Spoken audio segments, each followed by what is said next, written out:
Hello? Grandmother, you there? Balloon. Do I have emotes only on? Okay. I sometimes forgore. That's enough of that song.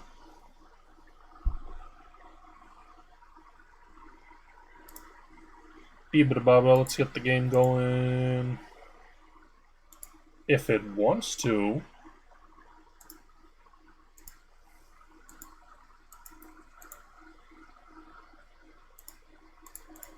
I like the title being disco.exe. Has a very specific feel to it.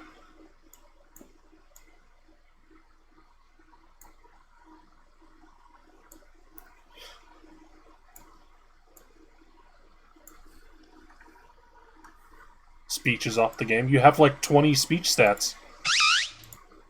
Sneef.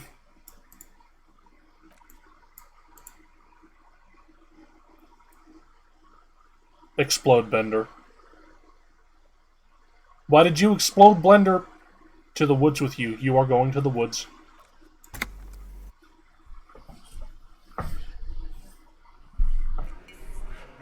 You're up.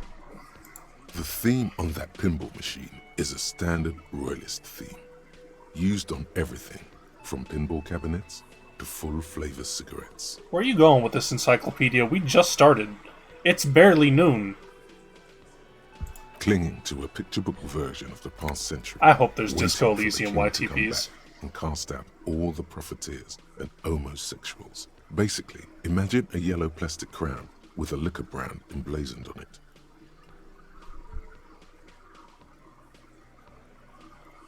Wait. Where do I get such a It crown? comes free with a six-pack of Vermilion Roy d'Or. The words Roy d'Or are stamped into the crown's plastic.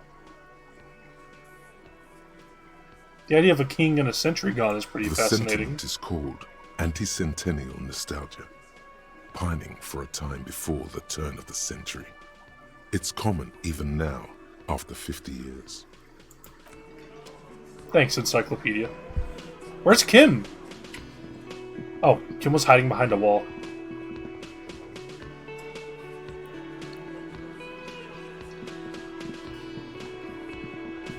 Listen, you can use AI to perfectly recreate Kim's voice. But it'd be a lot funnier to use, like, sentence mixing.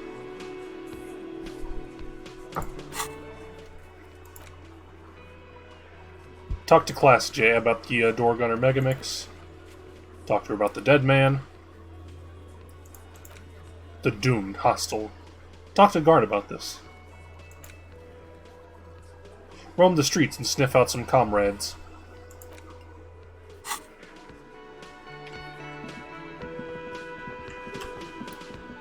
Guard, your business is going to die. Hey, was there something you needed? Another thing. Great. I love those. Guard, what if I got into the back room? Oh, okay. Well, I did hear you make noise back there. so good for you. He's really, really holding himself back here. What role would you need to fill for Dubois to go based? Based on what? Encyclopedia. It takes a lot of willpower not to ask. Obviously, he's been wanting to know what's behind the door. Okay, what is back there? Pinball machines. Ha! I knew it. I've always wondered where those machines by the door came from. And they told me there was some kind of pinball thing here too. I knew it. Were there any back there? In working order, I mean. Pinball is stupid. No, I was just wondering if you found pinball machines there. He was wondering about something business-related, about how much money he could make of one. If you're thinking of selling those pinball machines, I want a fat cut. C-suite shit. I'm a disruptor. I feel a capitalist plot coming up. No, but we could diversify the entertainment options, seeing as you've opened the door back there. The machine we have in the corner now is broken. It wouldn't hurt to get a little life in here, other than the hellish karaoke machine. That one's always causing trouble. Name one thing that went wrong with karaoke. Yeah, those numbers he's adding up must be making good sense to him right now. He should still know. You have to be forewarned about these things. The whirling is part of the doomed commercial area. What? Why would you say that? We're at a completely different address from that whole thing. So he knows of the doomed commercial area and its address. He's thought about this. Diversify the entertainment options is well the most soulless way to talk about bringing in some new fun things. Yeah. I get the feeling Gart is a bit... I don't know, stunted? He's very short with us because we made his life awful ever since we showed up. I've been working here for a long time, and that intercom has never been used by the Whirling.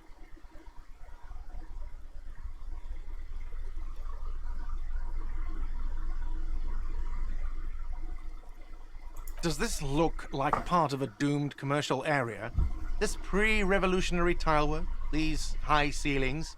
The nice rooms? Well, most of the rooms.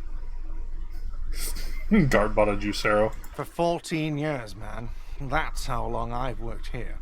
I've kept this place up through hail and through sleet. Fuck me, if some doom ghost... He's done a fine job too. Though he's spoken of the place dismissively before, the hostel is actually very important to him. Oh. Yeah, it's slowly growing on me again. It's beautiful in its own way, especially for this neighborhood. I've been trying to keep it that way, even if it is part of the damn doomed commercial area. You shouldn't be so worried about that label, you know. I don't place much stock in the curse and so on, but the label frightens the clientele. Who wants to stay at a doomed hostel? Everything's doomed enough without that. Spiffy. Who owns this place? Some real estate management company. They never come around here, just collect money from afar. Honestly, I think some money laundering might be involved. Well, it sure as hell wasn't the real estate company. It was you? You look surprised. What? It's a great name, I know. Cafeteria managers come up with great names too. It's from a song. Ah, there's the villain. Tachibana? Hail, Holy Queen, by the Ateniers. Hail, Holy Queen of the Sea. You're whirling in rags, you're vast and you're sad. Good pick. What about the other cafeterias? What about them? One is a basement dive frequented by chain-smoking communists. I can't tell you how sick I am of Kraz Mazov and Ignis Nielsen and all those old ghosts. I like how Karl Marx's name is just very slightly different. Kraz Mazov.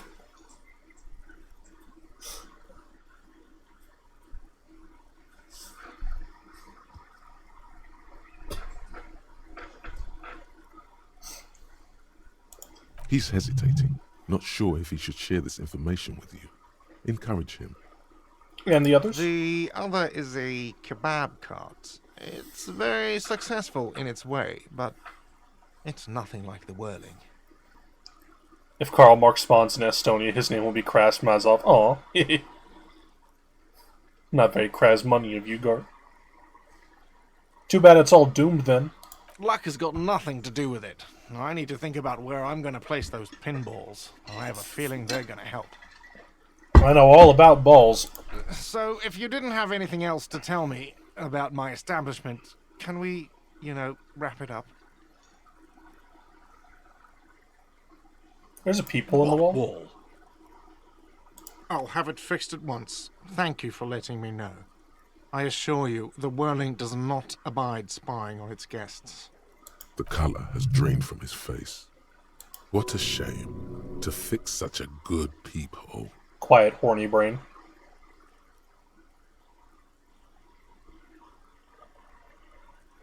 What if there were some hotties staying in that room? Calm down there, buddy. Absolutely not. Fuck you for even implying it. It wasn't me. It wasn't my staff. The establishment will look at it and ascertain what it was. Well, he's definitely not lying. He wouldn't endanger this business like that. Sir, he was only asking a question. It's his job and mine. See that it's covered. Yes, I absolutely will. Sorry, it's been a bit of a day. And now a hole in the wall. Thank you. I'll patch it up personally. Was there something else about the establishment? I hope not. Why can't I go in the kitchen? Harry, we've been in the kitchen, like, every day. Why? No, fuck it. I don't want to know. I don't want to know why these degenerates do what they do. Hey, not We cool, had Gart. one good guest in the building. Lena's a good customer. Yeah, well, she's not a guest, is she? What? Did someone mention my name? We were just paying you a compliment. And finding out a degenerate from room 3 nicked the phone line. Everything is okay here. Good thing that guest pays for her stuff on time. I'll forward her the bill and be done with it. Was there anything else? Yes. Bye, Gart. Alright, back to cluster. Master brain. investigator. You just can't keep yourself away from locked and hidden places, can you? I am honor-bound to investigate every square inch of this world. Attaboy, the world's secrets were made for you. They The wait Jamrock patiently Shuffle! for you to uncover them.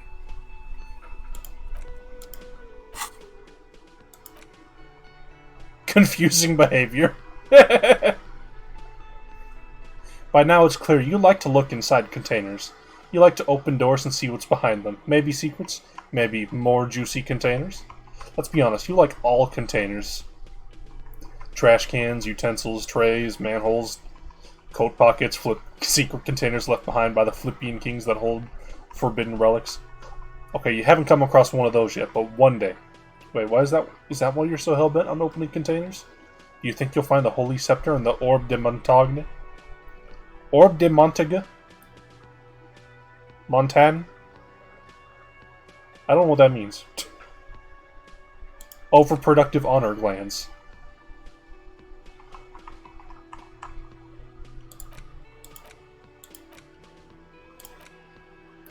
I'm thinking of getting rid of Hobocop.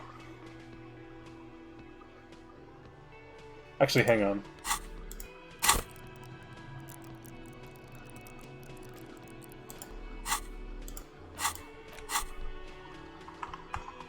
Because I already have decent shivers.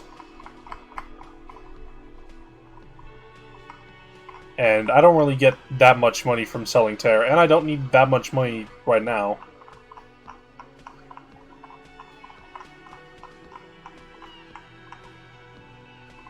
But it does cost 1 skill point to get rid of. God, Wasteland of Reality still has 9 hours to go. White Morning. The little guy gets further and further away.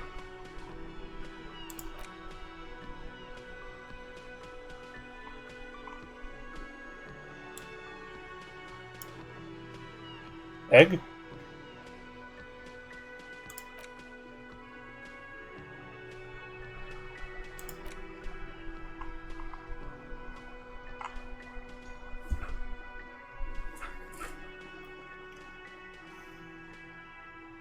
How are we doing on Esprit Decor? We got 4.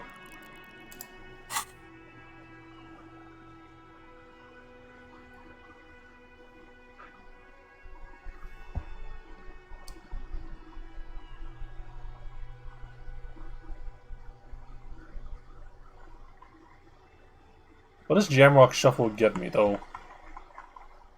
Or what could it get me?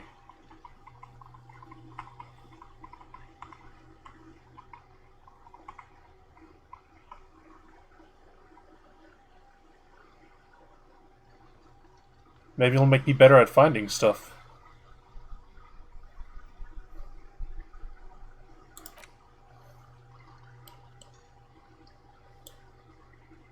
I like how this one takes 20 minutes. Jamrock Shuffle doubles the money you find, but we already opened most containers. Oops. Probably should have gotten that one earlier.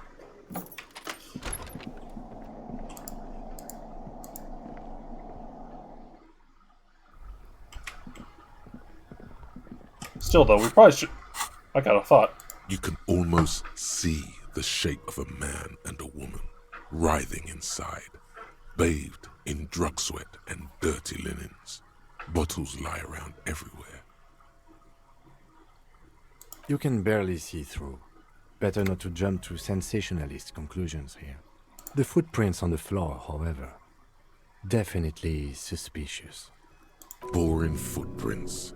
I want to jump to sensationalist conclusions. You lean closer to the peephole instinctively. I bet they're doing something quite unnatural there. Sensationally unnatural.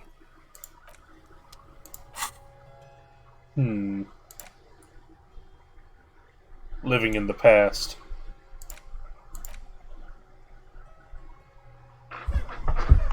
Is this going to tell us what happened to our ex something?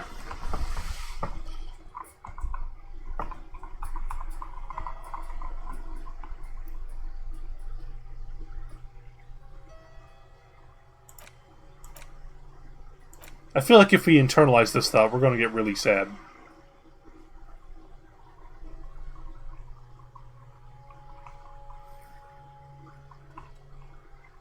Besides, we need to save room for homosexual underground. I don't know if we're getting homosexual underground. I'm trying my best. I don't actually know what triggers it. But I'm trying my best. I was just thinking, what a nice day for questions pertaining to a murder investigation.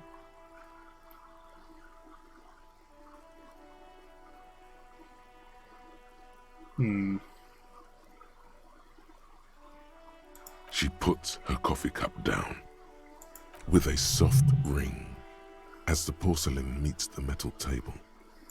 Did he? I never said he was a good man, or that he had good intentions, only that he was never bad to me. Where did they get this recording exactly? It's intercepted radio chatter of the deceased, recorded via de-encryption station. It's authentic enough. Does he say he's gonna do it Soldier of the Apocalypse style?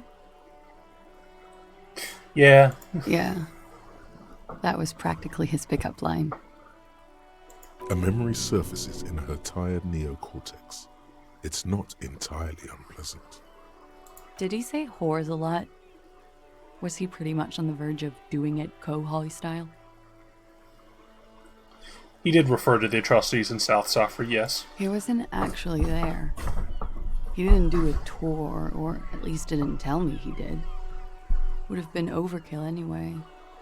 He lived his own little Kohoi. It wasn't his everything. Why say things like that? Yes, was he bragging? Oh no, I'm pretty sure he did all those things.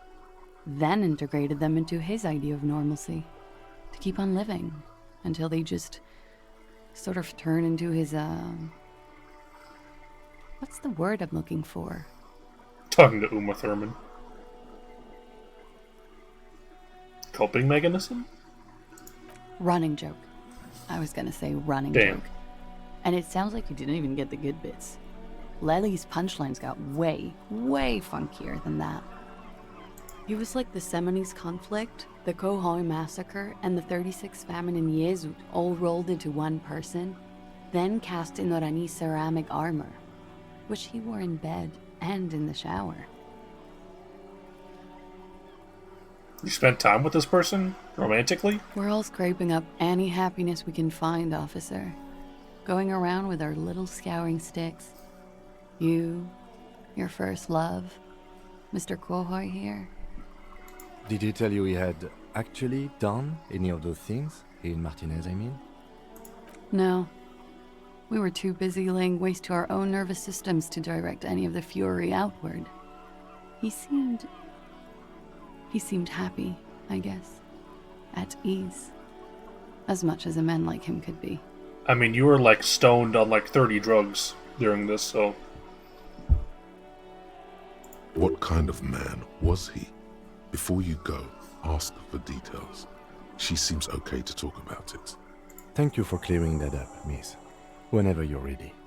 I'm interested to hear what Titus Hardy has to say now. She takes a very small sip of her coffee and smiles. Like, for example, his name? Actually, officer, I didn't know his name. I just called him Lely. Lely. A nickname? I guess. He came from Lelystad. It's short for that. And it was his army name, apparently. He said his real name wasn't his. I tried to pry it out of him, but it was no use. Raphael Ambrosius Costeau knows nothing about that sort of thing. Lelystad.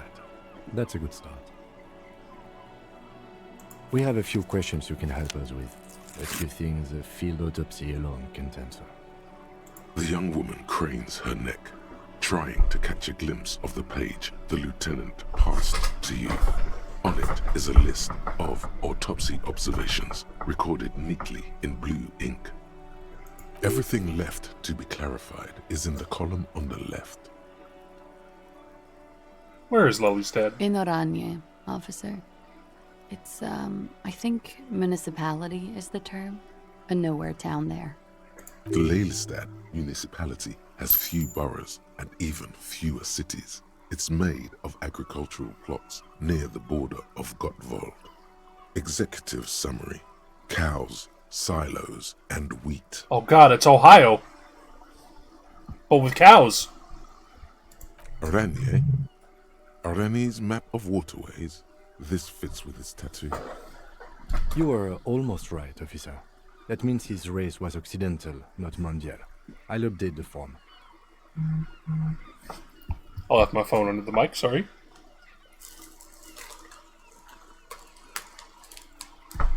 Yes. We were compatriots. Did that bring you together? No. He was too old for that. And from another part of Oranjenrek.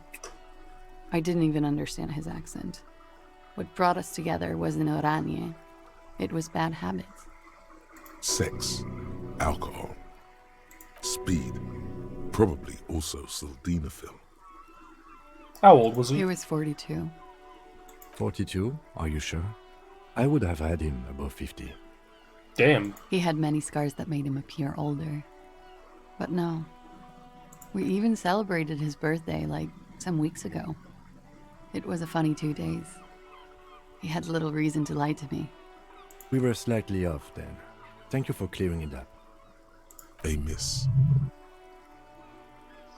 Success. A miss. Blue. Light blue. They were like little blue galaxies, you know?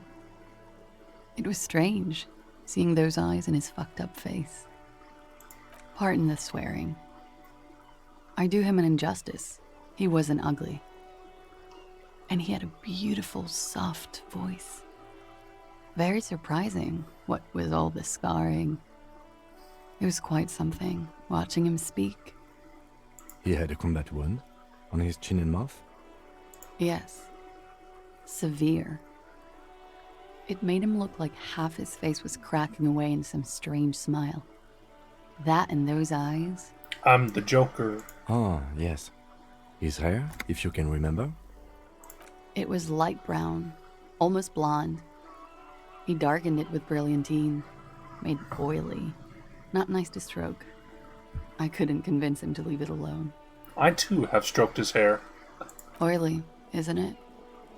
We have that in common now. She understands what autopsies entail. It doesn't get her off balance.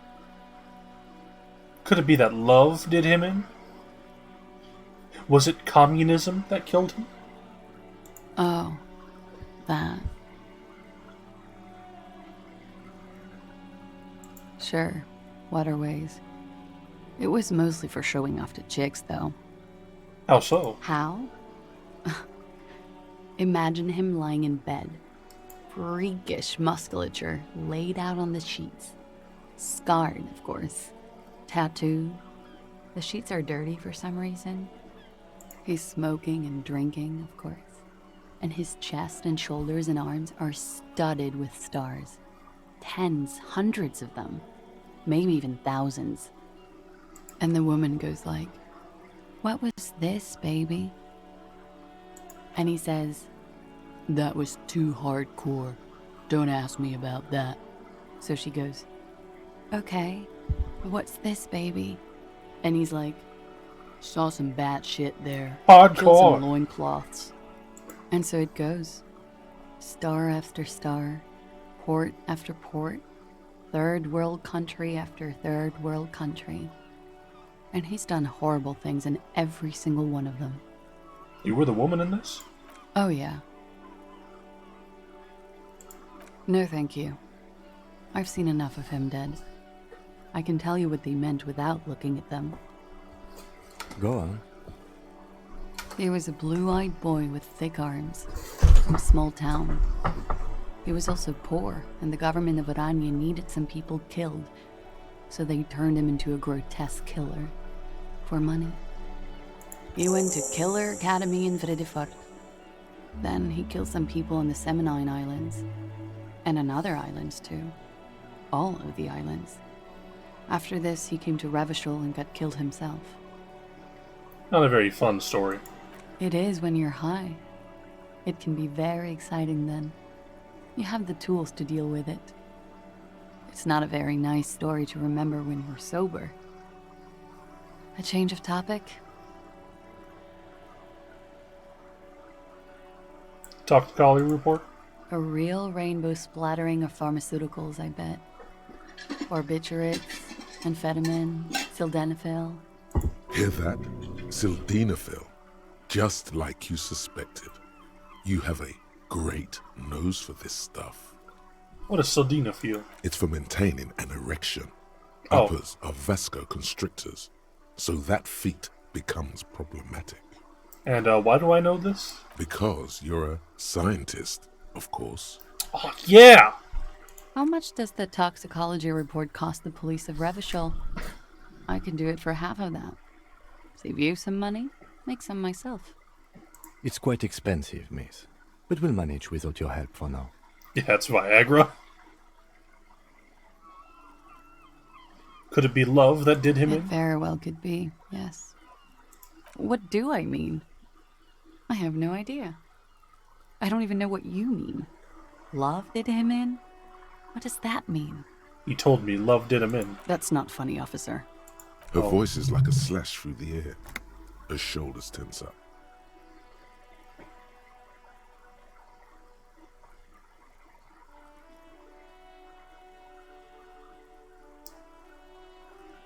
Communism would never kill him, but it possibly was. A moment ago it was love. And no, I don't think the Union is communist. They're a couple of shades pinker than that. They're not hardcore in that way, is what I'm trying to say. What are we talking about anyway? This politics shit is a lot in the morning. Is it even morning? It's like noon. I think she's just tired. She doesn't know what you meant by that. And can you blame her? All right.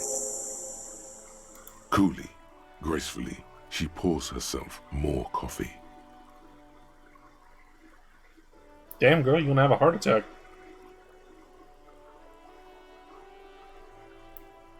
We ball.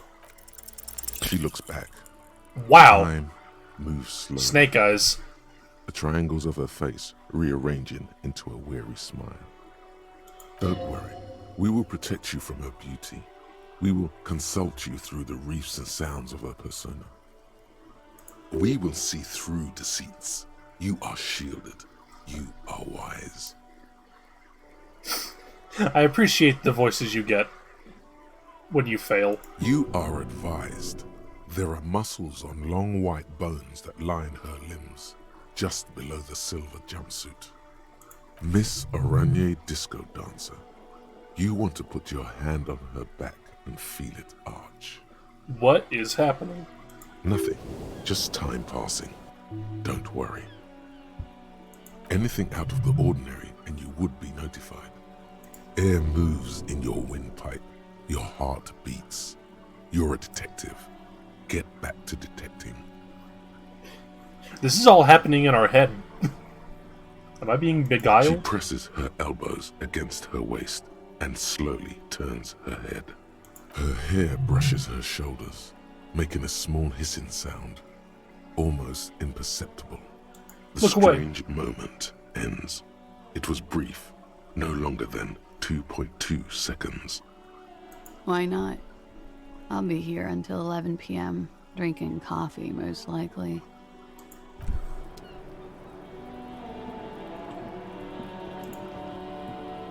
Come on, Kim. We have guys we need to talk to.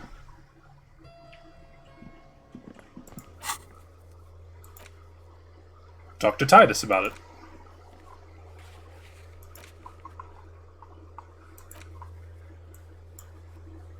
No, my task list is actually kind of small. I'm actually kind of caught up.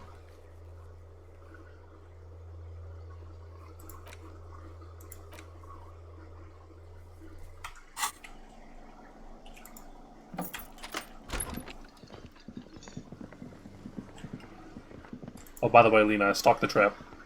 Hello, dear. It's good to see a familiar face. Thank you for doing that, dear. Her smile is weary. Her earlier ebullience has left her. Morel still isn't feeling well. I convinced him to stay at Gary's to get some rest. I'm afraid the cold has really gotten to him. It's awfully cold I'm out sorry, there. dear. You've had to drudge through them so many times. Such is field work. A young person's game, as they say. Her voice is shaky. What is going on here? Morel will eventually, or we'll talk Gary into going back out, perhaps. The lieutenant stares at his shoe, caked in mud. He doesn't say anything. Something tells me it's up to me again. No, you don't have to do that. Enough of this fool's errand. Morel will do it. Or Gary. You have work to do. I've wasted enough of everyone's time. Be real. Gary is not going to help with this.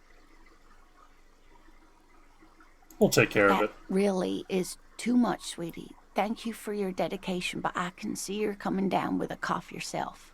Very strange. Why is she not letting you do this? It's like she's given up.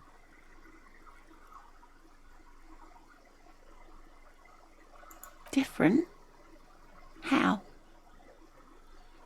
You're not telling me the whole story. Not. It's not that. It's a strange feeling. I haven't really told this to anyone, but you are a police officer. Do you ever wonder if some lovely story from your childhood is just that? A story? Or a dream? You and me. Seeing the Insulindian phasmid was just a story I used to tell people. I didn't really think about whether it was real or not. Morel's so proud of it. He always tells everyone. A terrible sting in the heart. Regret. Accidentally clicked off the window. Sorry. I should arrest you for lying. No, sweetie. There's more to it than that. Morel was so eager to believe my story was evidence of the Phasmid's existence, that I'm some queen of the cryptozoologists. That, and for years his belief made me believe too. But now, we're both getting old, and he's still working himself sick out in those reeds looking for it. But what if I was just wrong? I think I was. The lieutenant opens his notebook, but doesn't write anything.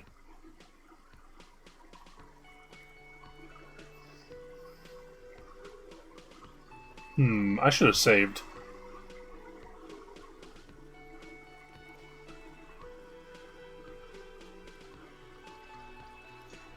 Suggestion 0.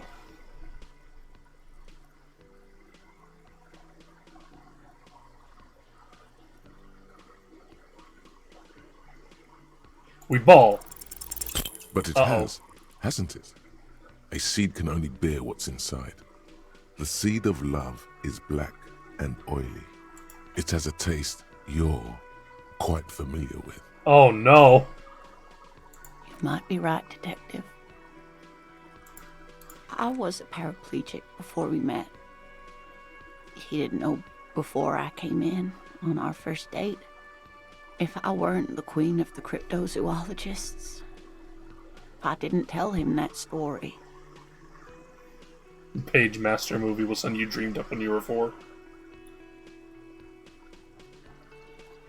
Is that the movie where, like, the kid goes into all those books? She has to swallow to relax her throat. It's keeping her from talking. Maybe. But then why do I not dare tell him? I've wasted enough of your time with this drama. I really must stop talking about it lest I start crying and waste more of your time. What you have to know is the Insulindian Phasmid probably does not exist. Let us fools chase our ghosts. There are a million better things to do with your life. Are there? Some of the other things are pretty bad.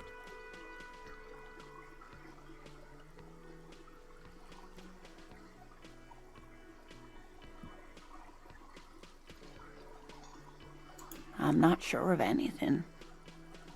Sometimes I still see it, you know. The real memory. Not the memory of the memory, but it's so hard to tell the two apart. Either way, I should go. Poor Morel is running a fever, and I need to get him home to Jamrock before we overstay our welcome with Gary.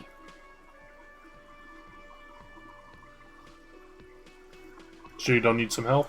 Oh no, thank you, but I can get there on my own. This old thing is gas-powered. And then a taxi home. It's not so bad. Really? Really? Oh, sweetie. Please don't get stuck on a dream. Take it from me and Morel. Okay, it's 1113 Tabernacle Road. Jamrock, but... A sigh. She doesn't think you'll need it. Be careful out there, Lena. You too, sweetie. Thank you for everything, truly. Even though it turned out to be a fool's hope, say her lips moving in silence. Like that, she drives off. The gas engine sputters quietly as she gets to the doors, then pushes them open. Outside, it's snowing. We should go too.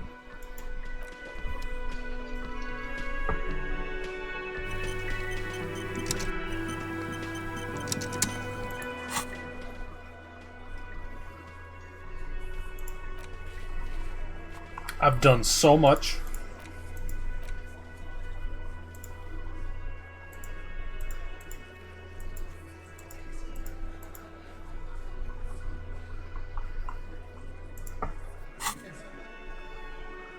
Everard isn't paying me enough for this. We do have another skill point, so maybe I should get another thought.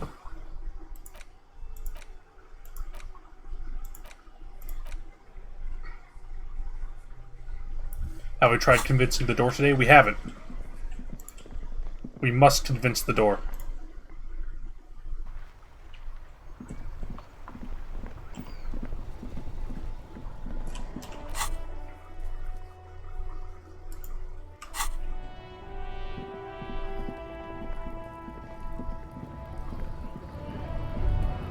There.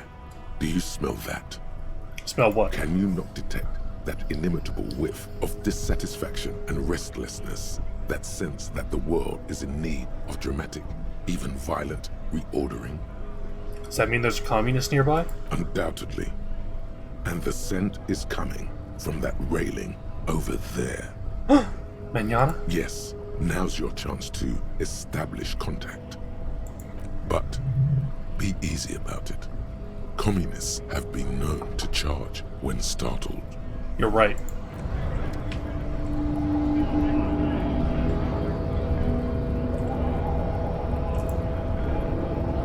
Hola, Wandering Man. How can I help you?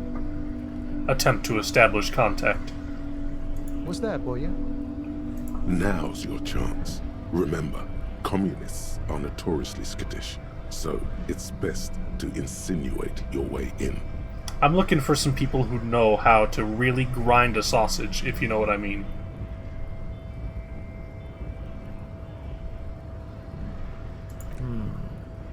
Have you tried a butcher shop?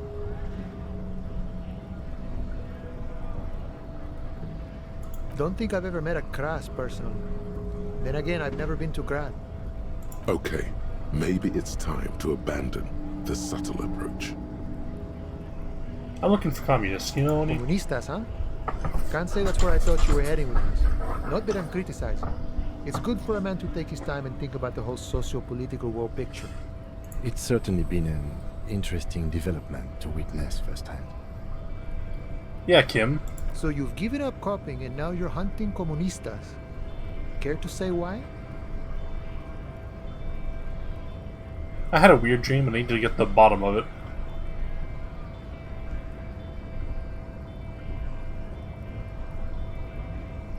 Oh, I see. I wish I could help. Unfortunately, I don't know many comunistas. Are you sure? You smell like one. Didn't realize you could smell communism. But then, I've never studied the subject. You can smell all sorts of things. Fear, disgust, desire. Not communism, though. Maybe it's not taught in any of your so-called universities, but there's definitely something going on here. Ah, but you know, I did meet a genuine ideologo a few months ago. Perhaps he's your guy. You know, a guy with a theory. Someone who likes to pit his theory against other theories in deadly theory combat. How'd you meet them? It was late one night as I was leaving the harbor. He was waiting on the corner in a bright white jacket. Classic Every skill Canadian except skill Redder set. is just like, what the fuck are you talking about? You can't smell communism. He asked me for a light. We shared cigarettes. Then he asked me if I ever thought about getting into some of the extra physical branches of communism. See? All this political chit-chat is just an excuse to rip tar with strangers. Let's say we just skip right to the good part then. No idea. I took it to mean he was asking me to join some sort of underground cell. A very old school organizing technique. The sort of thing comunistas used to do before the revolution. It was alright. A little like something out of a Vespertine spy novel, but I must respect the effort. I couldn't tell you. Once I declined his offer, we finished our cigarettes and he disappeared back into the night. Just before he melted into the shadows, he turned to me and said, "Remember Dobrava and Abadanais." Remember Dobrev and Abadanits. And then he was gone. I don't know. Guess not everyone remembers. Been wondering about that myself. Some comunista inside talk with me. Not meant for the wider public. They love that kind of thing. You'd have to ask someone who knows this ideologo personally. I have to say though, it sounds like you found yourselves a proper hunt. The man whispers a jaunty tune. A coastal breeze ruffles his hair. Good talking to you, man, Anyana.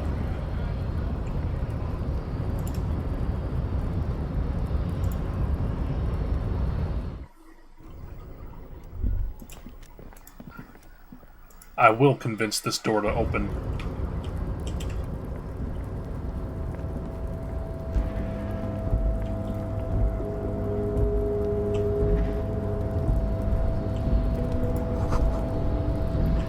Means Whale Fjord in Arnhem.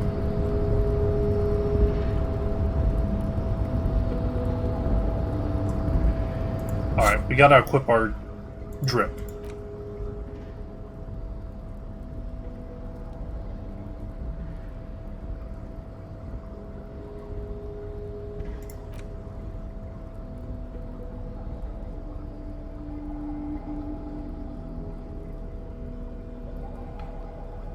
+1 rhetoric.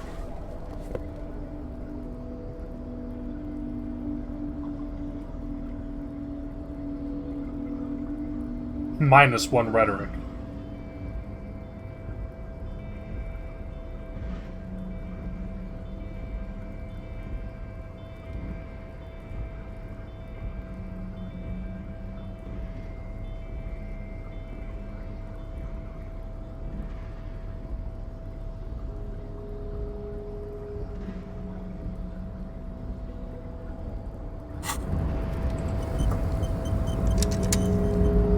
I will convince this door to before open. the cargo container.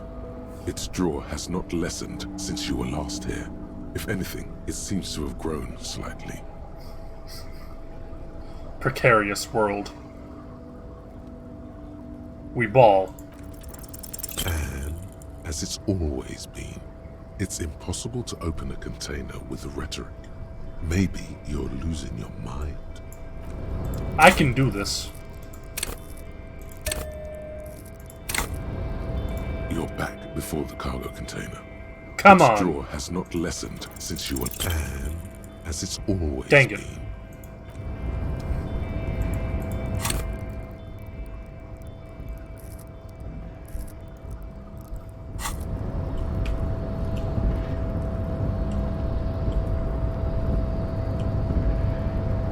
I will get that door open. I will convince it to open. Tomorrow we'll ball.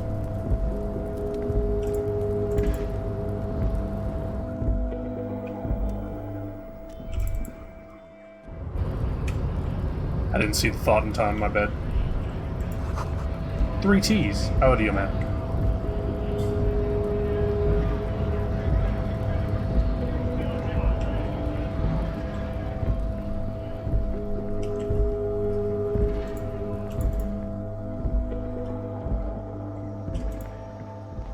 The tear machine steps. Your bottles clunk into the machine, and the money appears. Do you know what you should do with that?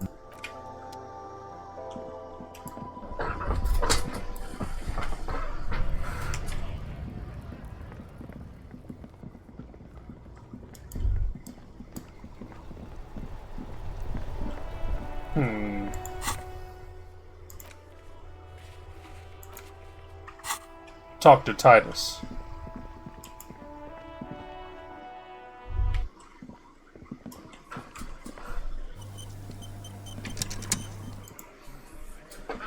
It's you again. What is it?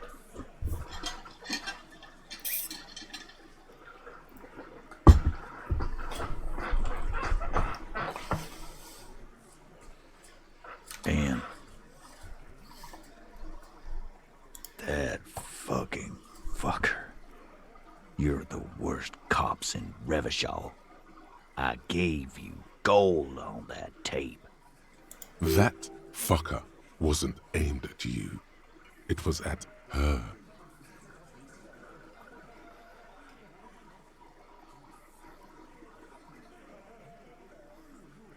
Dark.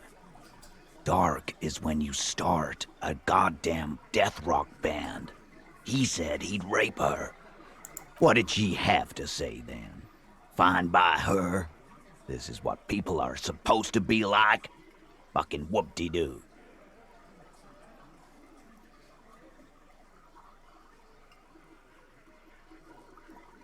I think I made her a little nostalgic. Yes. In fact, I think she thought it was a little funny. Funny. Fun. No good goddamn psycho whore. Right. All fucking righty then. I guess it's good then. That fucking... Please try to control yourself in the presence of visitors, Titus. This is just perfect. Just fucking perfect. Any thoughts on this, lawmen? You don't have to say everything out loud. Just mix and match.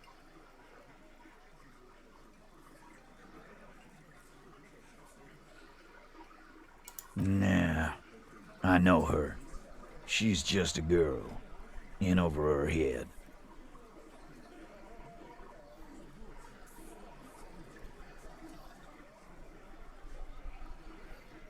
She's a hardcore party girl with a bigger death wish than mine. Yeah, Can I make it any more obvious? she takes way too many drugs. Well, it's as they say. You can't do anything with an underdose. With an overdose, you can at least try to come off it. Take a bath, do breathing exercises, get medical attention as necessary. With an underdose, you're just you. Yeah, underdose isn't an actual word. Yeah, but I mean, she has an actual drug problem. Not like you. Not like us. I don't think I've ever seen her sober. What really happened? I already told you. We fucking hanged him. There's less gusto in his voice now. His men too are growing increasingly silent. The man is slowing down. Looks like a bad blood sugar crash. He can't keep track of all the variables anymore. Who could? It's getting harder and harder to perform one's part in this sordid play. All it takes is a nudge. Come on, Titus. We know you didn't hang him. He was shot. I know you're tired. So am I. Why don't you just... You know what? I am tired. I'm tired of you and the whore upstairs. Next time you see her, tell her Titus said, "Fuck off!" This is the petulant rage of someone who's at the end of their wits. That lying, scamming. We're done. This is over. You understand? Your little investigation is over. Yeah, On the floor, beer drips out of the can into a small puddle. No one does anything about it. What is this quiet funeral shit? All we need is some beers in us. Bartender, 20 beers for the Dock Workers Union. Why do we make it 40, huh? Why do we make it 100 beers? You're not loud enough.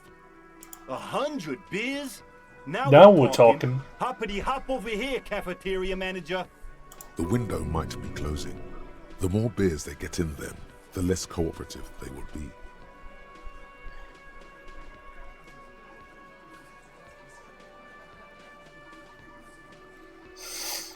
We ball. Convince Titus he's being manipulated. You should know by now. Titus Hardy will never falter. Yeah! But you know someone who might. One of his boys Fat will. Angus, the powerful guy. Mr. All Muscle. The time has come. Put him in the pressure cooker. Just remember, it's about more than Glasia. It's about these men and Martinez. Their district. Their responsibility. Outside, in the midday sun, ruins. The pavements are cracked and the benches peeling. Newspapers blow in the wind. That's it. Case closed. We're going home, Kim. He'll get it. Go on. Write it down, Kim. And Martinez, they'll just kill you because they don't like you. Got it. Kill you because they don't like you. All because...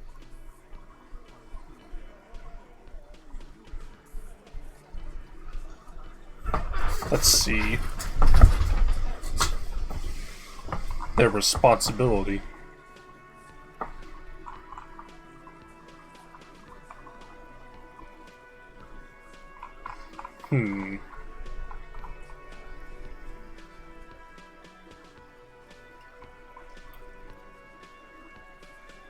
It's about these men and Martinez, their responsibility.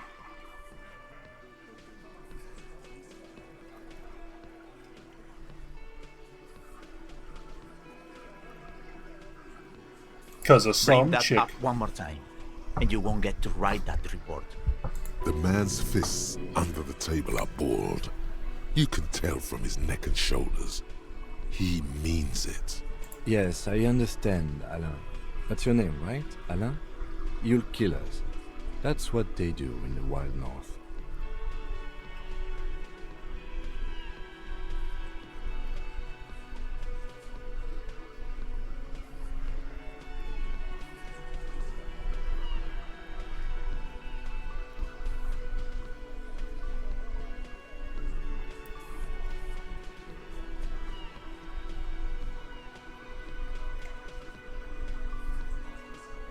And they hanged you like in the Dark Ages. It wasn't that.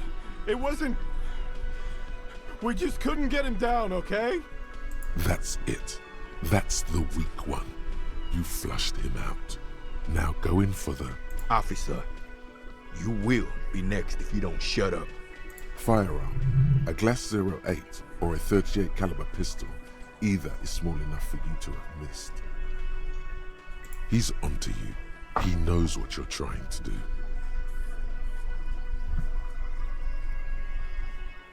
You gonna kill me? We didn't kill him. We didn't even hang him. He was dead when... Shut up, Angus! He was dead before you hanged him? Fatty! Say one more thing to the cops and I'll... Dennis, stand down, or I'll beat your head in. Theo, take your hand off the belt. This isn't 31. I've got this under control. Angie, where's your goddamn inhaler? You sound like you're dying. I left it home. I can't get it. I'm too fucked. I'm sorry. Why are you so fucking fat, Angus? Now it's all pointless. Because of you. You wasted my time. I told you, Titus. I told you just give her up. Lizzie, your help is no longer needed here. Go tell Everard. Fine. I'll tell him. After a long walk along the coast. Bye, Elizabeth. I like the green shading on her forehead portrait. You're in. He's all yours. Questions. The lieutenant gives a smile only you can see.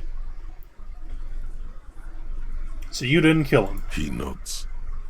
You hanged the corpse to cover up the real cause of death. The bullet in his head. Another nod. Why? Because the girls asked us to. They were in some shit. Girls plural? Girls? There's another girl. 2 of them. Take note of this. They'll probably say more about her later. There's girls? Did she kill him? Cop, I have no idea. The girl says she didn't. What happened Sunday night? Classier came down. She seemed really out of it. Drugged up, even more than usual. Bug-eyed and gurning, you know. Not in a fun way. It looked like she'd redosed after something went down. I've seen that look before. She was scared. I knew someone had died. I've done this job for 10 years. I've seen it before. It's the politician in the motel room with the dead hooker scenario. Only in reverse. Good analogy, boss. You don't get to talk yet, Shanky. You're still on the bench. And you keep taking it easy too, Angus. That's okay with the fat man, still wheezing there. He couldn't speak if he wanted to. We went upstairs. Sure as day the Merc was dead. And there was a bullet hole through the window. Through the window? Dirty sheets and bottles everywhere. He means they'd been fucking? Tibbs patched the window. And the corpse. We hanged. Who's Tibbs? Nah, he's my brother. He's in the window replacement business. You may have noticed our girl's in some shit of her own. They can't show up on police radar kind.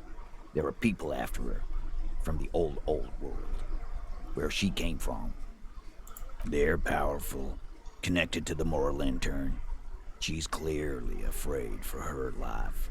Says if she showed up in your systems, she'd be ghosted away. That's all he knows. That's all she's told him. And why would you help someone like that? By taking on a murder? Why would I? I guess we abide all sorts of runaways and losers here. It's a Martinez thing.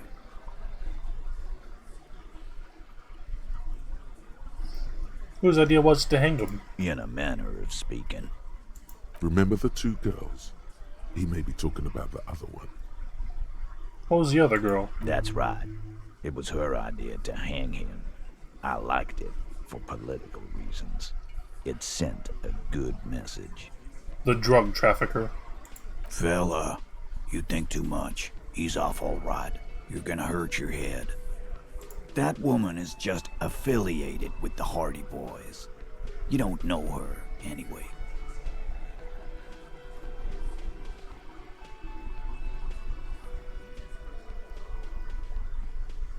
It's okay for there to be a Hardy girl, Titus. We're Hardy Boys.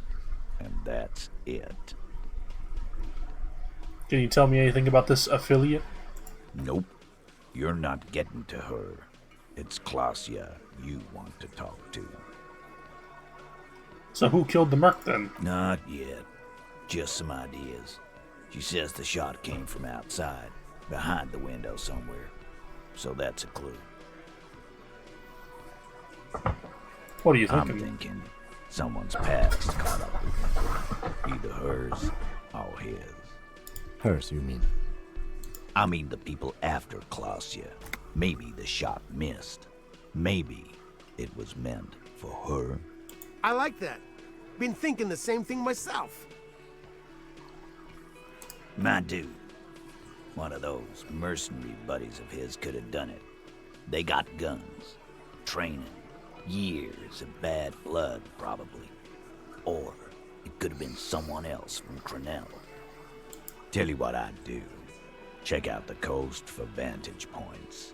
Maybe consult with a ballistics buddy of mine. That's what I'd do. If I wasn't too busy doing this clown dance with you. He's calmed now, threw all that turmoil away, and became himself again. You do that.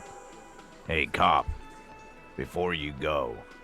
Suddenly, the wind picks up outside. You hear it rattling the large windows in their frames. It carries newspapers, circles the whirling in rags in a warm column. She, Klasia, came to Martinez to hide. Many of us did. This is where you wash up when there's nowhere left to go. The Union takes you in. Now, she refused that protection. But that's right. If we didn't take care of the people who end up here, this place would just be a couple of windows and some cargo containers. We'll take that into account.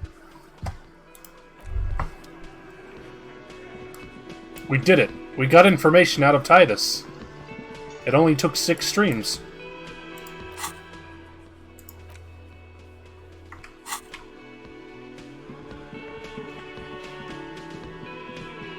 We have finally proven authority to Titus. Ha ha ha ha ha.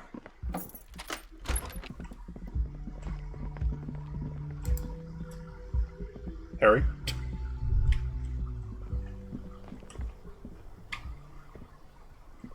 Oh, right, it's like the floor mat.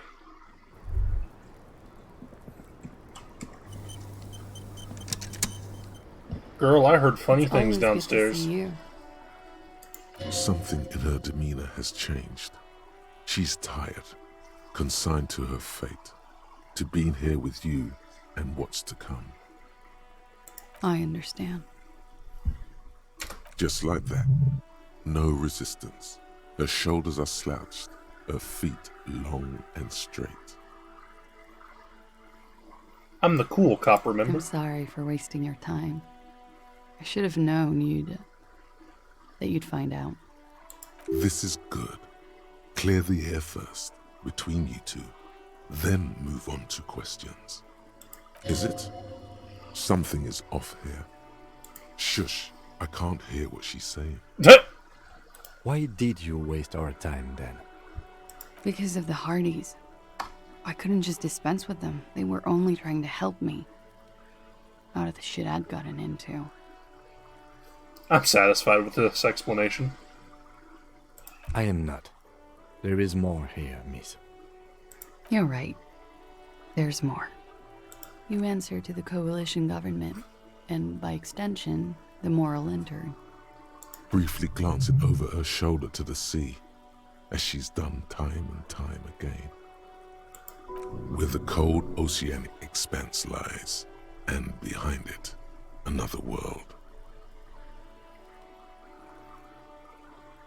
You share a database with them. You send people to their courts. What'd you do? Just business. But bad business for some people in the moral intern. If I show up in your records, officer, they will find me. They will... What happens if they do? They will kill me, sir. If you file my name, take me in for questioning, enter me into the moral intern mill, well, then I'm fucked. For nothing.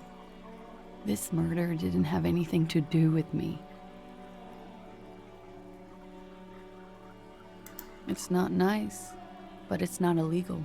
Not here in Revachol, or even in Oranje. What exactly did you do?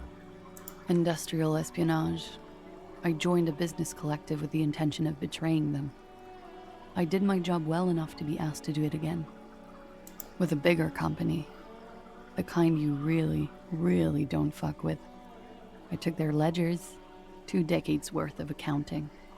I need the names of the companies involved and who hired you. The job was Louis County Savings Bank. They sound small, but they're part of the Louis Scott conglomerate. That was the second job. The first was some printer company. You wouldn't know them. As to who hired me for the job, I don't know. But they're after me too, along with Louis Scott and their friends in the MI. Once you're done in the competitive intelligence circuit, you don't have allies. You're radioactive. Lowe's Cap. These people engineer financial disasters in second world countries. The conglomerate also includes the Bank of Consecration, Airbird, and the popular Papalolo line of dairy products. Papalolo.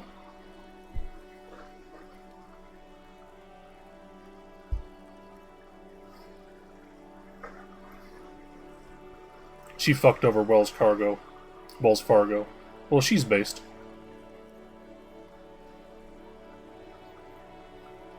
This was not a joke. Real people lost their jobs. Not just in the C-suite either. Good people. What I did to get to accounting. A lot of people got hurt. But that's just more of my shit you shouldn't have to deal with. You're solving a murder.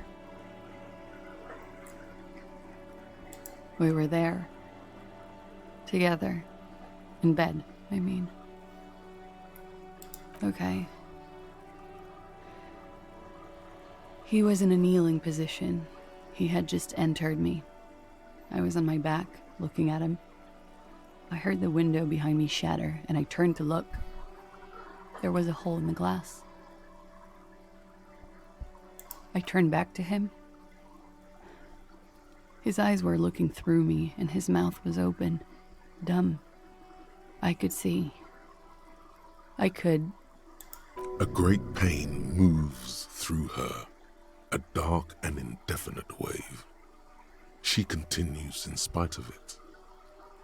I knew he was dead, before he fell down on top of me. Love did him in.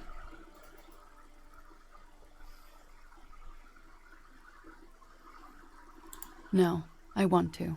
Let's get this done. It's okay. Tell us as much as you're comfortable with. He was heavy. I pushed him off and he fell to the floor. There. He only had his boots on. I bit the pillow, not to scream, then ran downstairs.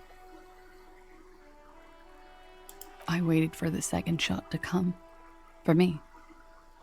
I thought there would be one. It never came. She's forgotten about her cigarette. The butt has burned right down to her fingernails. Oh, That's a motherfucker. so am I. What time was this? When did it happen? It would help us if you could be as precise as possible. 11:30 to 12:15. I don't know the exact time. Around midnight. It's okay.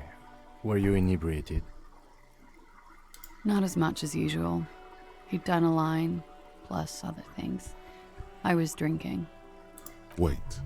Titus said she was gurning her jaw off, much more than usual.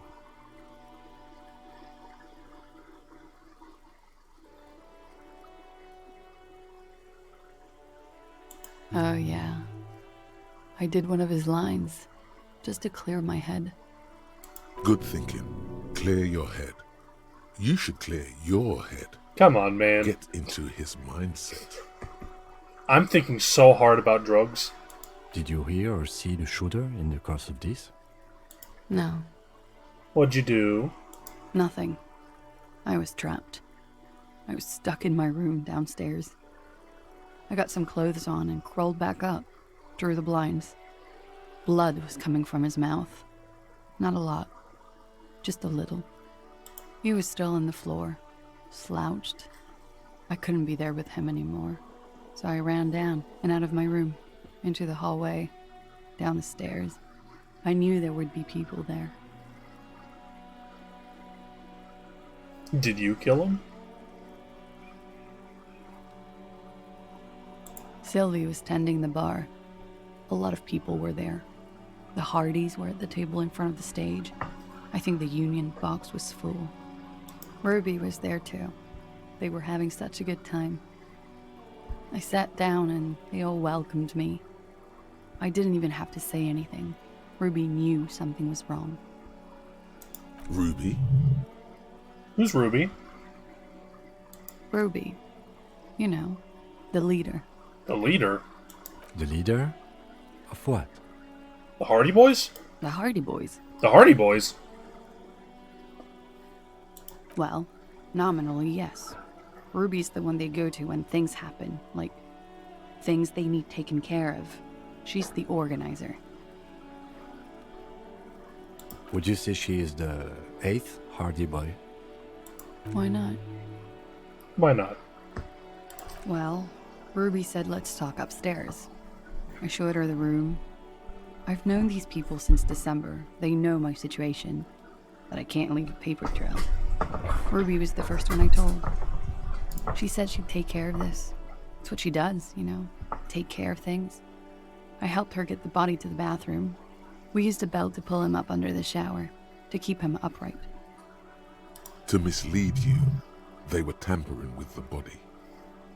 To produce lividity, matching a hanging? Yes. We completely missed the tampering. Looks like you got there in time.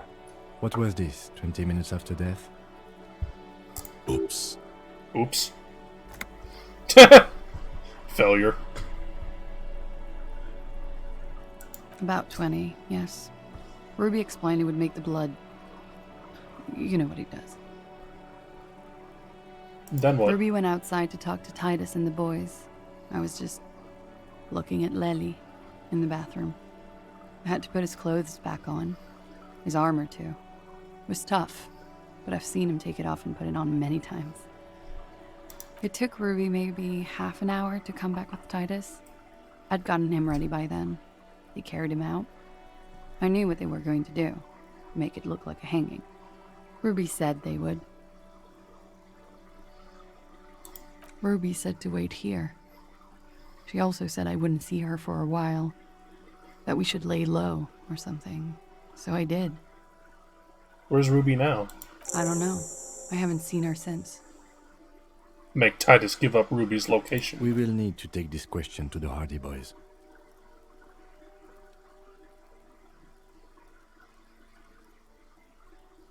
When he was shot?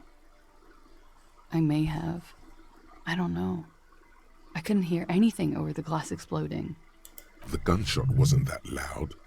This is something to keep in mind when assessing the distance of the shot. So he was like sniper shot. So probably down this way.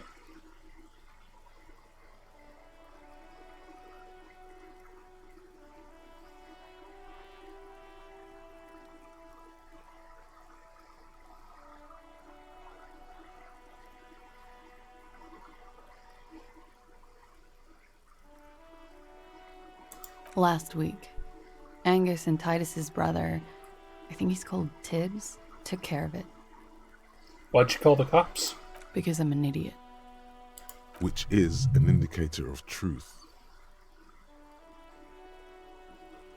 You have to understand, the people around here, no one was making the call, and he kept rotting.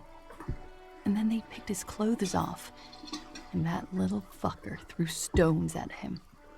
Her jaw is clenched. Her throat moves. It takes all her strength not to cave in and sob. Once. Just one time. He kept throwing stones at him for 3 days. I could hear the thud. Thud. So I called you. I hope with all my heart it's not the last thing I do in Ravachol. She definitely called the cops. That was task complete. It could not have been a lie. That is impossible. Drama, you say the weirdest stuff. She nods, silently. She doesn't even smoke. Just picks up the cold coffee and holds it in her hands. He's thinking, are we done here? Or maybe you should take her to the station for safekeeping. She lied to you, and she's a flight risk. No, that won't be necessary. Just leave her alone. She's been through enough. She doesn't need this police brutality. Multiface, I'm beginning to doubt your judgment. Are you sure you're not sleeping on the post? You have to wake this one up with force if you want to continue pushing her.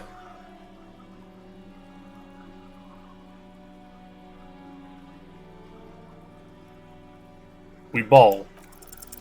Who? What? Dear God, you've been lied to. She could have killed her lover and lied to everyone. She's not candid at all. She's smoke and mirrors and willow-wisps. She probably didn't give you her real name either. Why would she? Arrest her immediately before she further entangles you in her web of lies.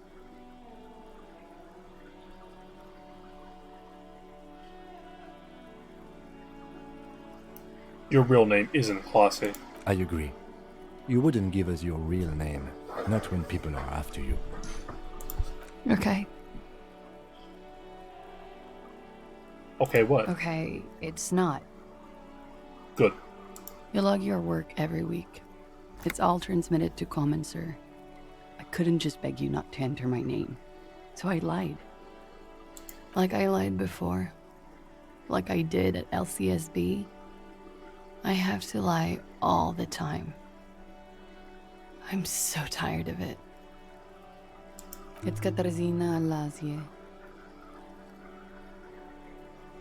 It's a Grad name, Jimsk or Yugo Grad in origin, not Occidental at all. Smells of motor oil, tiger, economic desolation, and rock music infused alcoholism. That's a Grad name. My parents were Zhimsk immigrants, but I'm nationalized Oranese. All I remember is Oranje. Alasia is my father's name. She nods. Her round eyes meet yours. They seem moist from the wind on the roof. She nods, her back straight, ready for whatever is next.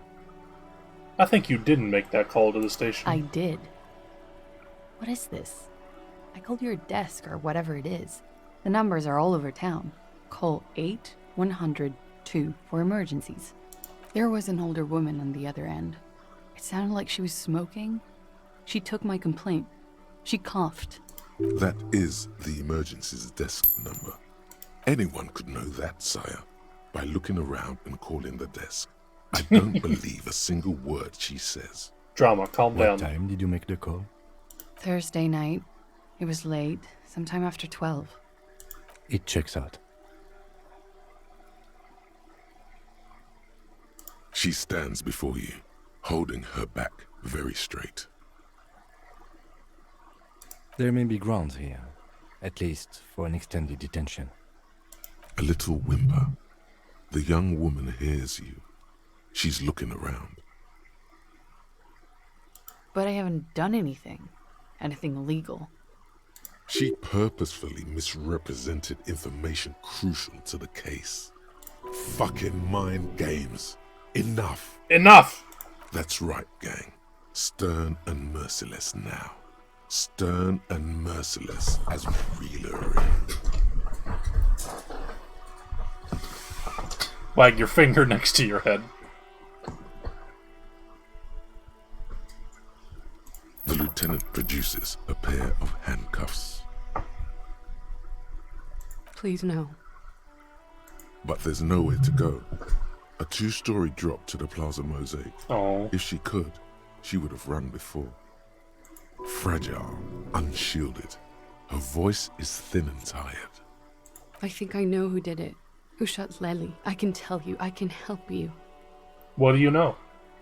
She's silent for a second, as if looking into herself for certainty. Then, in a hushed voice, she says, Ruby.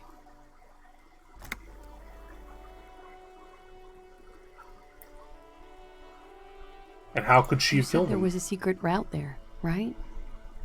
She could have come up through there, then taken this shot. Right here, where I stand. But you didn't hear It it. was too dark outside. I wouldn't have seen her. then slipped back downstairs without anyone noticing. That is possible. Interesting theory. Did she know that door exists? Had you been out there with her? Yes. She's been up here many times. She used to come to drink on the roof when,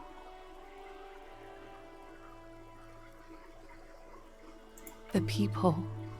My bed is right next to... She would have seen us. You mean to suggest she made it? No. No. Why would she do that to herself? No, I just remembered you told me about it, and... She's not really sure. It was right above the bed. She could have seen all sorts of things from there. She has this thing for me, ever since I met her and the boys downstairs. She's been pretty frank about what she wants. What she's saying is... sex? Sex? And more. I made the mistake of confiding in her. I told her I was on the run. She started protecting me. It became an unhealthy relationship. When I started spending time with Lely... Sex? She told me to end it. Said there would be shit if I didn't. It was not a good meeting. We stopped talking after that, but... I don't understand. What exactly in your relationship made you think she is romantically interested in you? She said she's in love with me. She even asked me to run away with her when I told her I'm a fugitive. She started developing notions about our relationship. Notions. And you led her on? A little. I was flattered, you know? But then I had to let her off, and it was not easy. I came to regret being friendly with her. We maybe kissed, nothing more. This is just an assumption. I know what it sounds like. That's why I didn't want to tell you before. But she knew what had happened when I came downstairs. Somehow, she knew Lely was dead. She wasn't surprised at all. When we came up here, she was calm as a stone, too. She cleaned it all up like she had a plan. That is a little strange. People don't usually keep things together under stress like that. She came over one night, drunk, said she'd turn my life into a living hell. I've been threatened before. I can tell when someone knows how to do it. And she's a pro. She must be. To keep the Hardys in line. I tried severing ties with her after that. I thought it had worked, but... Some of that fear is still with her. She exhales sharply. What are you talking about? She's afraid you'll arrest her. Okay, And what? Arrest the liar now. Why? She told us some pretty interesting Why? things there. She's stuck here. She's already in prison. Look around. She's only trying to help you. Her. Stop letting her distract you.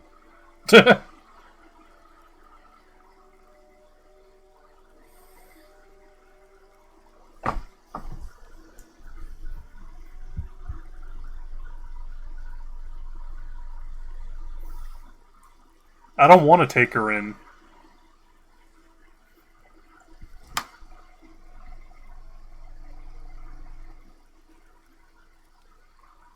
Like, will I be able to find her if it turns out she did do it? But the window was broken. And I don't see a gun around. She'll let her go, she is gone. But if I take her in, you know, that's also not great.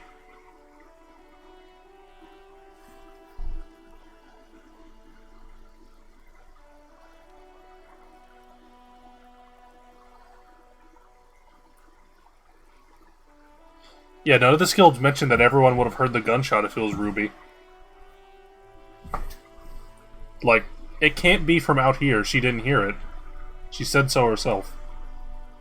And I don't think she was lying. Because she didn't know we were going to go this route.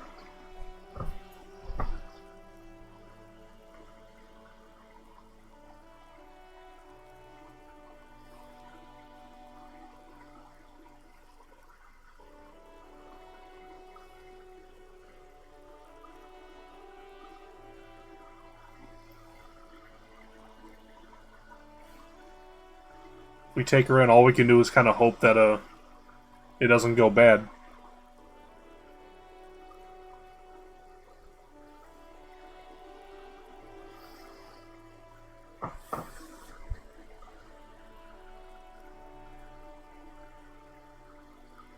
If we let her go, she gone. And there goes, like, our lead. Although, I guess she did tell us all the information we really needed.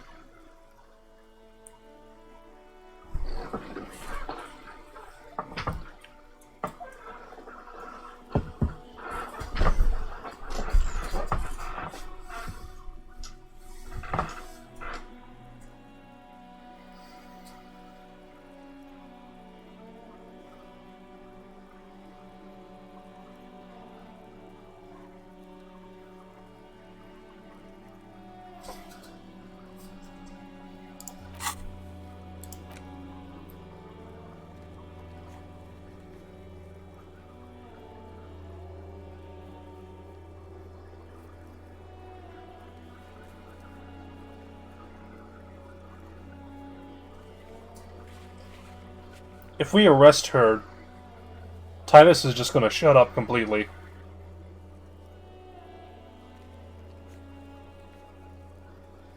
He's not going to be happy.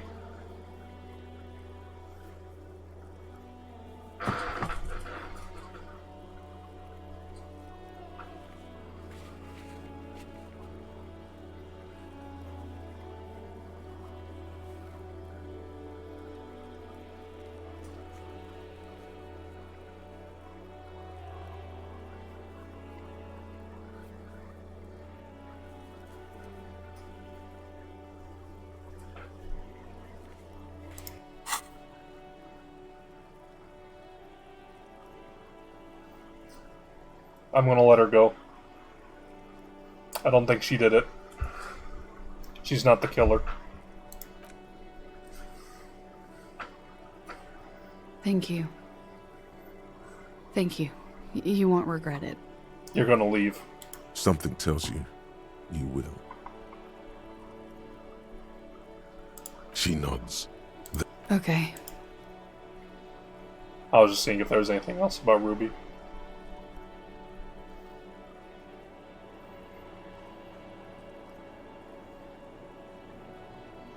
She slowly lights another cigarette and steadies her breath.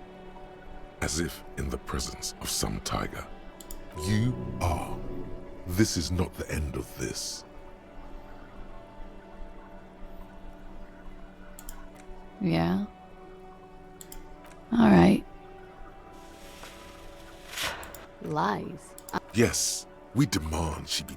She slowly lights another cigarette and steadies her breath, as if in the presence of some tiger. Goodbye, Miss Disco Dancer. Miss Aranye Disco Dancer.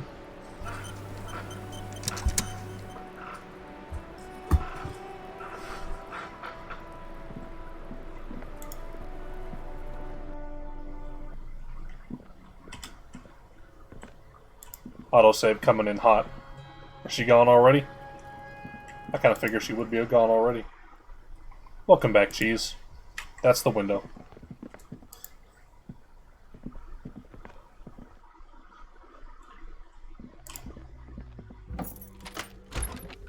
We went downstairs and talked to Titus and then went back up to talk to her again. And now we're going back downstairs to talk to Titus. Again? I can't believe this shit. He might be wearing a disguise.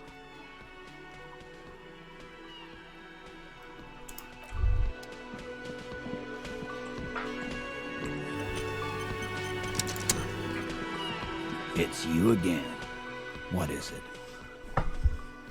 Hey, Titus. Did you miss me?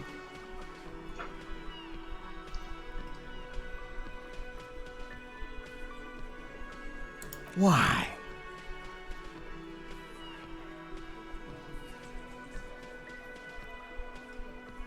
I've seen her in a laudanum-induced delirium. The paranormal instinct whispers her name into my ear.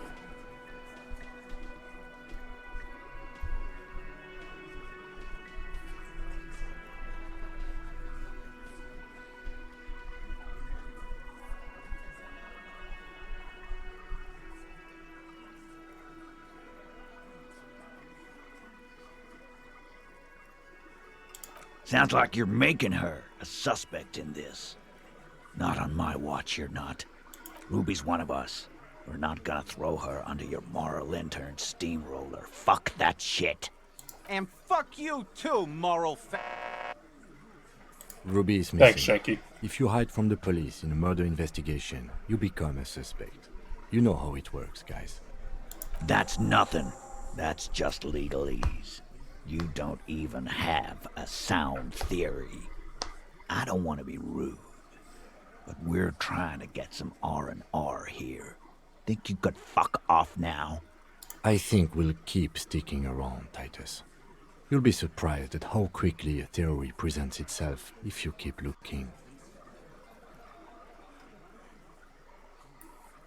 Secret route found. A sudden brain. flash of Ooh, light boxcars. into your neocortex. The hostel cafeteria is lit by its airy blaze. Floor plans, bullet trajectories, webs of human emotion, all channeled into a single thought. Why are you so sure Ruby didn't off him? Because she was here, all night, with us. He's cobbling together shit so he can put her away. It's Cop 101. She was here all night? 11:30 to 12:15? She was here during all that time? Yeah, with us, drinking, near the stage there.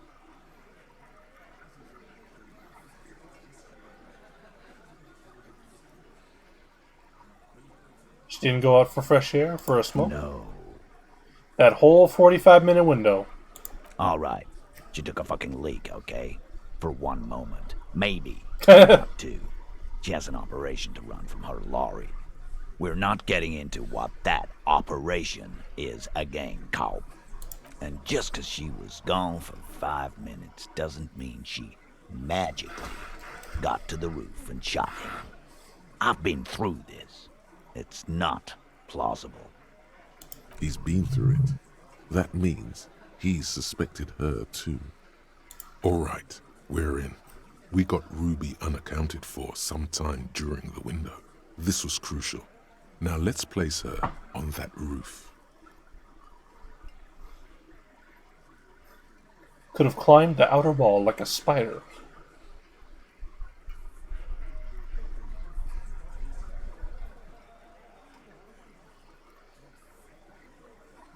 Oh. People say there was a pinball arcade here, sometime before the hostel. What was it called, Theo? East Delta Pinball Arcade. Weird place. Went bankrupt. Okay, but how'd you get up? There's no room for a staircase in this building. Or an elevator, for that matter. There is an elevator. The elevator is outside the building. It's an old dumbwaiter used for moving pinball machines up and down from the workshop. Ruby could have gone up, shot him, come down, all under 7 minutes.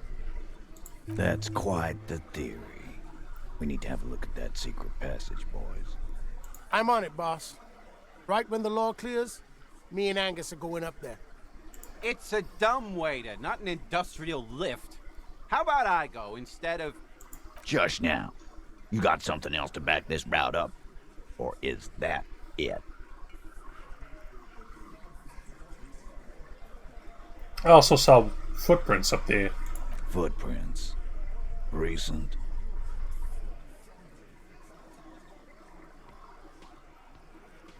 That close, huh? How fortunate. I'll take a thorough look at those prints myself before I believe that call. Good news is, I'm still listening. Remember that key I found here? I don't like guessing, Cole. No one does. It opens the steel door in the kitchen, the one that leads upstairs to the roof. This key was right here, with you, all the time. Quit jumping to conclusions, Theo. You took that key. Did it look like it was recently put there? No, the ribbon was old, faded. It had been there for 20 years at least. Why? This doesn't make sense. It's damn interesting, but it doesn't fit well, and you know it. It doesn't fit well, but it fits, and he knows it.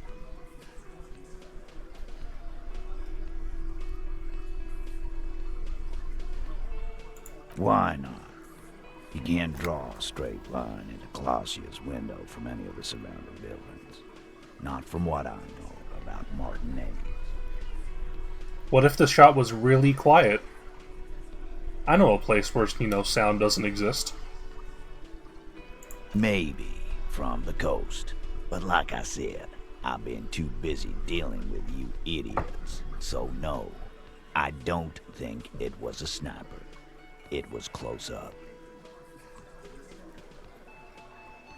Firmly doesn't go well with could've. There's a route to the roof. Me and the boys need to check it out. That's what we've established. But a route does not put that bullet in his head. A gun does that, and Ruby doesn't carry one. Phase 2. Murder weapon. Get a gun in her hand. If not that, then at least a shadow of a doubt. In the shape of a gun. There are weapons like this just lying around, Martinez. That looks antique. A Bell McGrave. It's inoperable. Where'd you get it? 20, maybe 30 rifles that are also broken, but still, there were too many. And there must be other caches too. Someone's playing Atomic Heart. I'm so sorry. God damn it. We need to close that dump down for good.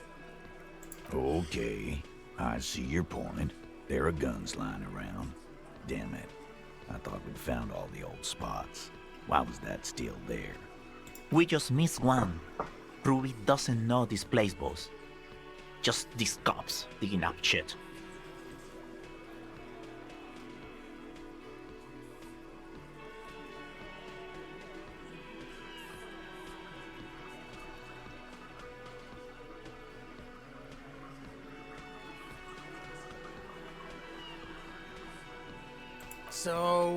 So it had to come from a breech-loading rifle. Military grade. Not even you militia monkeys have those. This goes against your short-range theory. If the murder weapon was military grade, how did Ruby get it? You just showed him a breech loading gun. I just showed you one. A broken old broomstick is what you showed me. But point taken. All right, Cole. Keep talking. I'll tell you when I've had enough. T, we're not seriously considering it, are we? Ruby wouldn't do this. Why would she do something like this? Phase 3. Motive. The last component.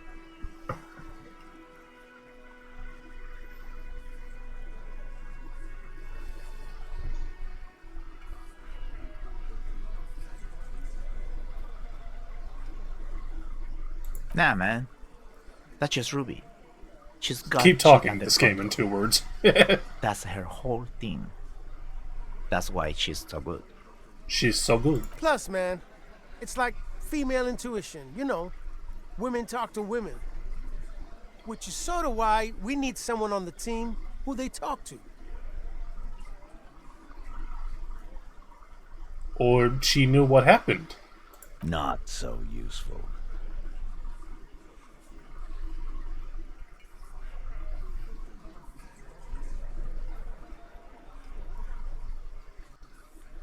And I suppose you have a theory on that. Think about it. Why go through all that effort? It was her idea, wasn't it? The hanging. You went along, but she suggested it. She had, like, a fully formed plan and shit. Right when she came back downstairs. Something about Shanky's voice is really funny. Really, Shanks? Claudia wanted to talk to another girl, that's all.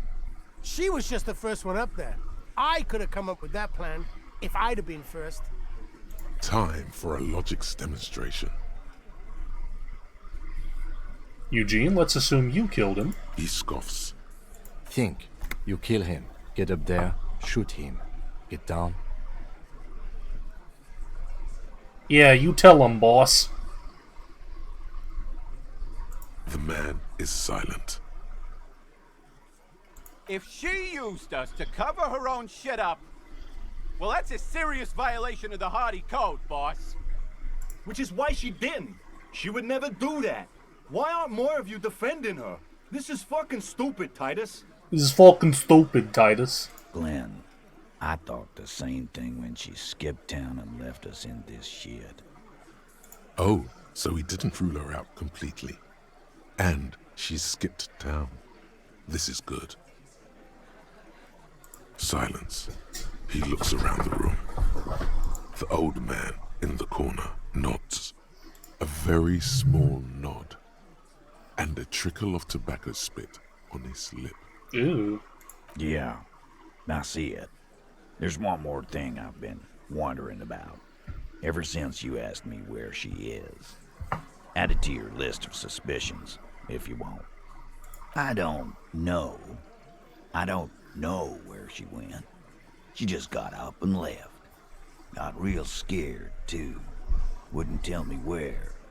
However hard I asked. Wanna know why? Why? She was afraid I would tell you. Maybe she was right. By now, I probably would. She knew there's evidence on her, and she knew we'd find it. This is typical suspect behavior, why fleeing is always incriminatory. Perhaps. Ask her if you find her. It won't be easy, though. She made sure of that.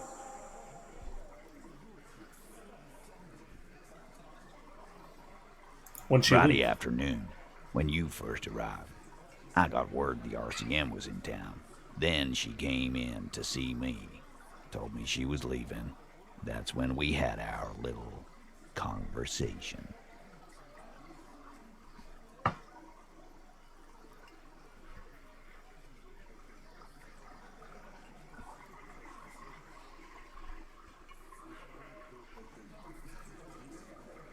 She's not far. We know that much. She didn't take her lorry, so she's on foot. Good fucking luck, man. She knows this place like the back of her hand. You'll never find her. Yeah, Al. And we won't either.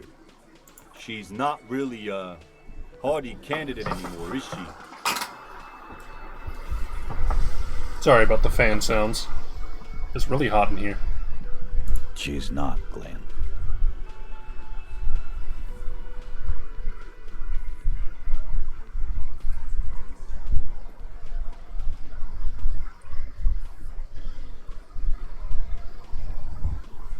I told you. You. No, you. As in the cop with the sideburns and the disco clothes. I have come to declare the ending of the human experiment.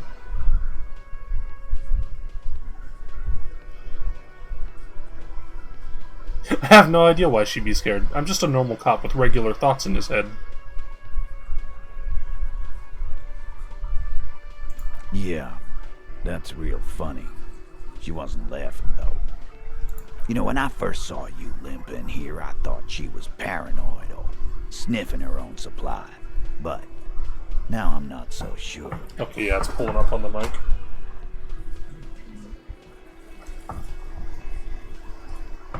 What'd she tell you about me? She said you have a funny taste in clothes, and that you won't stop until you have something on her. She said she's heard of you from Jamrock, that you're a human can opener, that you play suspects against each other, open them up like cans. Fucking hell. Titus, did he just... Open Angus up like a can? Yes, he did.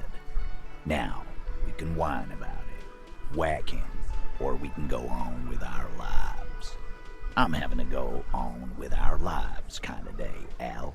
How about you? Silence. He nods. Is that true, Kim? You are insistent. Yeah, there was something else. She wouldn't tell me, though. I could see she wanted to. It was burning on her lips. This caught Titus. This caught Pete. But she was too scared. Scared? You should be too.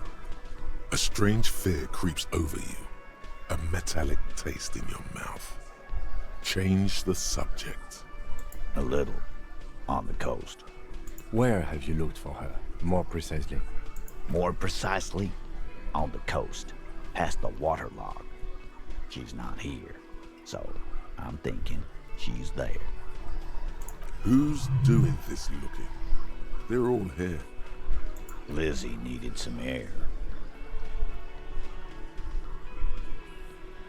No one goes to tell Evrard anything. He knows what he has to know. Fast.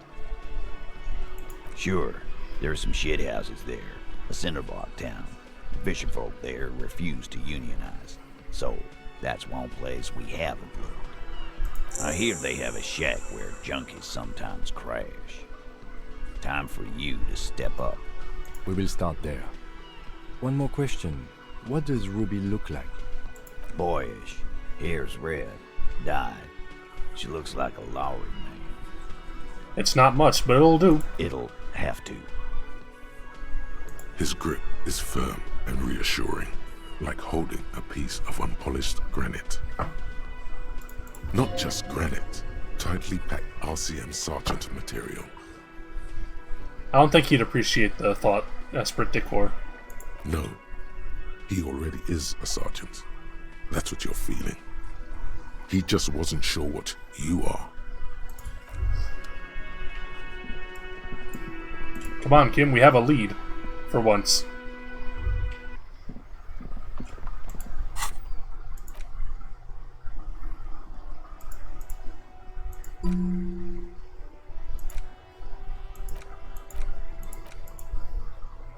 It only took like 2 or 3 days.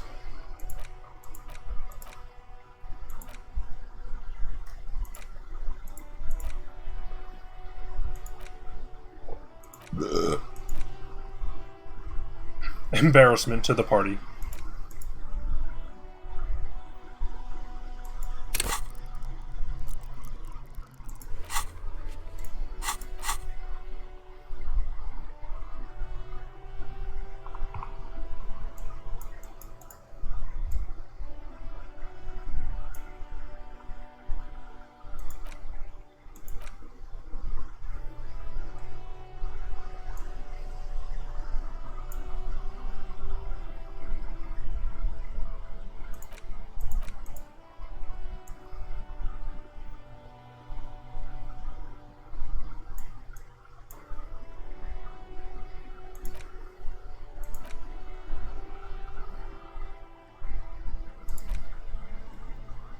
We'll try apricot scented chewing gum.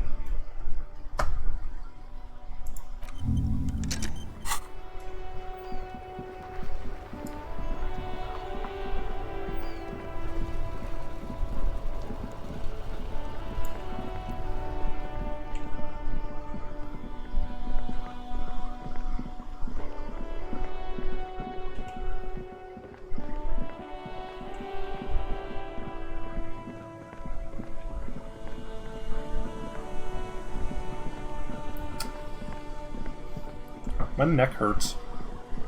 But it's like... not like painful.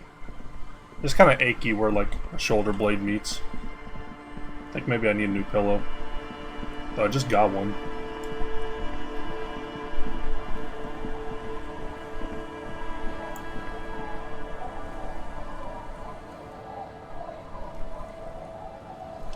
It just kind of feels stiff.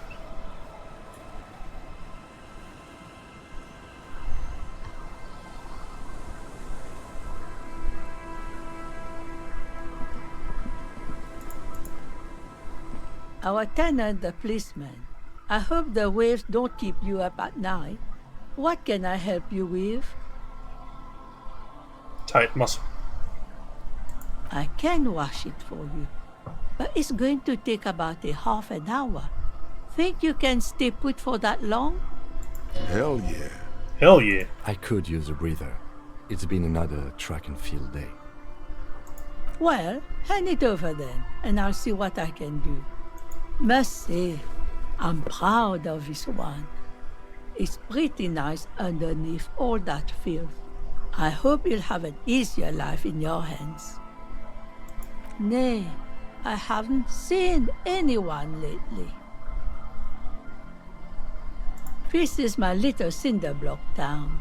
I know what goes on around here. She's being evasive. She knows something. There was a murder in Martinez. She might be a suspect.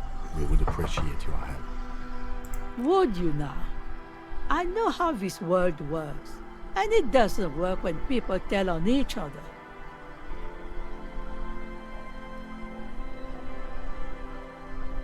Ah, I should have known. This is yet another union mess. I'm not afraid of them, you know. We are not in the habit of being afraid around here. Washerwoman knows what's up. Enough of this. She better start talking right now. There's not much to tell. People come and go. Now, was there something else? I see, ma'am. I hope you don't mind if we look around anyway. You should look around your shack. Maybe she's rented it out to others too.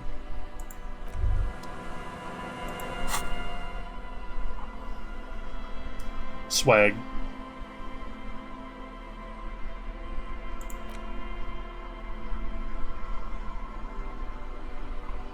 A 100% synthetic. Word, it's not actually fireproof. Remember when Shiver said to look under the floorboards? Let's see. I need to get my froggy hat on. Oh, I do have my froggy hat on.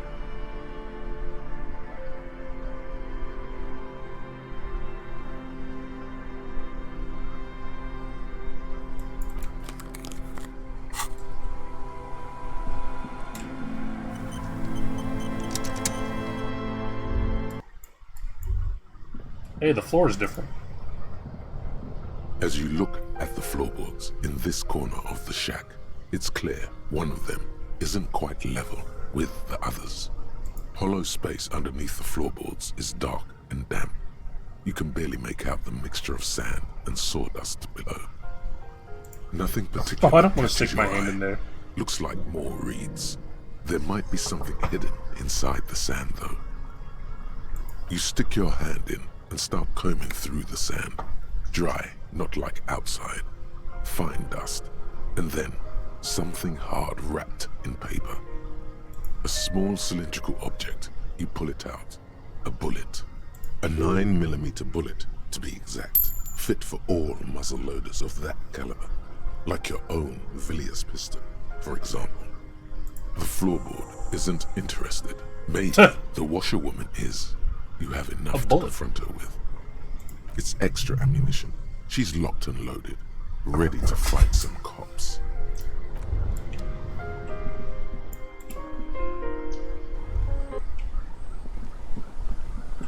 Kim, come out of your hidey hole.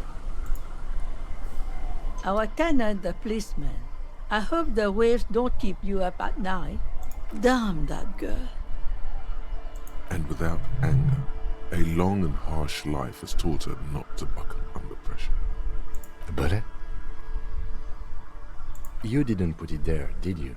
She did. Gone and hid things in there? She's usually a good tenant, and not a stupid one either. Yes, I let my room to that Ruby girl. As I've done before when she's been in trouble or just looking for solitude. I've made it clear. We welcome all kinds of people here. When was this? She came last Friday, left on Monday in a hurry. What has she gotten herself into, that girl? That's for the police to find out. Right then, please answer each question to the best of your ability. I'm sure we have a few.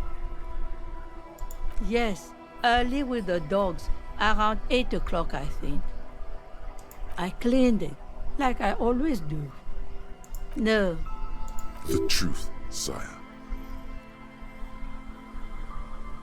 She's good company. Knows how to talk to an old woman. At my age, you don't get a lot of quality conversation. So I really appreciate that about her. Did she talk to you much during her last stay? No, she was mostly silent this time. Kept to herself. She tried not to let it show, but I could tell she hadn't come to fish. Usually she likes to cast a few lines, but this time she mostly stayed in her room. How would I know? She's a gruff one, but not violent. She doesn't go around toting a gun. Do you have any technical equipment, like radio stuff? Not that I know of, though she was into nice music. She once showed me a few mixtape milieux she'd made. Although I guess she was pretty handy with the mechanical and technical stuff. Even fixed the heater in the shack. You should be thankful for that. She may simply have kept the equipment elsewhere.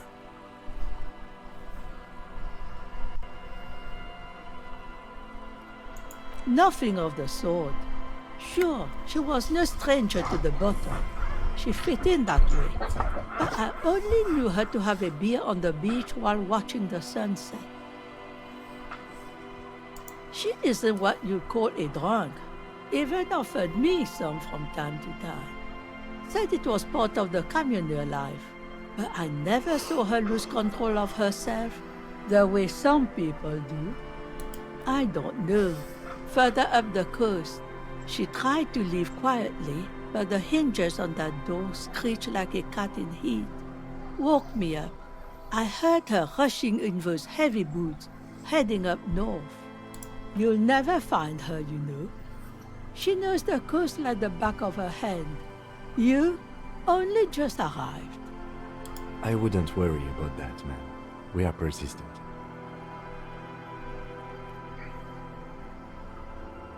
Are you sure she didn't go somewhere more pleasant and less wet?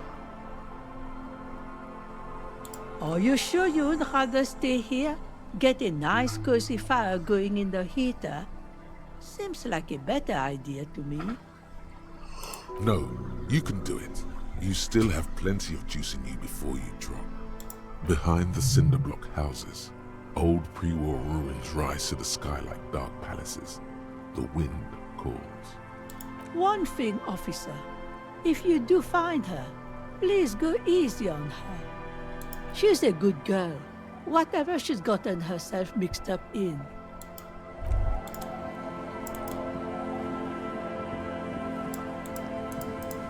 Do you know anything? Waves are beginning to die down. Look at those little bastards. Simmer down. Simmer down, bastards. Why does she care about the waves so much? What is it with waves and fishermen? We need to be out there with them, fishing, making a living. So I asked them to accommodate me. But until that happens, I can try to assist you the best I can.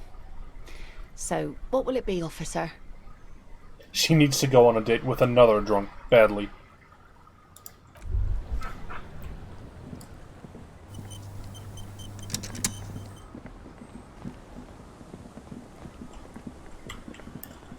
Kids, have you seen anything? The scruffy-haired little boy kicks a stone while the other watches him do it. What bad people? I don't think questioning 4-year-olds without their parents present is going to crack the case.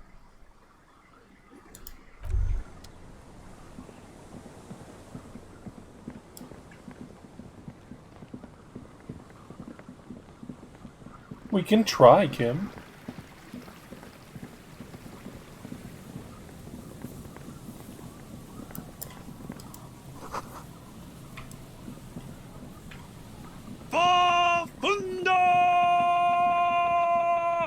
Hello. We at long last have a lead. Does anyone in here know?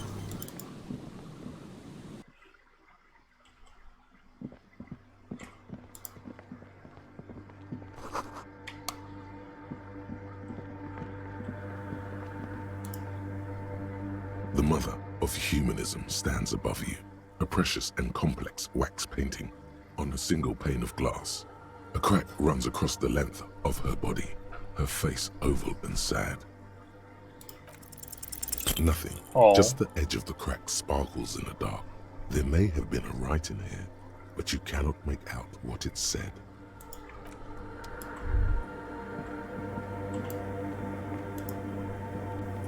Yes, what is it?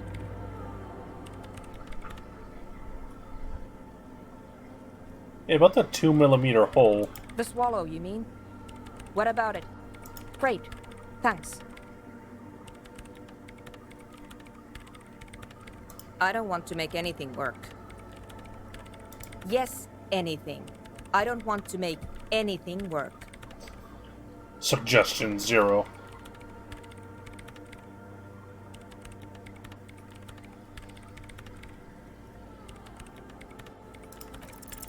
We ball. When her research is done, she can move out. What? No. Discuss I don't for really affinity need with any Dice help Maker. Project.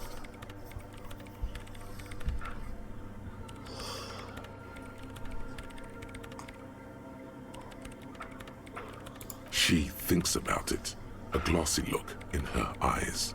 A gust of wind brings more snow in from the broken gallery. It touches her hair. All right. Bring me the game's offsite copy from my old workspace, if you really want to help. It's stored on a filament memory, and I'm unable to go and fetch it myself. Is it this? No. That's the production schedule you stole and accessed without authorization. I don't need it. In his defense, it was simply lying in the desk drawer of an abandoned cubicle. Okay, but still. It's a backup of my former employer's project, the radio game we were working on. It's stored on a filament memory, just like the one inside this radio computer. She's making it extra simple for you. The backup itself is destroyed now, but I'm hoping to use what's left of it to pinpoint the exact location of the anomaly. You just have to go to my old workspace and get the filament. Hold on. If it's called an off-site copy, then why is it still on site? Oh god, not this again. It is not on site. It is in the basement. In the Perfectly basement. safe and not connected to the front at all. Basement? Sounds like it's technically still on site. And no, taking it outside the building wouldn't have protected it from the data loss. There's nothing wrong with keeping the backup in the basement. What happened was a freak accident that has nothing to do with how the backup was stored. We clear? Yeah, that's the one. You can get in through the bookshop. You just have to do some explaining to the bookstore lady. Good. Then you might know the giant ice bear fridge in the building's cellar. The filament is inside the fridge. Just go and get it. In the fridge. In the giant ice bear fridge. I just told you. It has red glowing eyes. It's impossible to miss. You just need to get the offside copy from the ice Glad bear. to see Rudder chiming in now that we've leveled it a bit. But you've been to the fridge and it wasn't there. There was a note saying... Wait. A note from whom? Did it specify where they took the filament memory? Jawiza. Of course. Our project lead, Suliswov Jawiza. God, he was always so hell-bent on keeping the copy somewhere safe. And feature creep, and the Valley of the Heads. Like it would have made a difference. The offside copy was perfectly safe when the data loss happened. That data loss was anomalous. And the heads... And now they get to be your inner Twitter I comment. won't even get into the heads. Millions of them. Go find that copy from that ice cream maker, will you? Thanks. Valley of 1,000 Heads. You like the sound of that.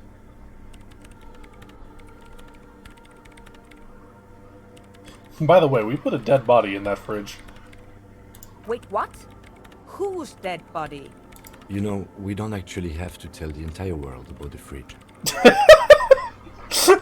Whose body is it?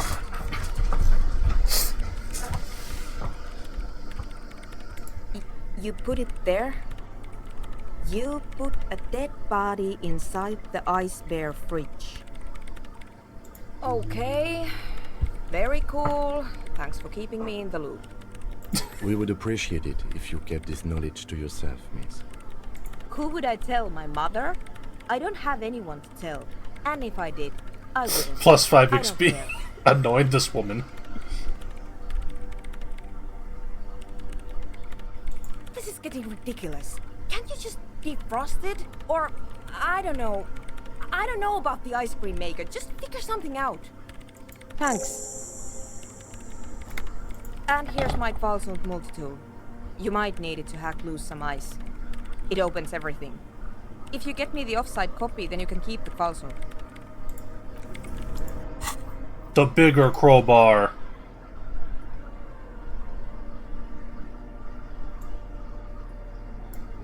Double crowbar. Soon I might be the person who gets the most annoyed with Harry.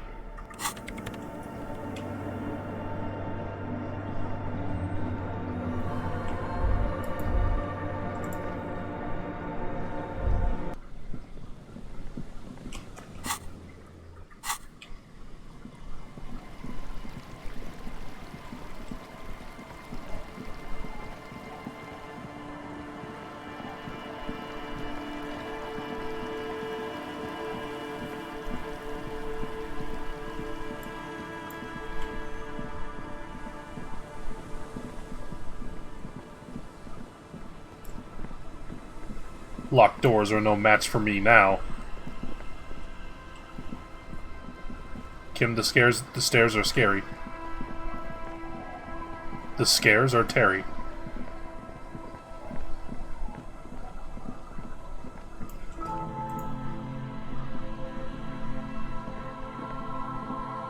The trap Smoke. is full of locusts. Smoke.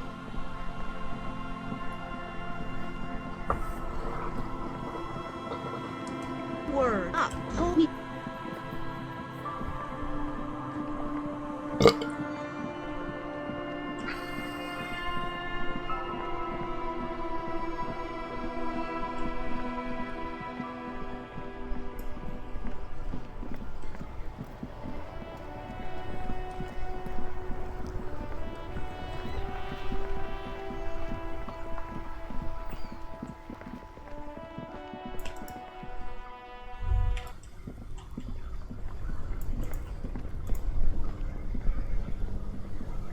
This orange machine is buzzing like an old submarine.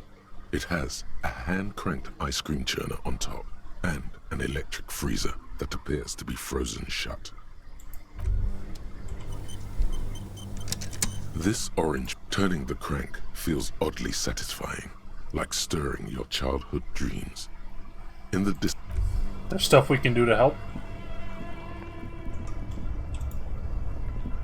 2 cables are plugged in something close to you. Very smart. Opening the lid should be much easier after the ice cream maker has defrosted. This orange machine is dead still. It has a hand-cranked ice cream churner. What else could I do to help?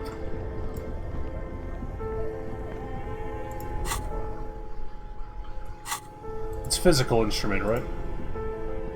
This orange machine. Yeah. I think I have some drip for that. Put on our strong clothes.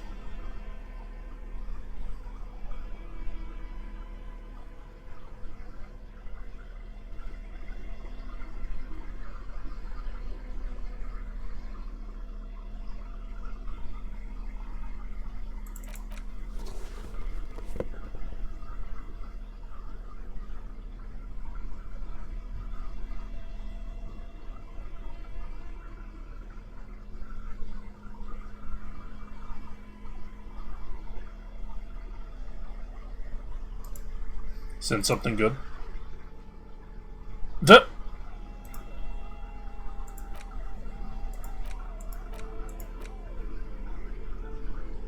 You know, we can get more physical instrument clothes. Work it!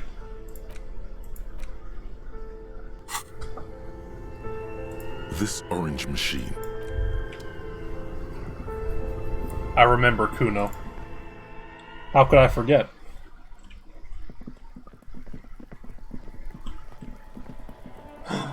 Do we have to figure out what the deal with this kid is?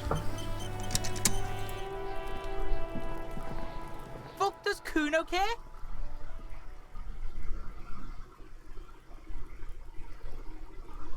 Kuno doesn't fucking care.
I feel like Kuno would like it if we wore the fucking Fuck the World outfit.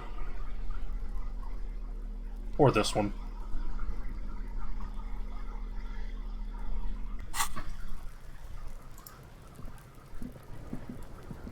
Fuck does Kuno care? Figuring out what's going on with this kid. What's going on? Is an ungovernable youth on your crime scene.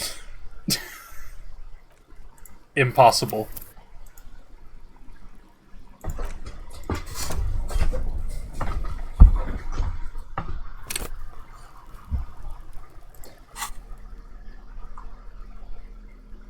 Truly incapable of understanding Kuno.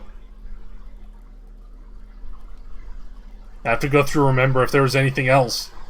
Precarious world, baby.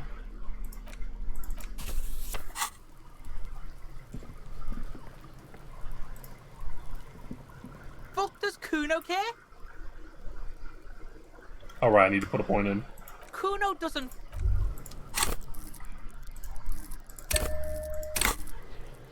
Fuck does Kuno care? It's not balling Kuno. in the wrong direction. It's Kuno S. Interesting. Kuno S is by far the worst of the two. Kuno has no problem being near you, but the other hides behind the fence, afraid for her life, like she's done something very bad. She came up with that psychopathic scheme of screaming for help before. Kuno just wanted to talk to you about his name. Kuno S was the one who wound him up and directed him. Also, Kuno hasn't stopped talking to you. even enjoys it from time to time. When you talk to the other one, it's like talking to a cornered animal. She only hisses and says murder was the case that they gave her. And then there's the fact that she's a girl and appears to be a little younger, certainly smaller, and yet Kuno is afraid of her. What's up with that, Kuno? All in all, Kuno respects madness. You cannot hope to outdo her on that front. You must win yourself a few minutes with him alone. Fuck you whispering about? He's whispering too. He's going with it. But watch what happens. Fuck you whispering about? If Kuno wants to whisper, he's gonna fucking whisper, okay? Let's whisper, pig. This is it. You've got him. But be careful. You can still fuck this up. Don't make Kuno look bad in this.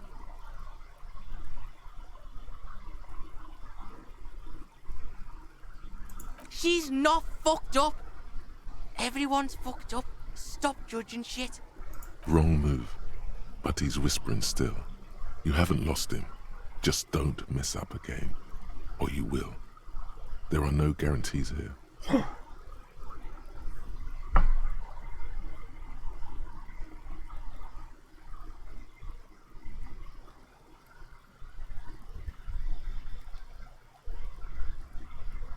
Crazy? You don't know the half of it. She's not crazy. She's insane. Dangerous. She's smoked a man. She's done people in. Probably even pigs. Stop talking to him! Kuno, I'm fucking warning you! You're gonna get us into shit! She understands what you're trying to do. Yo, see? Did Kuno not tell ya? Kuno told ya. Kuno talks to whoever he wants. Talk, pig. Kuno's got it under control. You did it. They're separated. He's even turned his back to her so she can't read his lips. Fuck. She can read lips. You should cup your mouth. What do you mean she smoked someone? Kuno means she killed someone. That's right. She's a killer. Like, actually a killer. His little green eyes are fixed on yours. He's meant everything he said before, but right now, he not only means it, he is sincere. You serious? Killing is serious shit. Kuno's always serious about the 488. 488. The criminal code doesn't go higher than 190. She's probably killed a pig too. I mean, I'm pretty sure she has. How many? Forget Kuno said that. Kuno was just shitting. Kuno was just running his mouth. Kuno's stupid like that. The creature peers at you both from over the fence. There is something searching in her eyes. Fear.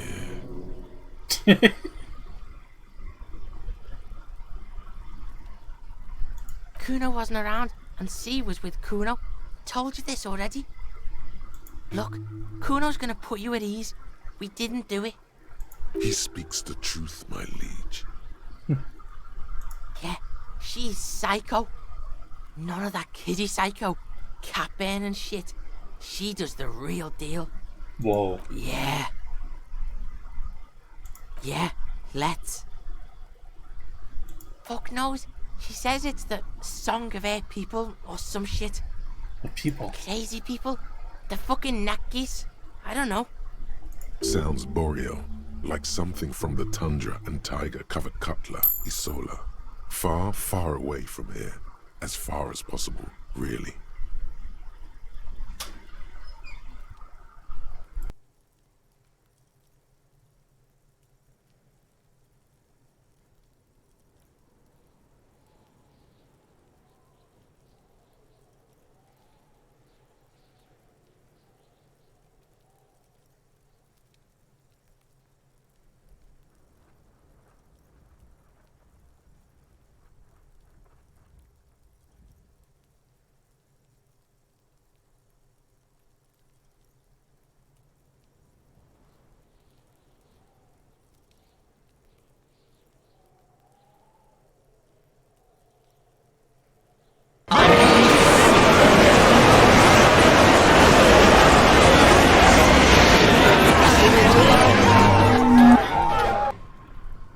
Sorry, I was being shown a cat. They have red-haired people there? You mean evil little red-haired people like her? Yes, they do. The Suruese have that ginger gene. Suruese? Like that man from Helmdall shit? She could be. She could be that Helmdall shit. Kitty hype. Revachol does have a small Suruese community. Or she climbed into a yakberry crate and was shipped over accidentally. Fuck no, she's not my sister. She's just a stray who got in, like a mad dog or some shit. Yeah, she was just there. What was that, Kuno? She was in the hallway, dripping wet, by the fucking shoe rack, in the dark. Kuno's got no fucking idea. Her hair was all wet. I think she pissed on the floor too. She was there for 3 days, in the corner, every time Kuno went out. I don't know. Someone left the door open. Kuno comes home and she's sleeping under the desk, under a pile of clothes, like a dog.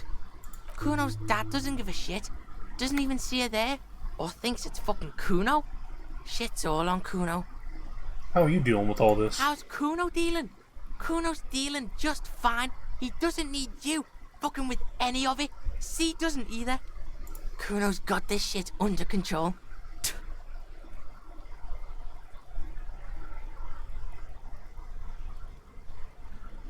Listen, listen. C is Kuno's go-to. Kuno's protecting her. You fuck with C, you fuck with Kuno. You threaten her, you threaten to take her away. This is what it all comes down to. He needs you to take him seriously now. I'm going to kill you. I'll run when you put the cuffs on her, sneak up on you later, and fuck you up. You understand? He may not be able to do it, but he will try. Right now, he believes he will. Understood, Kuno. Alright, now we can do business. He's breathing heavily. That took something out of him. Yeah? What do you want? Kuno can hook you up with... Don't hook him up with shit, Kuno. See, relax. He respects the Kuno. Kuno made him respect the Kuno. You respect the Kuno, you get all kinds of shit. Kuno's gonna get you hooked on illegal narcotics if you run a little errand for the Kuno. Get you hooked, pig. Get his hook in you. Then Kuno gonna get you hooking for more. Cash in big style. Pig hooker. That's right. Yes! Kuno's a candy store for pigs now. Get ready to be rewarded. Thanks, Kuno. Kuno gets it from his dad. Kuno and his dad are major suppliers. That's where Kuno gets his lightning on. Problem is, Kuno and his dad had a little falling out. Now junkies clawing at Kuno's door. Streets going mad. Kuno's got to throw his dirty popo man at it. Dirty popo man is you. In there is Kuno's violent dad on steroids. Kuno's dad does steroids and speed. If you can take him, you can have half of the speed. Kuno's dad is a fucking monster. He's the most violent man in Revachol. The most violent man in Revachol. Thing. He drinks too. Like half. A baggie, but like in this vial. Fuck you talking about half a G? This shit is giant grade A shit. So clean you can barely see it. You can barely see it because there's barely any. Okay, Kuno's listening.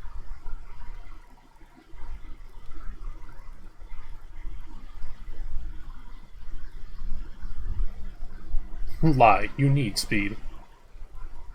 Sure, whatever. If you survive, make sure to bring that shit back to Kuno. Kuno's almost out. You wouldn't like the Kuno when he's out. Just get in the apartment building. Kuno knows you already fucked your way in. Kuno knows everything. Go to room 12, first floor, and kick down the door. Police violence style. Kuno style. And then it's action time. You're locked in the room with violent fuckheads. That's it. Next time Kuno sees you, you better have his shit. Split a kilo with Kuno. What the hell are you signing us up for here?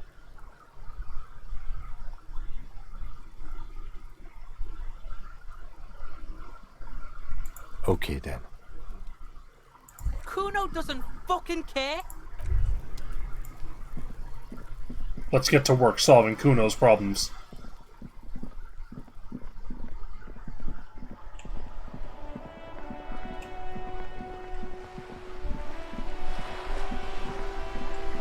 I'm gonna kill Kuno's dad.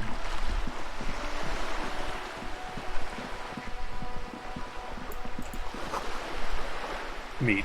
Not rotten, not fresh. Grilled.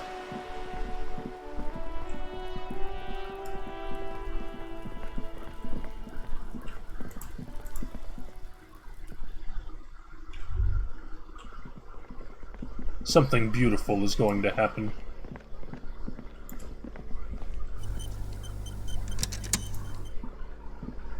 You hear someone walking around inside. Oh, it's number 10.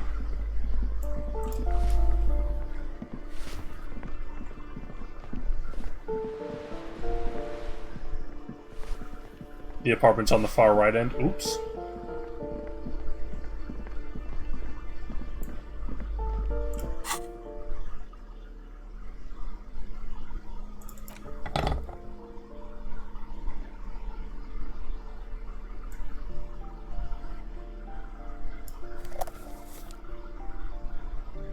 Oh, not that.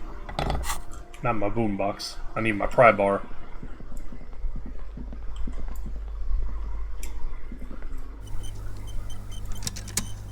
A shabby door hangs oddly on its hinges, secured to the doorframe with a safety chain.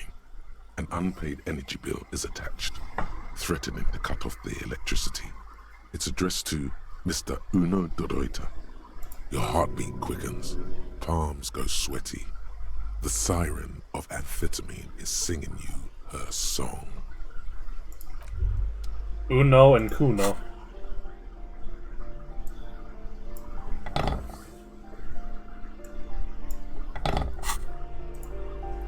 A shabby door hangs oddly on its hinges, secured to snip. The cutter goes through them like dead leaves. The links fall to the ground on the other side of the door. Don't let the quiet fool you. The beast is in there somewhere, ready to rip you to shreds with a broken bottle. I know there's no stopping you, but let's at least make this quick.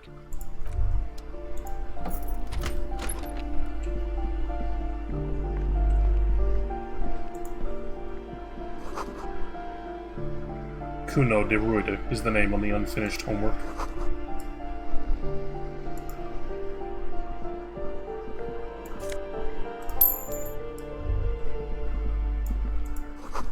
It's from 2 years ago.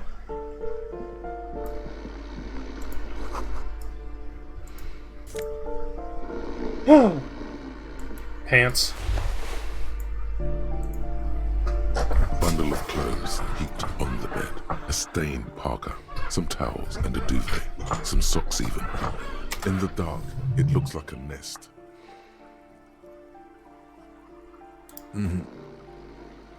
Something underneath there is breathing. It doesn't give a shit that you're a cop. Stop your hand now, or you're gonna die. Your hand touches a greasy duvet covered in cigarette burns and ketchup stains. You hear a growl. There is something alive underneath it.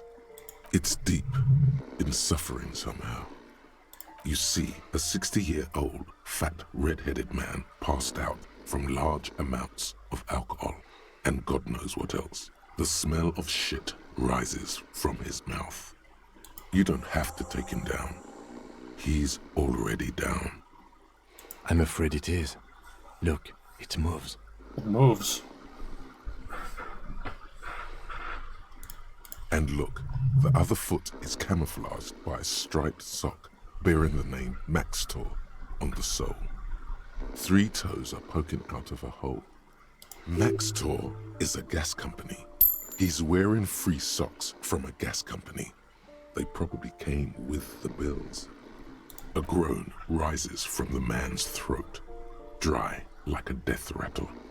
He's trying to say something in his sleep. Well, judging by the color of his hair, I would say yes, it is. The lieutenant's right. The man's unwashed hair bears a familiar ginger tone. Even the hair on his chest is coppery. The light from the window falls into his half-open eyes. There's still plenty to be scared of here, just not what you thought. No, it really doesn't. This looks very hard to recover from. This man won't be feeding his family anytime soon. Not that he was, but at least he won't be beating his son. A pair of half-open bug eyes is staring back at you from the dark, empty, and frozen. It's clear that the person behind them is not awake. Can't you tell? It happens to exceptionally committed substance abusers. They fall asleep with their eyelids still open. Not a pretty sight.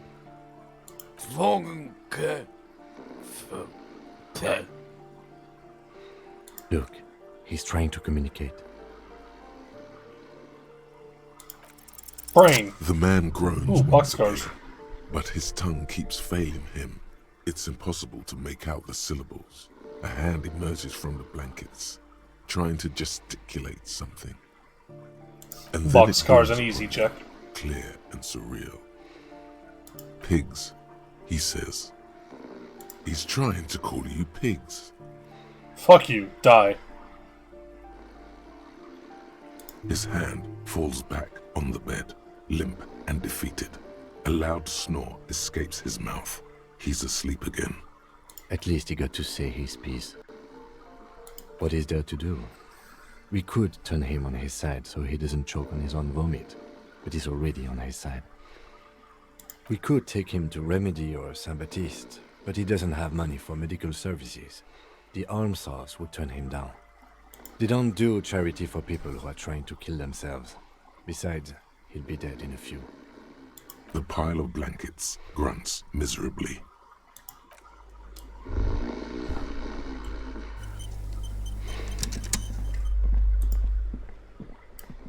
A phone book lies open on the table, covering a stack of utility bills. Right next to it, in plain sight, sits a small bottle Porn of poster in the amphetamine, living room. Yeah. conveniently equipped with a straw.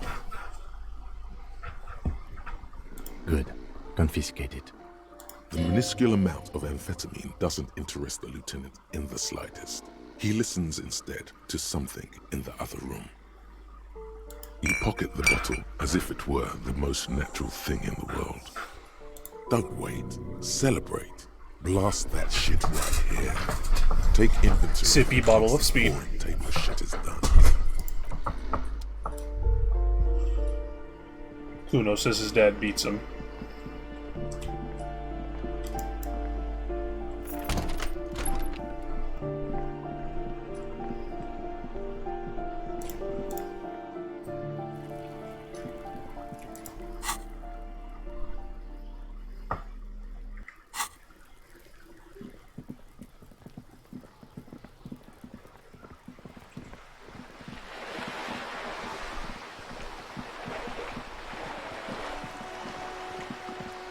Something about the waves sound Paul stretched slightly.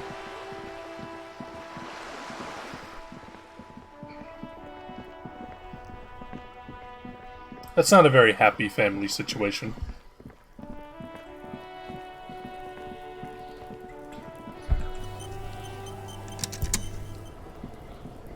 Fuck does Kuno care?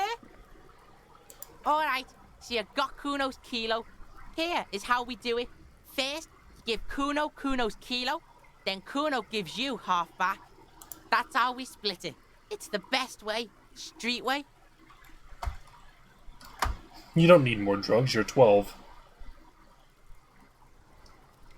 Word on the street is, you sent your little friend in dressed as a hooker, distraction style. That's some sick shit. Not a single muscle moves on the lieutenant's face. Kuno wants to hear all about it, but first we split the kilo, then we shoot the shit.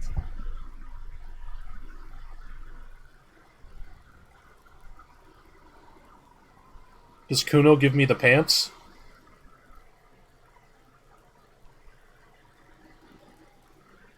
I'm not ready to make this decision.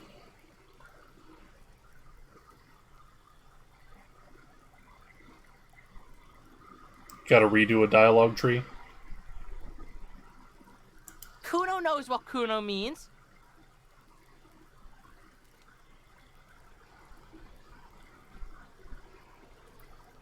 I probably shouldn't give Kuno drugs. Wow, that's heavy. There you go. More than half in there. Kuno's fucking honourable like that.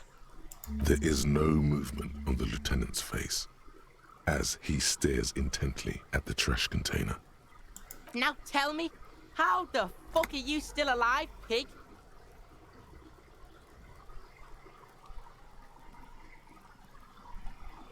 The fuck do you know about Kuno's life? Kuno's got plans. Get the fuck out of here. Yeah, we got plans. 6 meters underground, below piping from before the war, the collapsed remains of the Martinez storm drain system. There are 2 stolen flashlights with piles of batteries next to them, beside 2 bedrolls, in the dark and opening into the lower tunnels. Yeah, you do some Sambo shit, sneak in. Is the hooker thing real? I killed your dad, Kuno. What? His posture changes. The swaying rooster motion stops for a second. Then he gets it going again, reorienting himself. Fuck right. Kuno's dad was sleeping like a bum. Kuno told ya. Kuno's dad doesn't give a shit about anything. Fucking breaking and entering shit. That's nothing to Kuno's dad. You got lucky, pig. Kuno knew this. Kuno's fucking violent fiend dad's been drinking hard lately. Kuno knew you have a way in. Narrow window. Kuno window.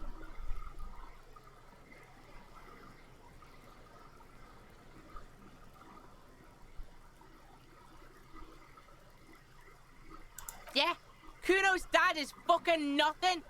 Fucking coma shit, stroke shit. Kuno's dad is so fucking violent. He's had a stroke many times. Shit. Kuno's gonna have one too. Gonna be just like Kuno's dad. Speed shit, crime shit, fucking on the bed. Kuno's gonna go out like Kuno's dad. Revachol West style. Stop saying all this sad shit, Kuno. There's a touch of grief in there. Fuck you talking sad? Kuno's got hard shit, death shit, nothing shit. Get your fucking nun ass out of here before Kuno fucks it dead. You think 'cause you brought Kuno 1 gram of speed, you're friends now? Kuno ain't turning into shit. Kuno is that shit. If he doesn't stop soon, he's going to collapse from exhaustion. He's red all over.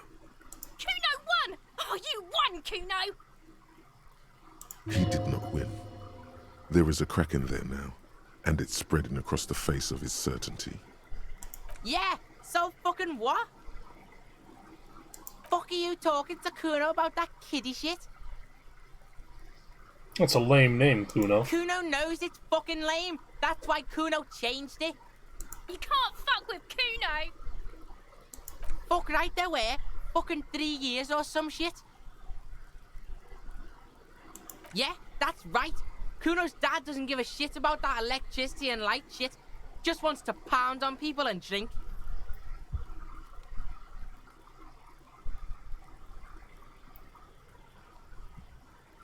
That's right, it's a shithole. Kuno's gonna move underground, Leroy shit, ancient shit. Kuno's gonna live in a fucking catacomb. Yeah, in a tomb, Kuno.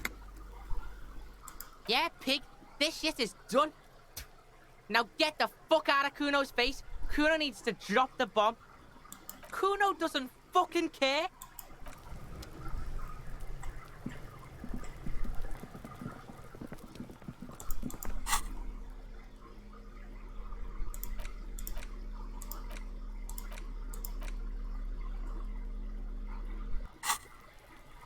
Kuno has pants, I promise. Maybe we can just, like, ball on the thing.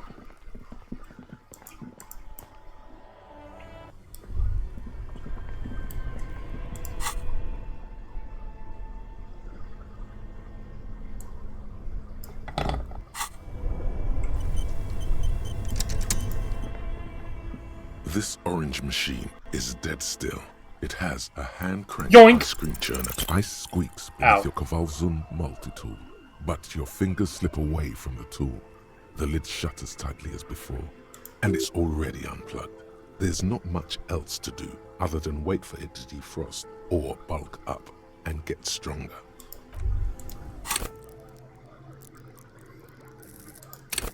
Bulk up.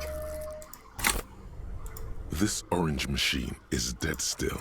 It has ice groans and howls under the strain of the giant Kavalzun multitude until the lid cracks open.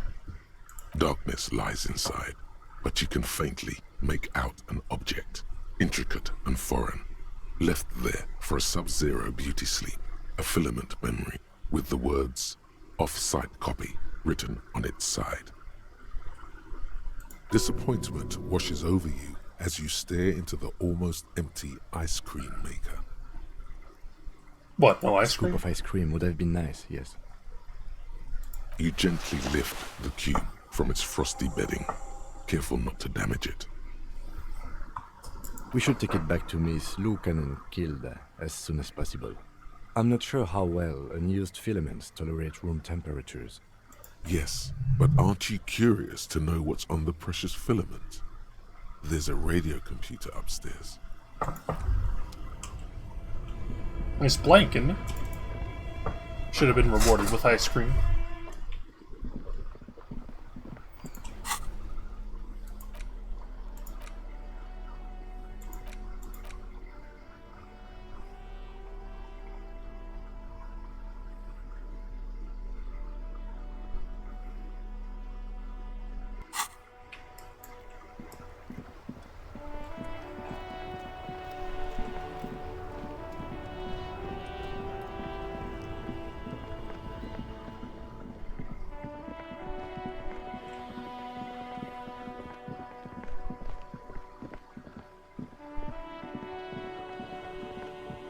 Floppy cube.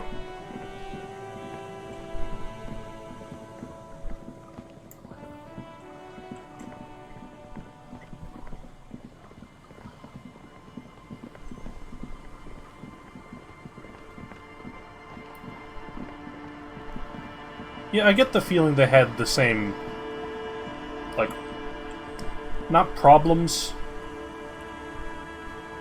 but came up with different solutions.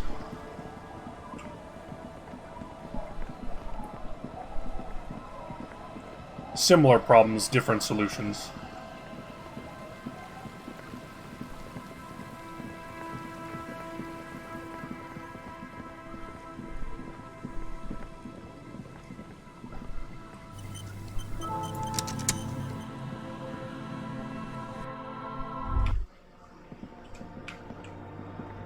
Had a thought next to the door. Bark beetles?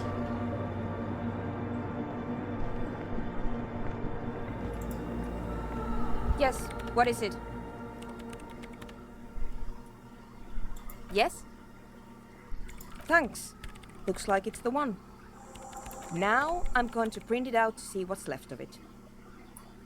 I have a theory. Lintel was able to divine the location of the anomaly from this broken copy. I want to repeat their calculation, only this time with better equipment. Watch. What an intricate display of failure. The paper starts filling out with ink, soaking it in a gleaming blackness. Not a single line of data stands out. This is wrong. Machines shouldn't behave like that.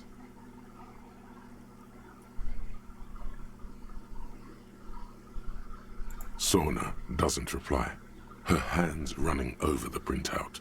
She's looking for something. For her morning star. Eyes scouring the millimeters. Here. I found it. Hold on.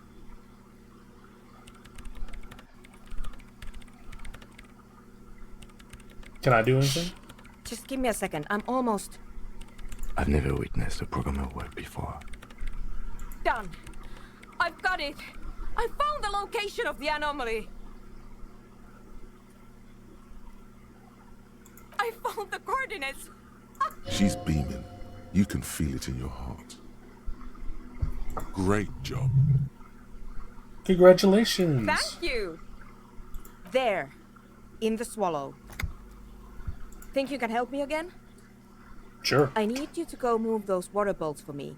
I need to double check my calculations. You like moving things around. Moving things around is calming. Just walk over to the circle and follow my instructions. Move the third bolt 2 centimeters to the left, and the fourth bolt 5 centimeters to the right. This should do the trick. Thanks.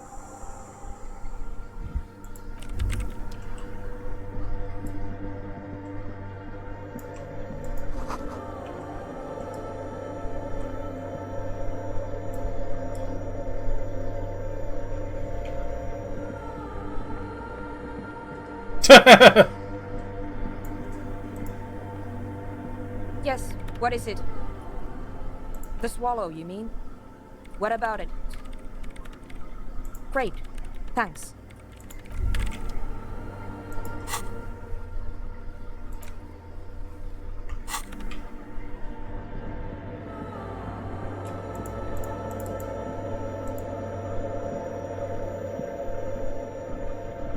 It's awfully silent again, as if someone turned off the entire world outside those walls.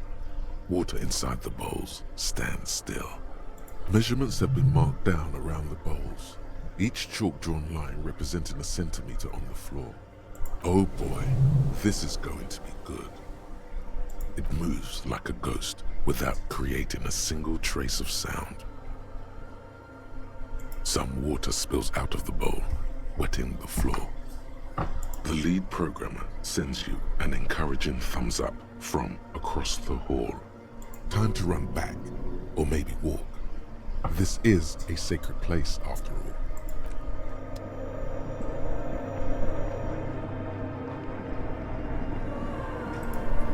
Yes, what is it? Great. Everything should be aligned now. Miss Know-It-All is hesitating. What's wrong? Nothing. Now the only thing left to do is to unmute the headphones. If we got the location right, we should then be able to hear whatever sound this anomaly makes. Honestly, I'm a little scared. I don't know. Is it just gonna be silence? That's what I'm scared of. I don't know. It could be anything. I mean, what sound does the nothing make? How can you even listen to something that doesn't exist? What if silence is only what surrounds it, but the swallow itself is... I don't know. I'm just scared. Maybe it's going to be something terrifying. Maybe it's going to tear the world apart. Like that evil ink that filled the printout, erasing coherence and meaning. Maybe.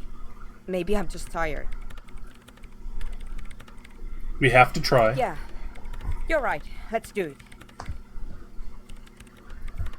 The lieutenant takes a step back.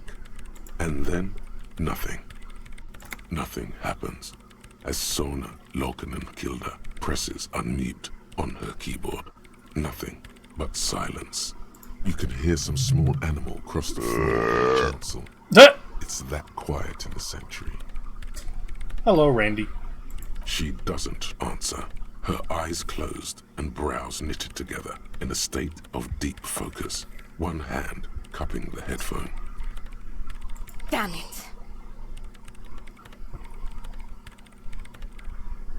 No, of course not. Nothing happened. Let's move on. Despite her fear, she was hoping for something extraordinary to take place. No. No. My hypothesis was wrong. According to this, I should have heard something if I got the coordinates right.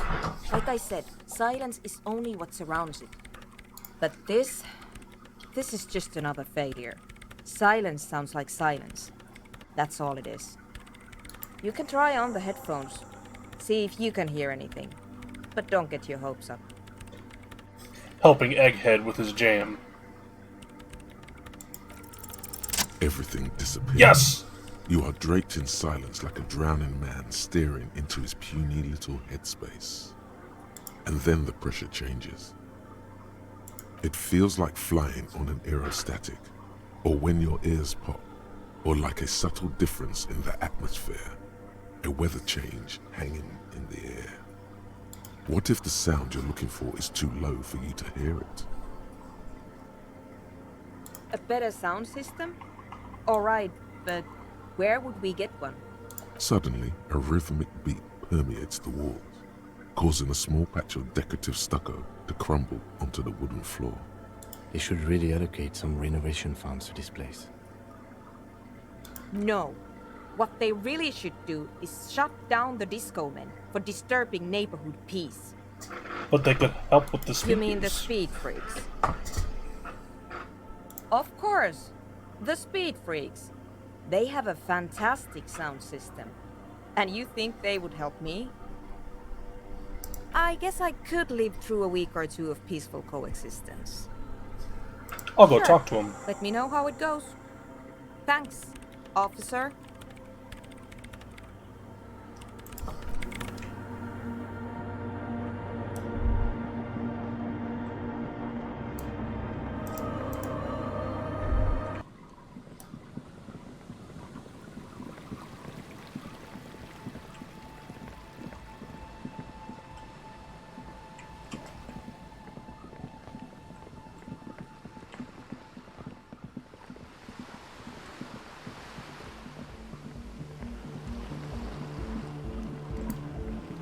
Oh, they play a speedy speed boy. Huh? I see you're here again, off-sign man. Huh? A sticker? You mean the yellow one? Can you describe it to me? Interesting. He wants you to describe it, though he already knows what it looks like.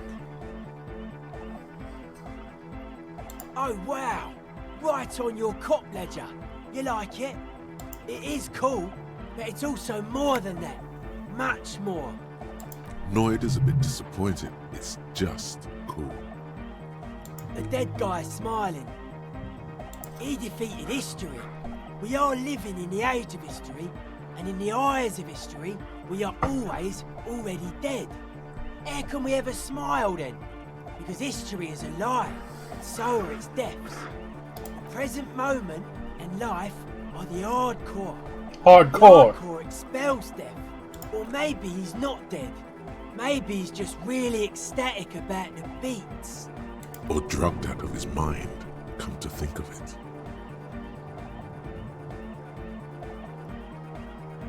Yeah, that interpretation holds. I guess one could write an entire treatise on the thing. But what for? Nah. Still strongly out of sync. Stage gamma disalignment. Normal teens in a normal tent. You heard me. Hi again. So, how are things going? Yes? What's the deal? We are grateful, Copman. You're an augury of a new era of anodic dance music. That's fine. We can manage. And you're still sure about keeping our little side business, right? Only love and anodic dance music. Fine. We can make do.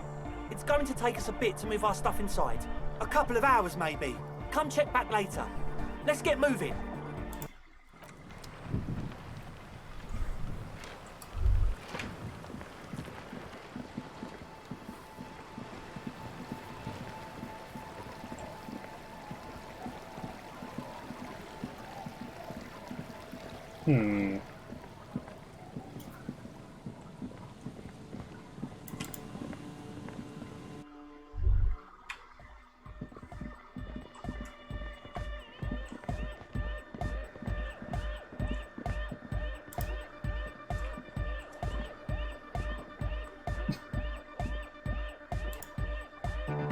Yes, what is it? What? What did you say? How's the project going? Can't hear you. The music is too loud. Oh, the project! It's not going well. There's that guy. I need him to plug a 3.5 cable into the auxiliary input so that I can route the audio signal through the mixer into the speakers. He doesn't listen to me! He only ever seems to care about hardcore and Yekukata! A place to be, apparently. Thanks. Maybe you can get through his magic rhymes. Let me know how it goes. I love Egghead. Glorian Church, the place to be! Make some noise, my church people! Vibrations Hardcore! thump through your blue soul. The music sounds much better in the church. A hawthorn tree on Rue de Saint-Gilles Lane, tangled in its branches, something bronze flutters in the wind. He stands on stage behind a table, nodding along to the music and waving his hand in the air. In front of him, the audio mixer, one reel spinning. The other reel deck is empty. Cables run hither and thither. On one side, Shivers just tells you where it is. Auxiliary line in, with the number 4.5 written next to it. To the mega! Yeah! I can route it through auxiliary! What kind of a cable does she use? 3.5 or 4.5? Oh, she uses 3.5. Yeah. The auxiliary lining is 4.5 millimeter. These two don't mix. Oh no, we're going to be in this church forever. Don't worry, I have an adapter for it right here. Hang on, this is a 4.5. We're all good, people! Whoa, thank God. Adapters noticeably degrade the sound quality. Great! Someone got through to him. Okay, let's get it all set up. Can we turn the music off, please? Everybody! Everybody! Don't panic! I'm going to turn off the on for just a sec for a special scheduled event. The Arno will be back, but we're doing something else for one moment. Alright, go tell her that Egghead is ready to rave to her tunes, and then I'll turn off the music. What do you mean, file not found? Yes, what is it? Okay, but think you can ask him to turn the volume down a bit? Just in case. Maximum! Maximum is the only way! The only way! I know it is, but could you please turn it down just this instance? Just this one time? Maximum is not the only way, okay? Pump it to the brick! Pump it to the hard master! There's no other way! Glue style! Glue style? Okay, there literally is no other way. The mixing desk is glued to maximum. See? He pumps it to the hard master. It's hopeless. Of course it is. Yeah! Permanent enlightenment! Ray of sound! Permanent enlightenment. Never mind then. Let's get on with our project. I'm going to unmute the speakers on a count of 5. Everyone ready? Egghead pumps his hand up in the air, waiting for the beat to drop. Born ready. Ready. I want Egghead to witness a I'm ROM ready hack. if you two are detectives. Am I having like a stroke? Why can't I like read today? The lieutenant nods stoically. There's tightness in your chest. Anxiety. Ready. 5, 4, 3, 2, 1. Mute disengaged. No wind outside. No waves. No floorboards creaking. Total, continuous silence. This is unnatural. The woman looks around. In the silence, you see dust move on the floorboards. The driver of the speaker vibrates in the air and then stops. Plasterwork begins to crumble down the walls. In the silence, a low hum starts creeping up your spine. It's a song inside you. Not in the speakers, not in the room. A great bass sigh in the basement of your mind. Slowly it builds until the air around you starts to vibrate. It's out there now, in the world, made manifest. Uh-oh. It will devour everything. The floorboards, the glass, the streets, and the people. Nothing will remain. Guys, This is my mom.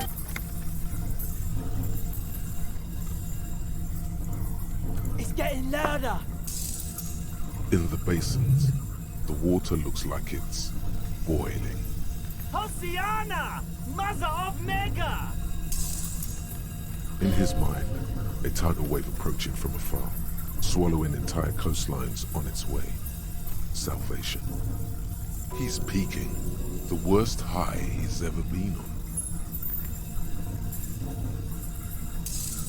The beauty and the beat! The future of dance! Planetary! No, Egg! It's the window! In the corner of your eye, the lieutenant steps aside, cautiously, his eyes searching for a possible evacuation route. The window is going to come down. No, the roof! Oh shit. Cracks appear on the stained glass windows. Cracks run up the wooden pillars in the dark. What have we done? Love! We gotta raise the roof. All the bass grows, like the jaws of a giant compressor gnawing on metal and wood. It does not sound benevolent at all. A great pulse arises in your flesh. That's it. I'm muting it.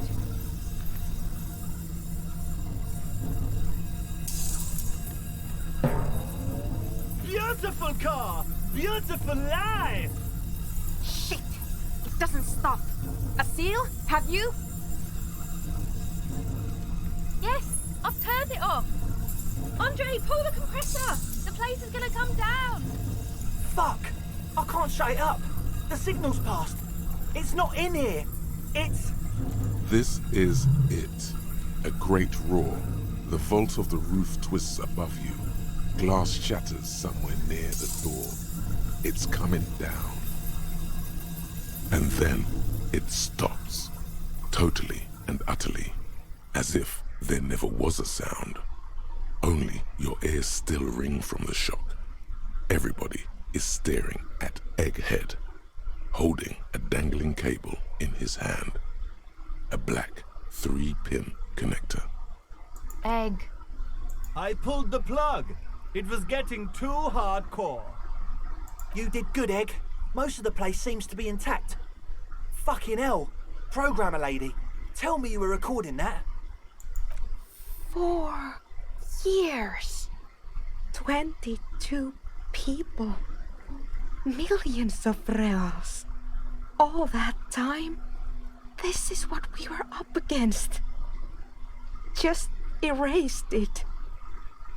Suliswolf isn't gonna believe this. Yeah, but did you record it though? It was dope. I think we can use it. Yes, Andre. I recorded it.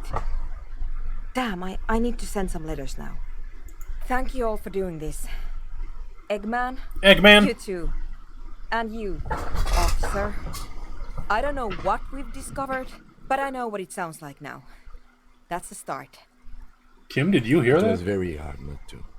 I think you're right. There is something going on here. And you need to be very careful with it. I promise, officer. We will not play it again.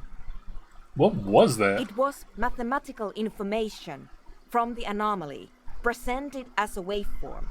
That's what it was technically. Theoretically, I have no idea. I've never even heard of anything like this. A voice seems muffled in the silent church. It's your ears adjusting after the exposure.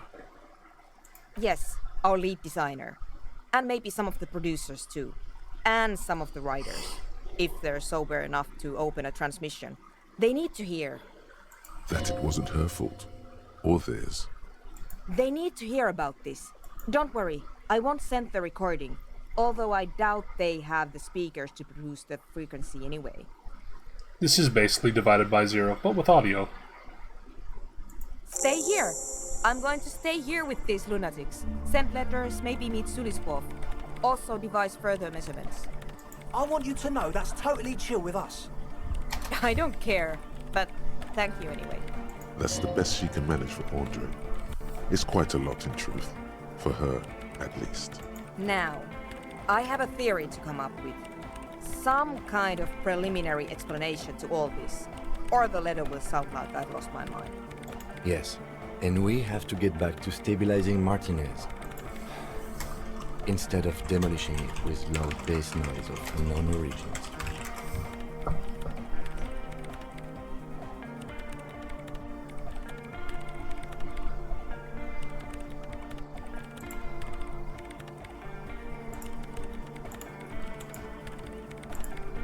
Some tiny hard thing lets go in your stomach.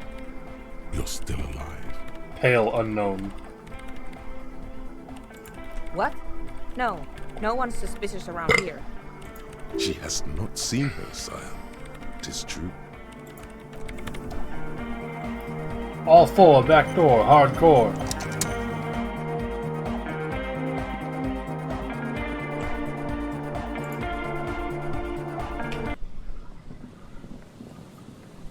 Might be time to talk to Joyce about this pail.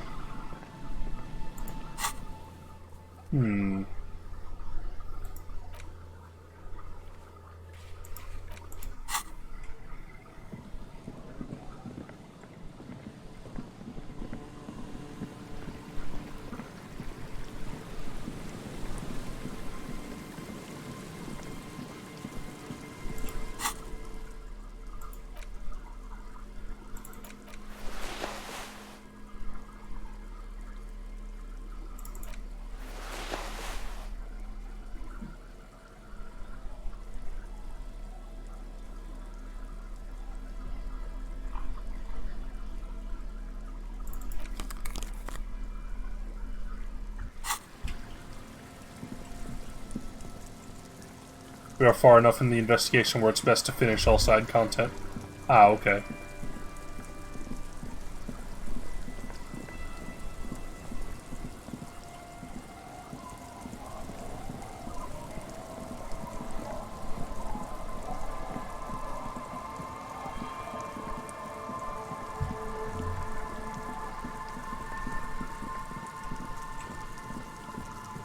I'm gonna sound funny. Where's Joyce again?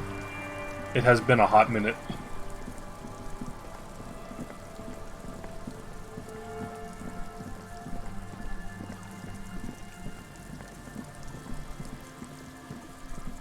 Follow the coast.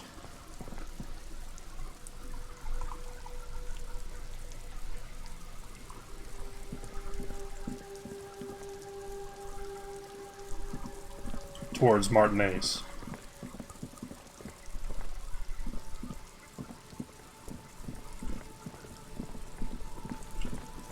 Oh, right. Up there.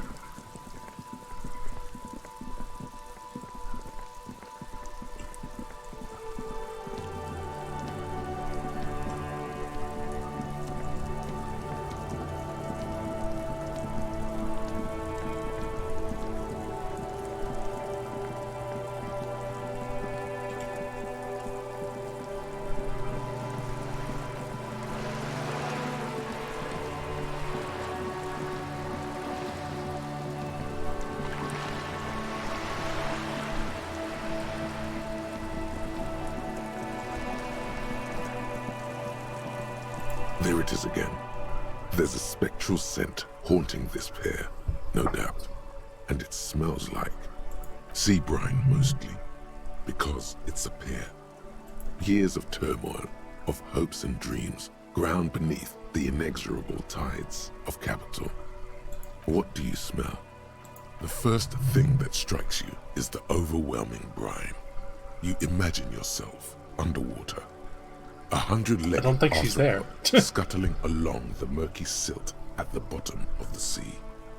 But then, the unmistakable reek of seagull shit hits you. Buoyed along on the air currents, an acrid melody atop moldering cords of wood rot and heavy fuel oil. Everything in order, detective?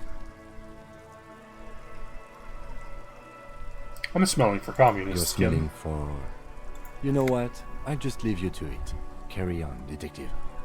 The lieutenant lacks your highly developed politico-olfactory cortex. The smell is undeniable, and it's coming from that balcony up there. Certainement, a precocious communist youth, a symbol of a kinder, more hopeful future. Now's your chance to establish contact with your revolutionary brothers and sisters.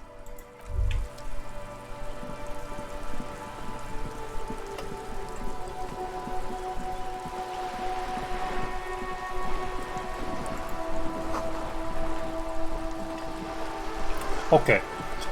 Thanks, Joyce.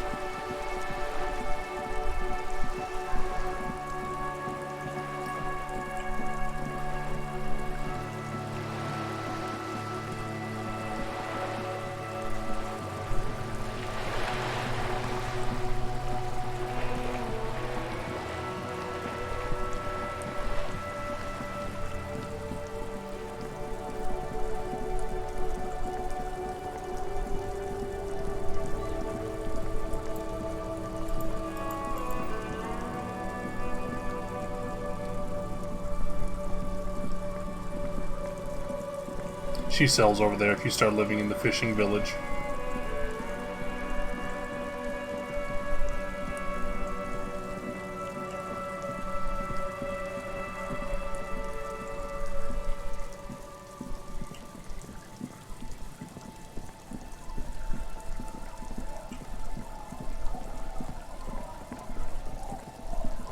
That's fair.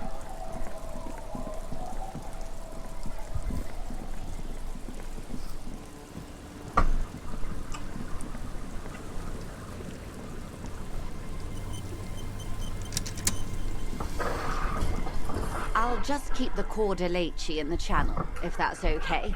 It's too shallow near the pier. Hi, ma'am. And it's a jetty, by the way. Of course. Jetty.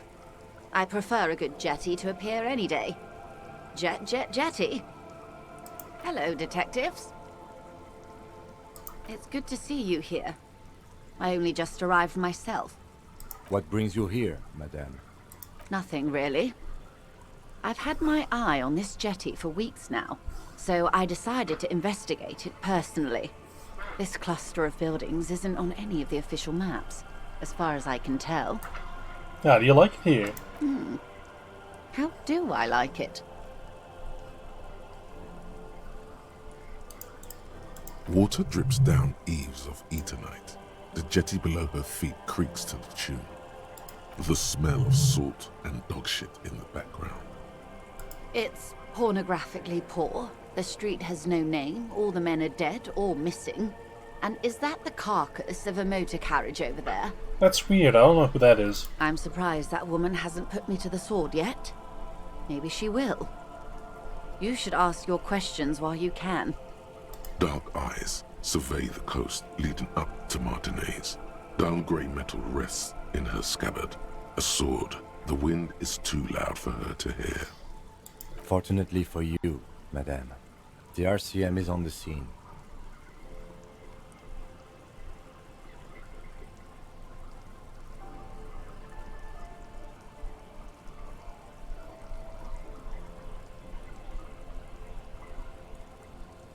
That they don't.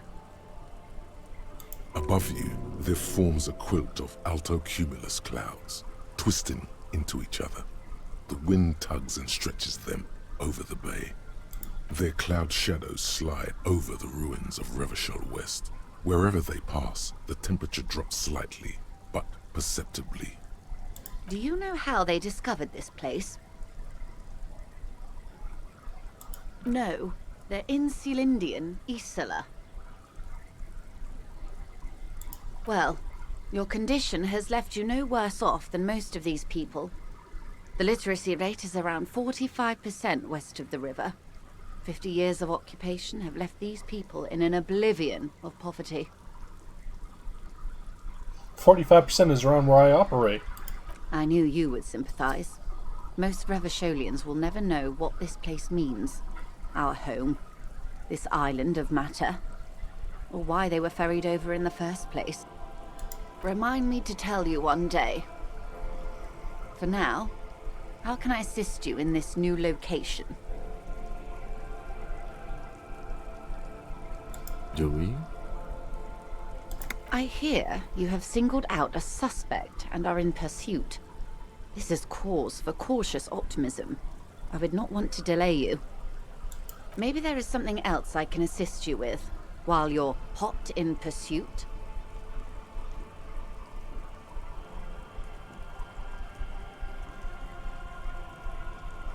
I found my badge. Love, you did. Fast, observantly, like an electronic printer. Pleased to meet you, Lieutenant W. Freighter Dubois. I am glad to see a man of high qualification. The situation is precarious. What can I help you with, Lieutenant Freighter?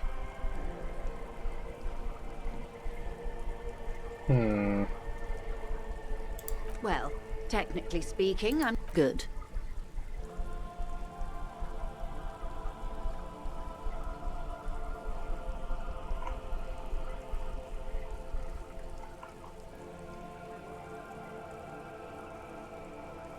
Of course, anything to help. I am sorry to have been the bearer of bad news. If there is anything else I can help you with, please ask. I fear I've told you all I know. It's an Oranese map of the waterways, or some... Is there anything else I can Where's help the you with? reality lowdown tree? I don't see it. Wow, you work hard. I do? Oh, yes. You hustle. You're a provider. It's tough out there, but you keep it real and provide. I guess I do, yeah. Like a horse, a workhorse, for hard work. Look at yourself. You're a human pedometer. You must have walked 200,000 steps down cracked asphalt, mosaic, sand, and linoleum after you re-emerged. That is the sign of a hustler who never gives up. The world is harsh and people are evil. You didn't make it that way, and you won't let it break you. You ride. I fucking ride till I die. That's just what it's like. Life and death. But you got gills on your side, baby. Got those black papers with the faces of the innocents on them. You bring in the Franco-Negros and the Solas. It ain't easy, but you do it. Day in and day out. You didn't make the rules, but you won't lose. You're a cop, and a sprinter, and a money printer.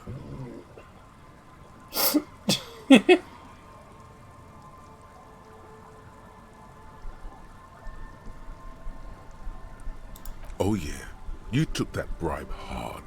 You're a killer. Wasn't easy getting that giant novelty check from Everard. Took some ingenuity to get into the harbor, but you got in. And you took that bribe as hard as any cop's taken it. He did. Yes, he did. And you took it. Took it and put it in your pocket. Ka-ching, baby doll. Officer Hustle riding shotgun. You didn't log that in as a donation either. You don't log any of that shit in. You're a straight rider. Yeah, you're in the sales business. Shake 'em for shit and then pawn it off. Law officer style. Sure. And has it been easy? Is life easy? Have you not gone into cardiac arrest? Are you not about to have an anxiety attack or shoot yourself in the mouth? But you still hustle 24/7, ride or die. Now, ask yourself, are you rich? No, I'm not. That's right. You work harder than anyone. You almost rode yourself to the grave, and you're still practically a hobo. Why is that? The system is broken. Boo-hoo. The system is broken. The establishment is keeping me down. That's not the fuck yeah attitude you're used to. What is this? Why are you so poor? Fucking taxes, man. That's right, 100%. Fucking G-Man's got his jam-covered sticky fingers in your pocket, stealing from you every time you buy, sell, walk, talk, fart, so much as sneeze. Every time you wipe your ass, they got their direct and their indirect modes of taxation. Sales tax, excise duty, extraction tax, alimony, one tax that doesn't even have a name. Plus there's the stuff people in other countries pay for. That makes them ask for more money from you. Here, total tax duties add up to 98% of all your money. No fucking way. I guess I'm a free market fundamentalist now. Working class don't know what's happening. All this spit out to you. This isn't helping me solve my money problem. It's only making me into a free market type. What are you, a racist? Don't be a racist. Be a cool immigrant, ultra-liberal free market advocate. Ride or die. Keep it street.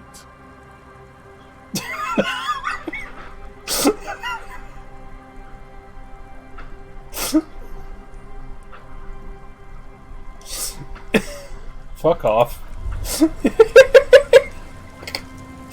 Be a capitalist or you're racist.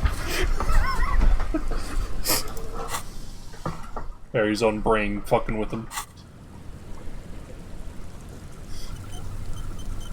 You're back. Where's the Good. Yeah, she doesn't have it. You're back. What we do.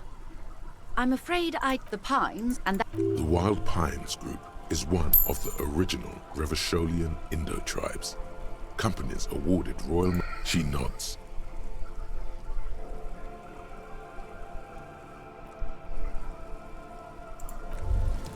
Get the reality lowdown task.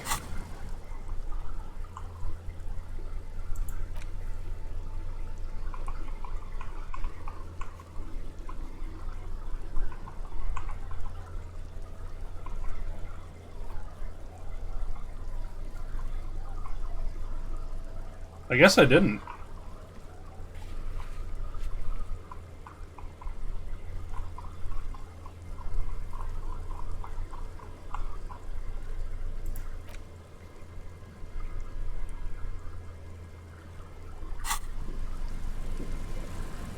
I kept my amnesia a secret this whole time.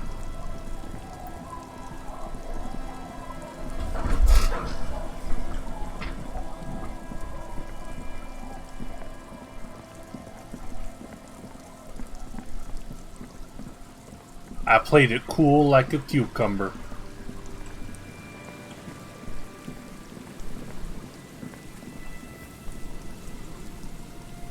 Now we got a -10 penalty for a single check. Oops.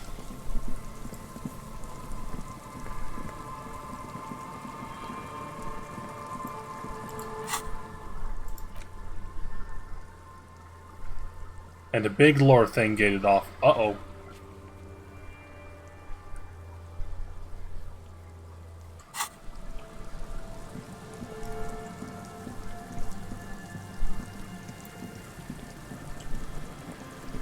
I have an idea.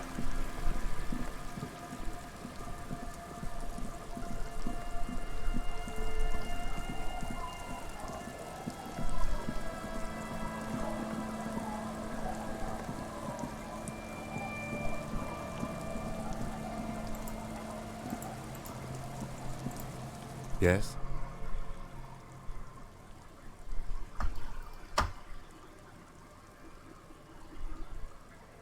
No response. He just arches his brow. Have you tried concentrating? There is a sudden, harsh edge to his voice, like he's tired of hearing about your personal affairs. Focus on other people's... Your heart beats twice like a... The lieutenant blinks, his mouth slightly open, and his body motionless. Excuse me, I was lecturing you. I shouldn't have. You should consult a medical professional if you feel that you need help. You can use the radio in my kinema to call your station's Lazareth. This habit of dispensing wisdom has been brought to his attention before. A moment passes. The lieutenant glances. We need to call our Lazarus. We don't need to call our Lazarus.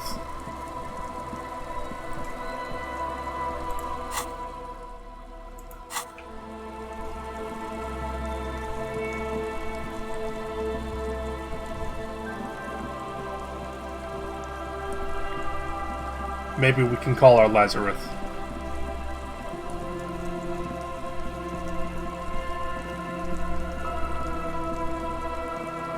You get the task from talking to Lena?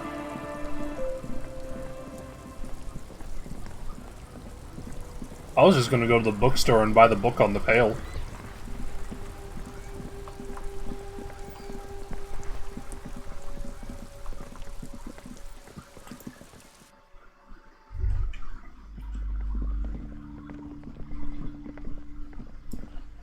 I think it's this one.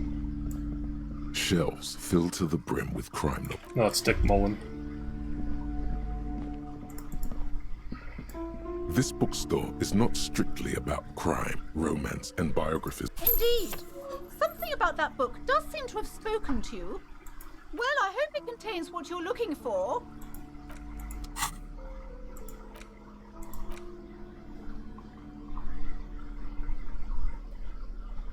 Medicinal purposes of the pearl. The cover of this heavy tome features a number of esoteric symbols. Flipping through the book, you find a number of sections on the general benefits of the pearl. A large pharmacopoeia makes up nearly half of the book. Have you taken any walks through the pearl recently? The book is frustratingly vague on this topic, but it seems that if you've walked through the pearl, you would know it. Damn it.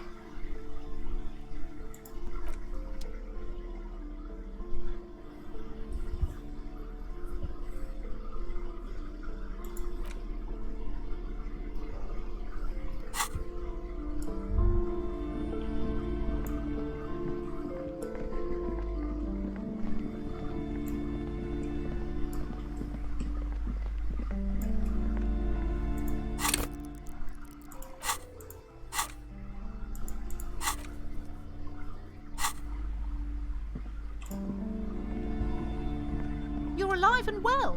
Don't keep me waiting now. What's in there? In that dark sarcophagus? Yes, yes.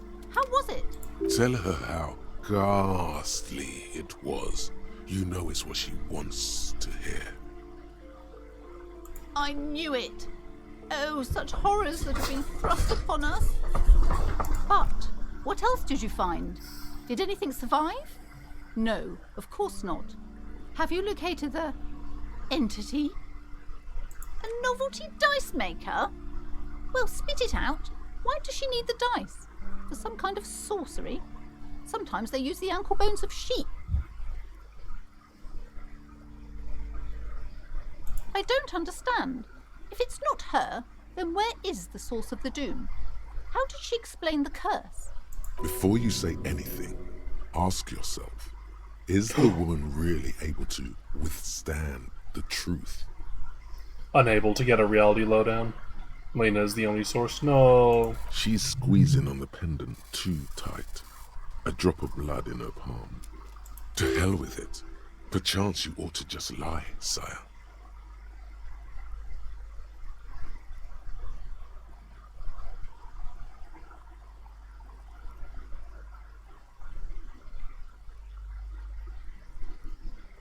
A third order presence, yes. A great dark relief washes over her. I've heard of these triactors. In certain occult literature, that's too dark to dwell on for too long, and definitely not in the presence of my daughter. I understand everything, sir. Thank you for your descending into the maelstrom. I will keep fort up here, strengthen the wards, do my best. And if you happen upon the third entity in your travels, may the Lord be with you. Well, this has been absolutely educational. If we happen on the third presence in our travels, we will certainly come back to tell you. Should we get out of here before the vortex collapses?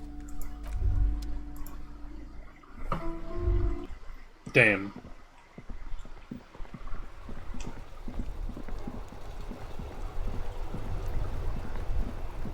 That's unfortunate.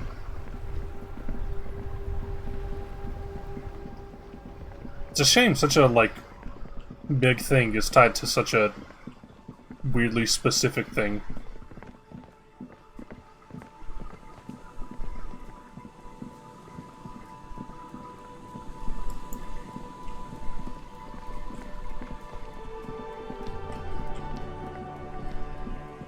We ball on the roll.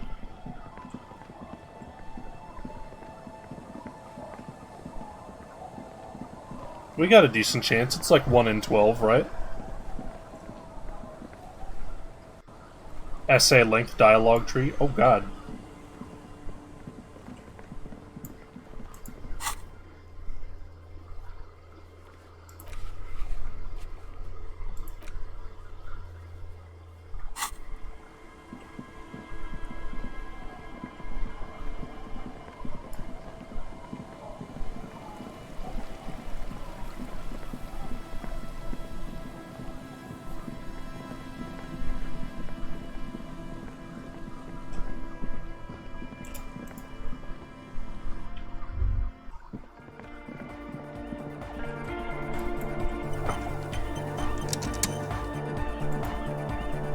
Yes, what is it?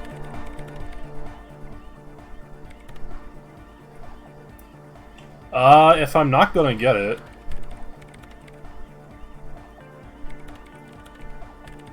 Wait, let me put on my baller logic suit. Actually, I think at -10, we only have to get balling.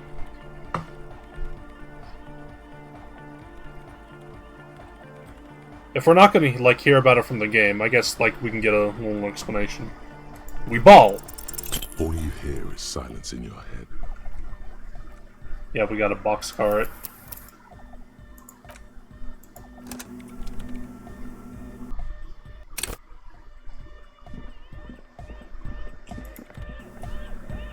Yes, what is it? Ball? All you hear is...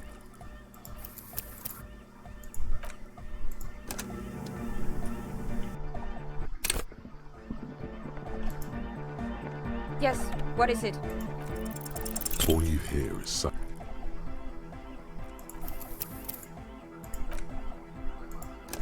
There's this entity called the Pale, and it makes up the vast majority of the world. Like the ocean? Yes, what is it? All you hear... Well, we got time.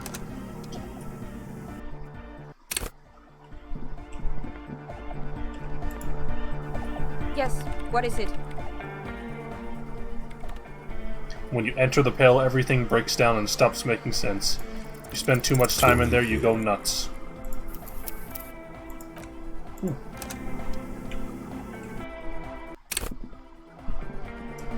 I should save a little closer. Yes, what is it? All you hear...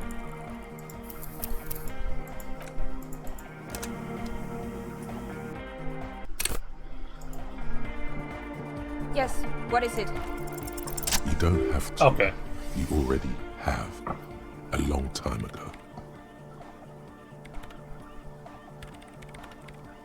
Yeah! These thoughts formed in you somewhere, in a long-forgotten discussion, behind the kitchen table, in the evening light. And a woman, she was there too. Her hair smelled of shampoo as she was smoking. What? It's Baby Pale. But Pale isn't here. We're thousands of kilometers from the edge. That comforts her.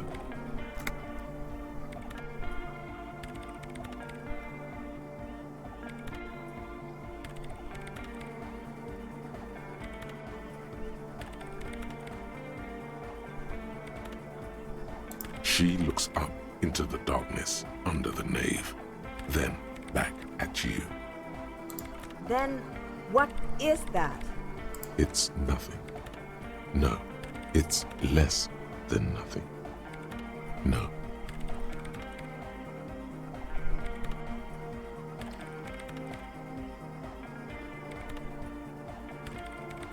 All the continents in the world are separated by the Pale.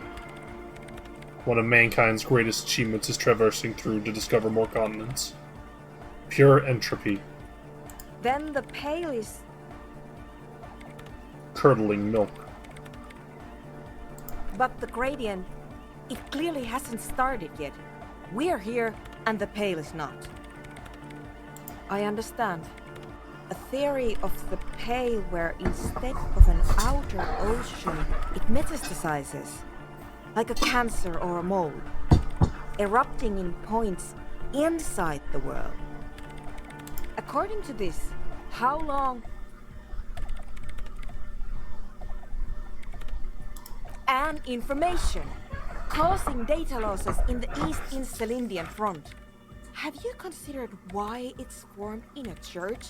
And also when or how it might start growing, or if it has other effects, in addition to sound and data? An intellectual hunger fills her now. So about that third entity. I also have a question, since we are piling them on. How do you know this? I'm not doubting you. I'm simply curious as to how a detective of the RCM knows how to think this.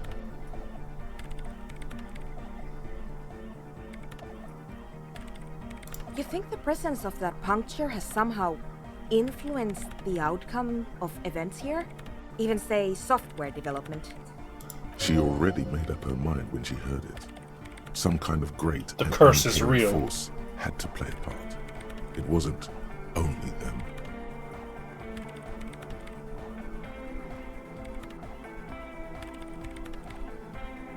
It was all true. I told the producers we need to go and move to a normal office building with amenities. But no, the artists like the milieu, the writers like the history. I told them. You mean Plaisance and the Dice Maker? There was almost no one left when we packed up. Then go tell them.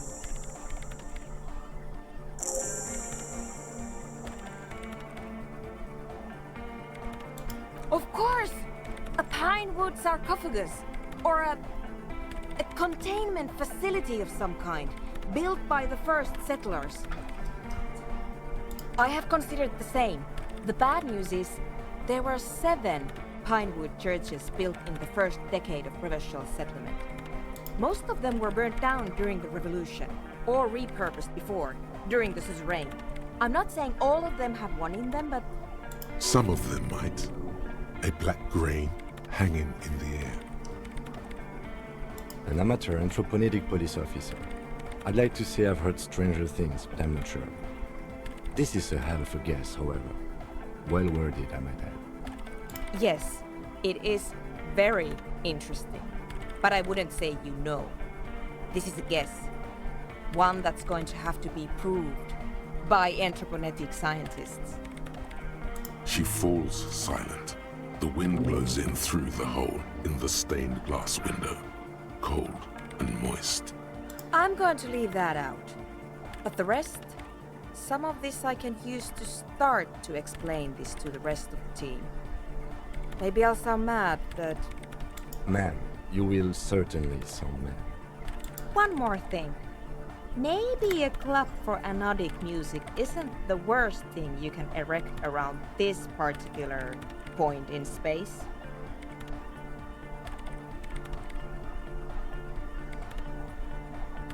I wouldn't go so far as to... Yeah!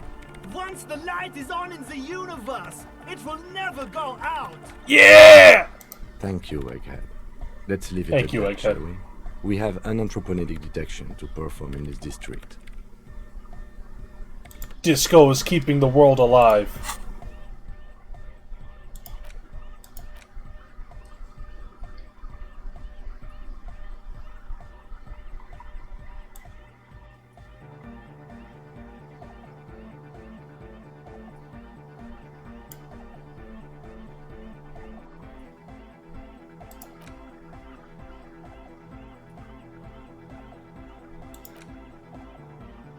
No temporary bonus.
There's a literal hole in reality, in a world where reality is trending towards non-existence. Uh-oh.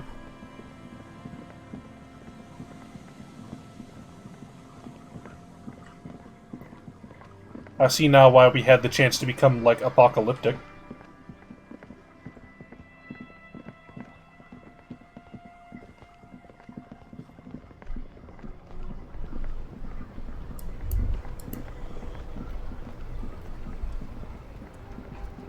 Apocalypse Cop is wild.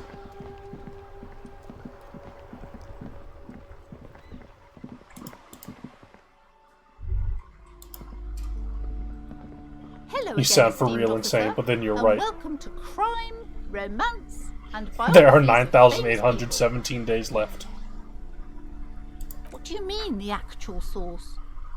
Are you talking about the third presence? What? Ma'am, what he's saying is true.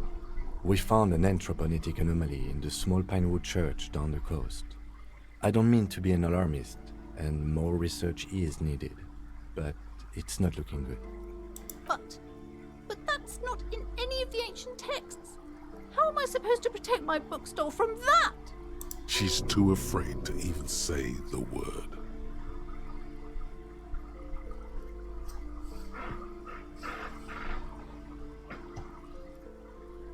Close the shop?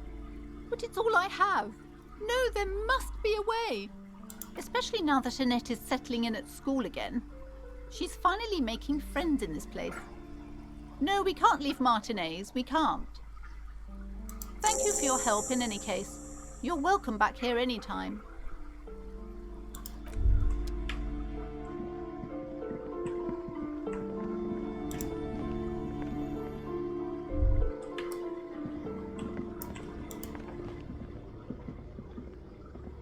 The barbell waits patiently. I already did it once. I can't show it off for Kim.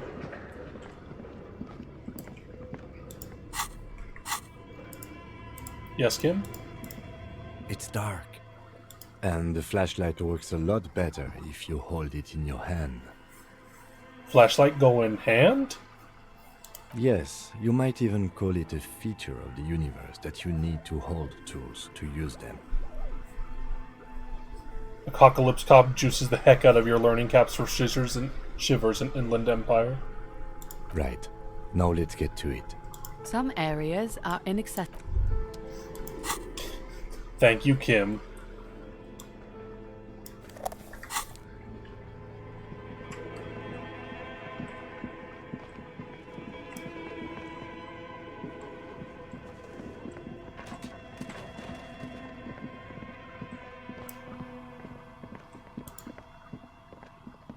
Oh, it's you again. Are you looking for a die? Die. You mean the curse that I'm spared of because I live outside its immediate reach? About that. I'm listening. Excuse me? A 2mm hole in reality? This can't be true. I'm afraid it is, ma'am. Sona Lukanen killed the former lead programmer of Fortress Accident made the discovery. Sona is involved in this? So it's even worse than I thought. It's not just the commercial area that's cursed, it's the entire world. She looks outside the window where the night has fallen on the yard.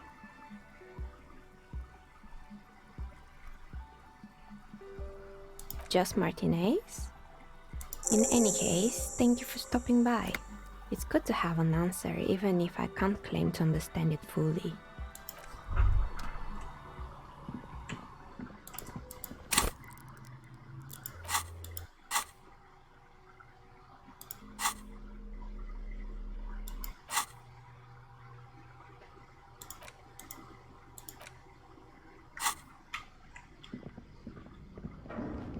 We're gonna get Wasteland of Reality. It's just gonna be like, you're dumb now. -5 to everything. We almost sober.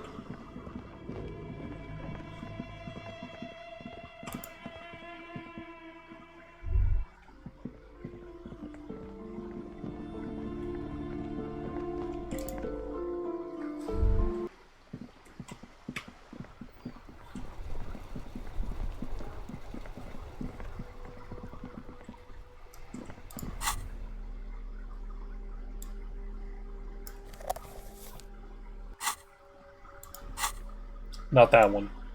The other box.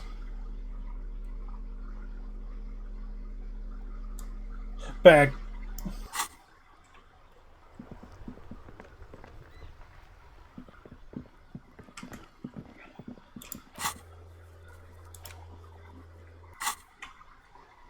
I guess let's look for Ruby.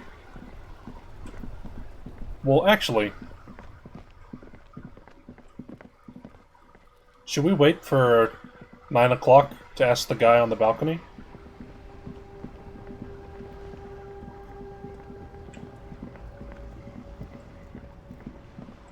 The club needs to be more hardcore!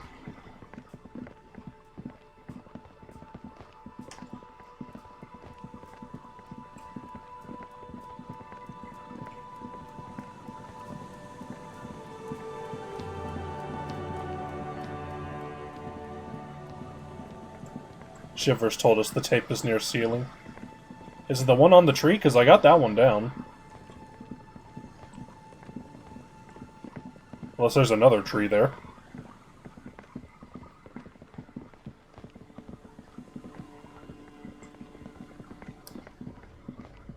I did give it to him. Yeah, it's not in here. I have this tape.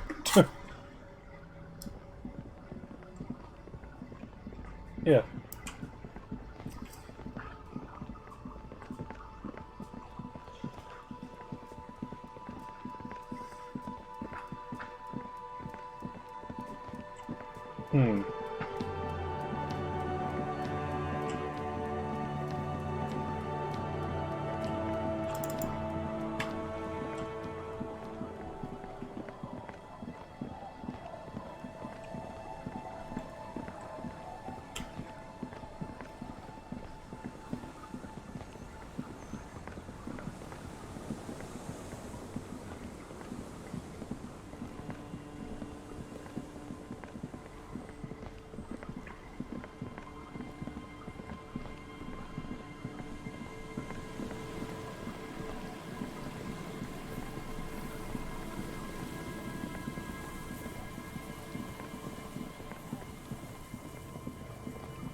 Is she in that hole?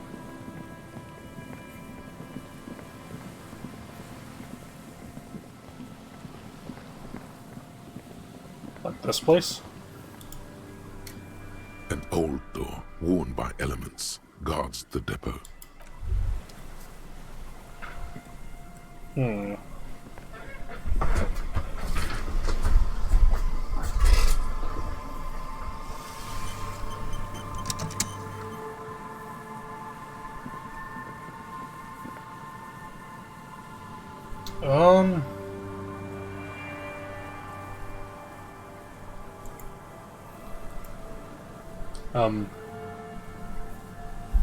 Hang on.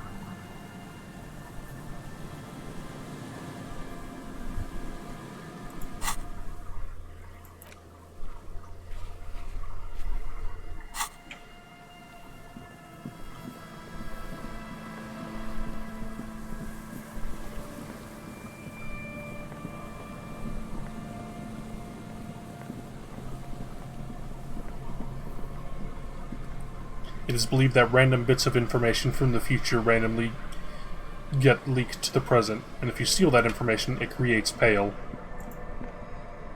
Oh. And Lady was accused of knowing things that she wasn't supposed to yet.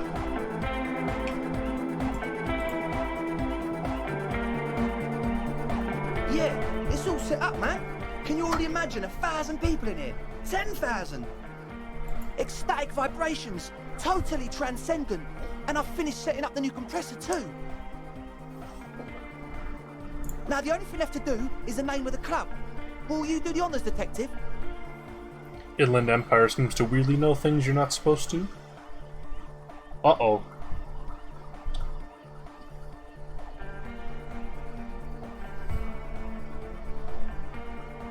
Egghead. Yakukata! Yeko Qatar! The place to be! Yeko Qatar, the zone of ecological catastrophe. That's too morbid, Egg. Got anything else? Hardcore! Hardcore to the mega! No, it has to be bigger than hardcore. Yes, it has to be even bigger than hardcore to the mega. It has to be bigger than the scene. No, it give me your 2 Amnesia. cents. Like the... I can't remember the name of the club, Amnesia. Amnesia! It's not amnesia, guys. How about something simple? Like the club? Too modern and too ironic. We don't want ironic. We want real. Real and true and beautiful. Like a morning after the rave. Suna, what do you think? I don't. Good. We have too many opinions anyway. I wouldn't. I wouldn't build a club, and I wouldn't name it either.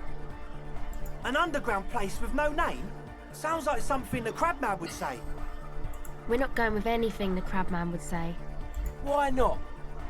The Crabman has ideas, Estelle. Ideas from another level of consciousness. I don't care. I don't like the Crabman, and I don't like his ideas. His ideas are spooky. Next, please. The name. Everything I managed to come up with sounds just wrong. Andre's overthinking it. Yes, you should do it, Detective. It would be good for the signs. Noid's right. You've helped us so much. It's the right thing to do. You have? Well, what's the name? Disco Elysium. Like that DeLorean word for the world, you mean? Elysium. But Disco Elysium? Isn't it wacky? Disco's kinda gone, isn't it? Forgotten. The past is the future, but the future is dead! No, it's beautiful. Beautiful and brave. Like we want it to be. And short. And memorable. It's settled then. Everyone welcome to Disco Elysium. Andre breaks Roll into credits. frenzied dance-like motion to celebrate the name. Someone turns up the beat. What are you doing, Andre? I'm dancing. Looks kinda lame. That soft core gyrating is supposed to be dancing. Here comes the most dire checks in the game. Yes, my man. Talk? What is there to talk about if you can express yourself with moves? Audio waves thump against your ribcage. The speaker setup makes everything sound much better, but the beat is still so weak.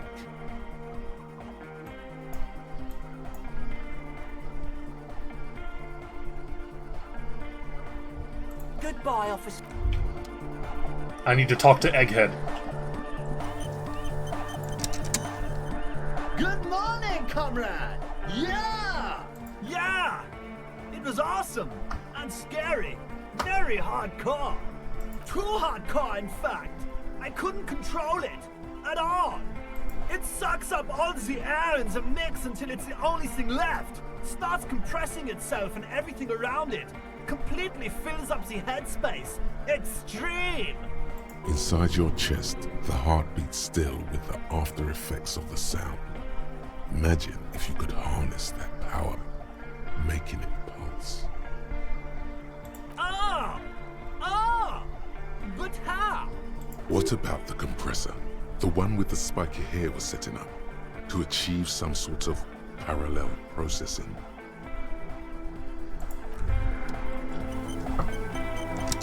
Alright, we need our interfacing drip.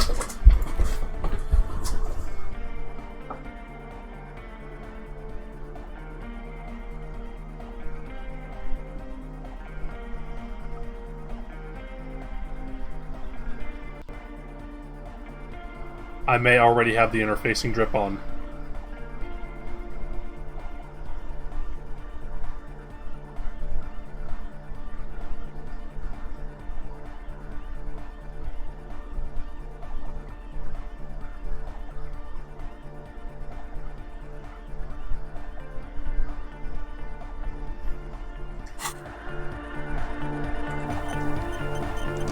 Let's do it. We ball. Bzz, bzz, bzz, goes the track in the background, never ending. You can't grasp what's missing, but you can try to make something up anyway. The young man bobs his head to the music, much as before. We got plenty of skill points. Good morning, comrade! Yeah! Harder, car! Sidechain Yeah! the beat. Sidechain. What does that even mean? Listen, you can use the compressor to select between which track it's compressing, either the auxiliary signal or the main input from the tape. Make it alternate between the signals. The compressor controls the gain based on the level of the signal on the aux sidechain input. It will allow maintaining a loud sound without peaks that fill up all the headspace. Sidechaining it, you said?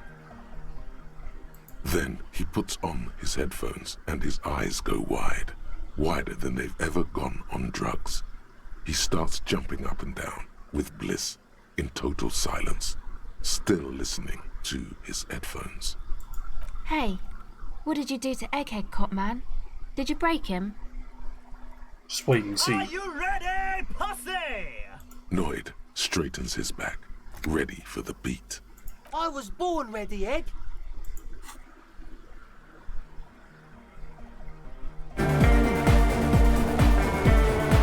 Yeah!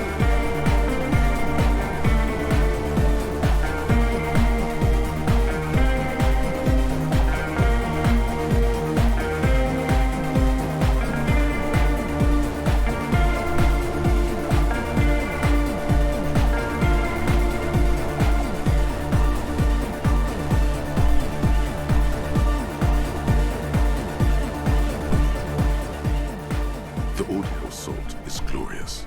The speed freak dances. The on apocalypse stage, is the base. intensely waving his hand in the air. This is beauty! This is life! What in the world is going on?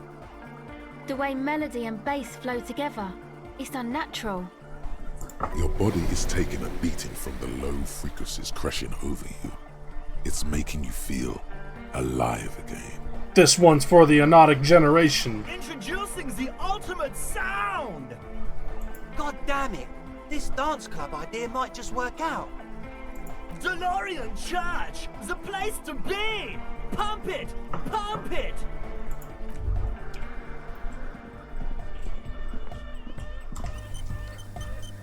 It's time.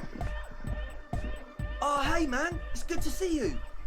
Found the melody, found the beat. You close your eyes and dream of the shapes your body should form to bring this strange music into life. For now, such ferocity of motion is beyond you. But just imagine the moves you could pull to this futuristic beat. Puts a grin on your face just to think about it. Even a failed attempt gets the juices flowing and repairs some of the damage done by battles lost. If you up the dose and truly dance, who knows what will happen? Goodbye, officer.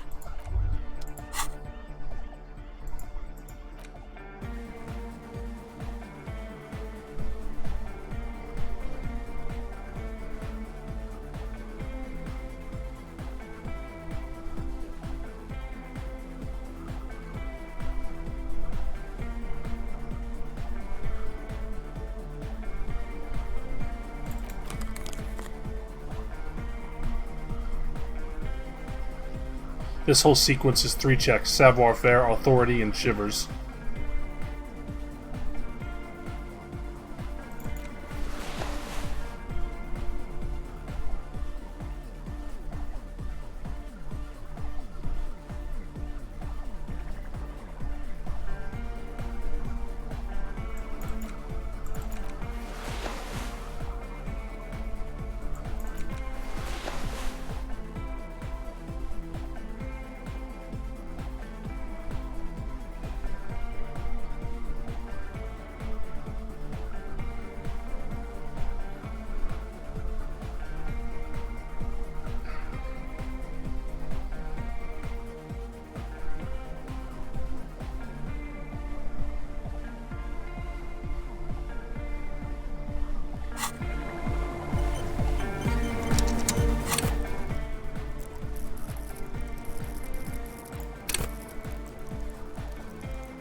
We ball. You close your eyes and vacate your skull, leaving your brain to wonder, where did that little fluttering light go? Total darkness. You sink down the darkest fathoms of your own personal deep, vertebrate by vertebrate, through the unformed skulls of your mind. Snake Eyes to pop Boxcar's pipeline. Here it will begin. What was that about unformed skulls? I'm gonna let you in on a little secret. Every vertebrae in your spine is an unformed skull ready to pop up and replace the old one. Like shark teeth. The one you're currently in has a little brain forming in it, waiting for its turn. Whoa. To rule the world. Oh my god, is that true? Yes, it's all true. In the spinal cord. What is happening? From what I can see, it's about to bust a move. Bust a move. Foolhardy, do you even know what's happening on the surface? Maybe 1,000 years have passed. Or maybe you started spazzing out like 2 seconds ago. With your eyes still closed, the first thing you feel, all the way back in the pivoting darkness of your own torso, is warmth. You have become a triumph of rhythmoplastics, somewhere in a smelly wooden church on the coast of Revachol. The wounds from the war you waged on your body are healing, twist by twist, turn by turn. You have become a flawless interlocking mechanism, a flesh and bone approximation of the throb coming from the speaker setup of the one called Eggheads, entirely, rigidly imbecilic, without pity. Check this out, Tim. Free from self-awareness. I disappeared. No deliberation. Only, and I mean only, execution. Andre don't want this footwork. Oh my god! No way! Yes way. With his reel-to-reel mixer blasting the anthem of a future that will never come, the young man observes your moves for a second. He throws a screwdriver and a bunch of drill chucks into the corner and explodes into dance. What he lacks in sharpness, he more than makes up for in violent enthusiasm. Kim, get in here. What's going on here? Delinquent. I said get in here and dance. The lieutenant squeezes the bridge of his nose. The light reflects off his glasses, giving him the appearance of a surgeon in the middle of a tense procedure. He's having trouble adjusting to the new reality before him. What's happening?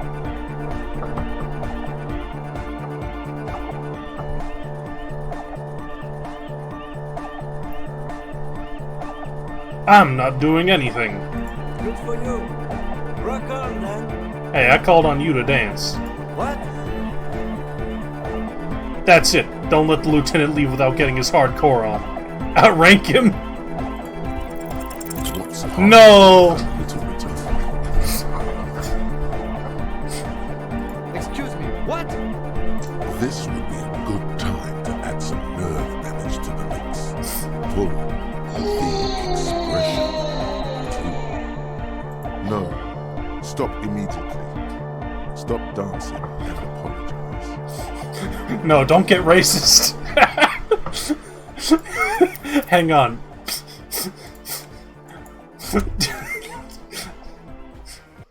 Let's not racist dance at Kim. Goodbye, officer.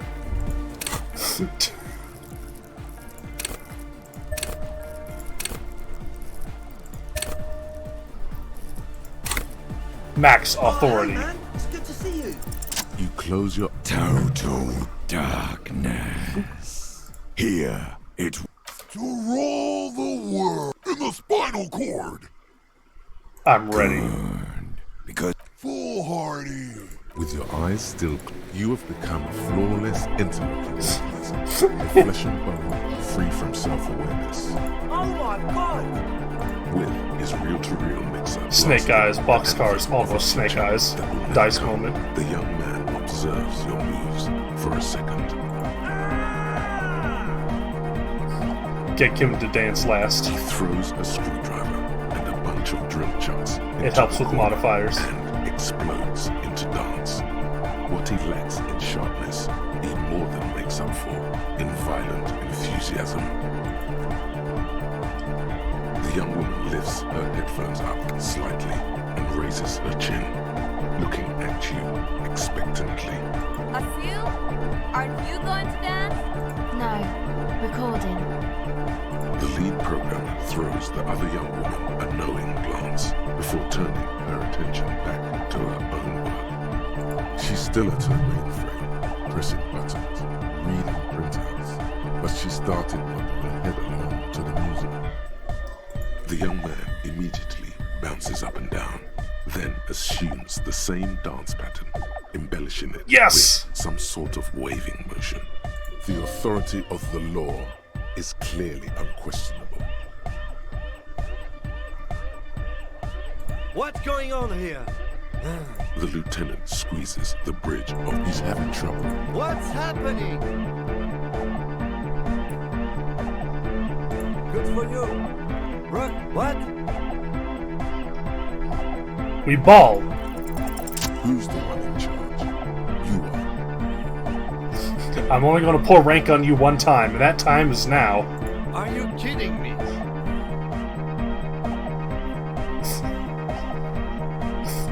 It's all a joke to you, isn't it? Chain of command joke. Future dance joke. No more. Cut a rug, Lieutenant. What? Get to what? Sheesh, Okay, you psychopath. I see what you're doing there. It's jacked up footwork, plus is that Ubi folk dancing? Nah, it's not Ubi folk. It's hardcore. Yeah. Whatever. You talk a big talk, Lieutenant. Let's see some moves. Oh yeah? I did 15 years in the juvenile crime unit. I can do age inappropriate. Now, check this shit out. Check this shit out. The lieutenant begins to heel kick the church floor. Holy with fuck. such intensity, it's reasonable to fear he'll kick a hole right through it, causing the floor to crack and the pillars to collapse, bringing the church roof down on all of you. He's sea-walking. It doesn't look like he gives a shit either. I want to break the limit. The dynamic motion of your flailing body is bordering on the extreme. You're going off the charts. You feel as if turning on the hyperdrive would be a point of no return. Feels almost minimal. Are you sure you have the entire pussy along for this? Together, where are you? Here we go again. Hardcore filthy air. The sound above my head. What now? The what? The sound above your what? Above my hair, man. Okay, this is too imbecile. Excuse me. Turn on the hyperdrive. Music power. Old slave church close to Martinez. Several figures are lost in the beats. Oh no! This way and that by sound. One day, an officer of the RCM suddenly stops. He appears disoriented, then starts shaking violently, no longer in rhythm with the music. The beats that you had all fired up just a moment ago seem overwhelming. They shift and multiply like pieces of colored glass in a kaleidoscope. You're gripped by panic, alongside a dizzying feeling of deja vu. Then everything goes silent. What's happening? Not sure, but it's definitely not a normal dance floor experience. There's something seriously wrong with you, bruh. I should get help. Do you know how long it would take to figure out what's really wrong with you? The interviews? The poking and prodding that you'll undergo? All this excitement of dancing and dancing harder. And even fainting real hard is better than dragging your feet from office to office, examination room to examination room. All mercilessly white, bright and smelling of antiseptic. Besides, you've got a case to solve right now, and you won't get to solve it if you turn yourself into a lab rat. Whatever's wrong with you can wait. What happens We'll next? lay here in complete darkness for a while, far away from everything and everyone. Then consciousness will slowly begin to I got return. sober. It won't be fun, but you already know. It really is. Waking up, you see the lieutenant talking to the young people, a worried look on his face. I've seen this thing happen before to people partying too hard. It looks pretty dangerous, though. Nah, man, don't worry. He's mainly dehydrated. It's a regular party reaction, yeah? Look! He's awake! What happened? Are you feeling alright? Give him a moment. See, this is why you need distilled water. Nah, you just rave too hard. The beat gets so hard, you know, and you were rolling super hard on it. Has anything like this happened to you before? It felt familiar. With the moves you've got on you, I don't doubt it. It very well could be that something similar happened the night you lost your memory. Can you stand? When exactly did you lose consciousness? When you started shaking or when you were already on the ground? 30 minutes or so.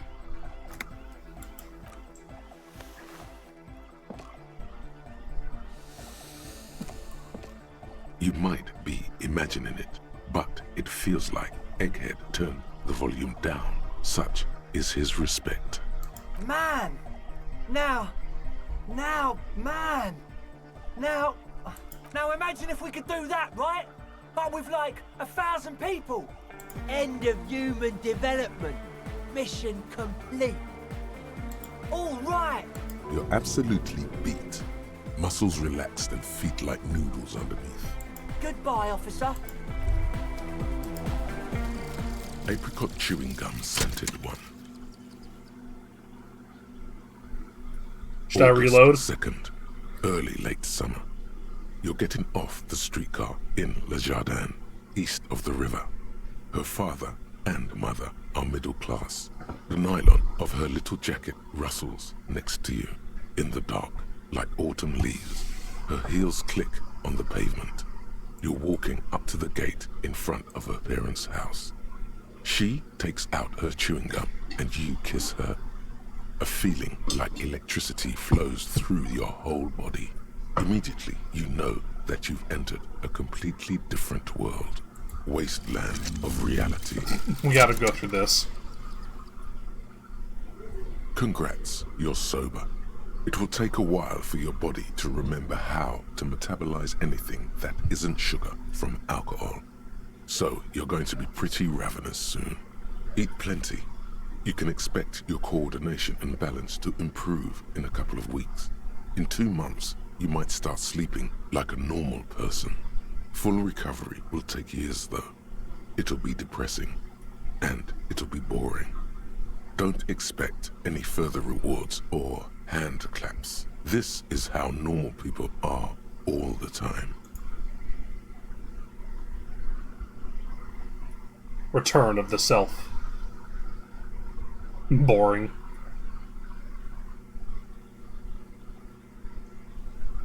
+1 psyche is huge.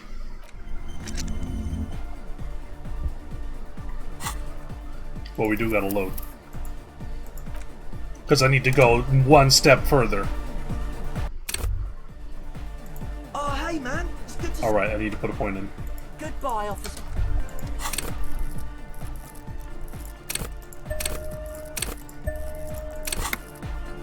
Oh, hey, man. It's good to see you. This game is a little silly.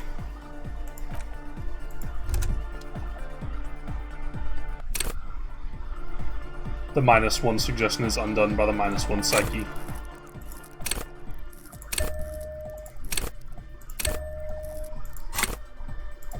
Hey, man. It's good to see you. You close your... Total darkness. It orgasme. Yes. Good. For You have become free Oh my god! with it. He throws a screwdriver and a bunch of drill chucks into the corner and explodes. The authority of the law is clearly unquestioned. What's going on here?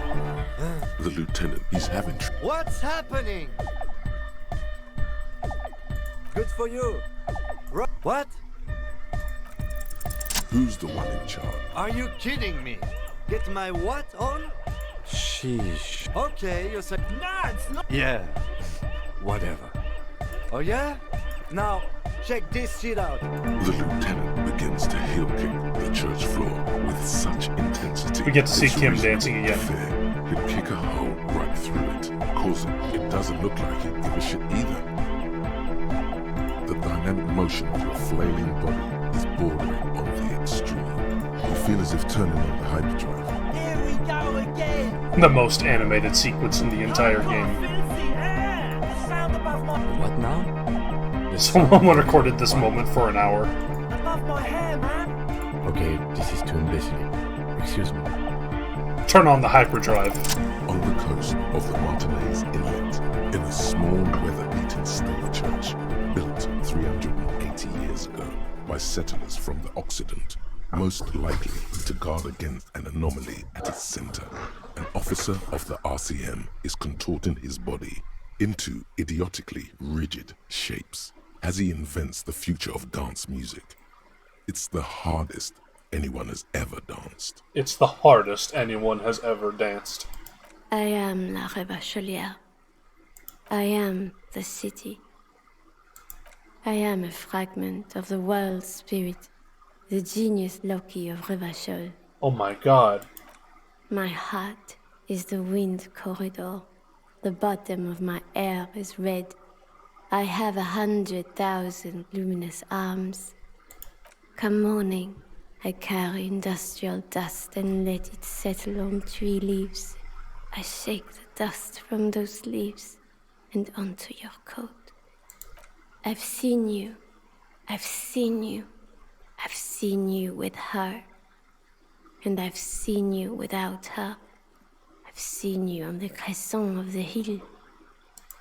The modulations of my voice are noted down with thermometers and barometers. You feel me in your nostrils, on the little hairs on the back of your neck.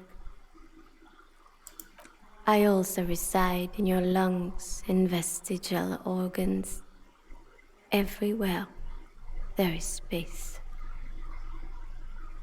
Why are you talking to me? You are an officer of the citizens' militia, Jaunt and Rebut. When you wear your coat, you wear my soul. You move through my streets freely. There's a DC superhero whose power is talking to cities. You have access to the hidden places. You also circulate among those who are hidden. I need you. You can keep me on this earth. Be vigilant. I love you.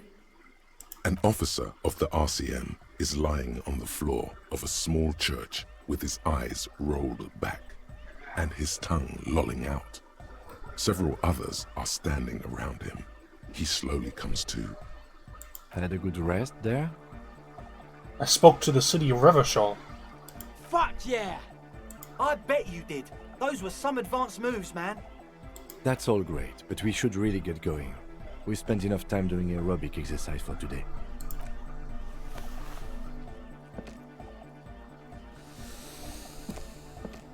You might be imagining it, but it feels like Egghead turned the volume down. Such is his respect. Man! Now imagine if we could do that, right? But with like 1,000 people. End of human development. Mission complete. Hope I remember those moves, man. Don't worry, man. I'll remember them. Apricot chewing gum scented one. August 2nd. early late Betrayal summer. lingers You're everywhere. getting off the streetcar in.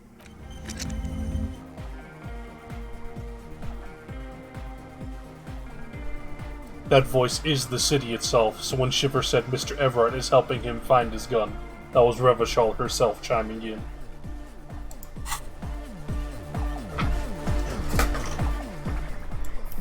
Not load. I'm saving.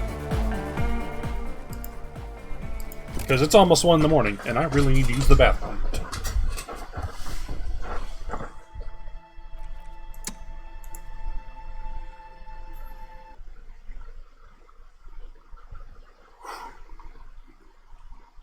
Thanks y'all for stopping by. I hope y'all had a good time. I hope you enjoyed Kim's sweet dance moves. You take your sleeping pills pronto, you go to thing tomorrow? Neat.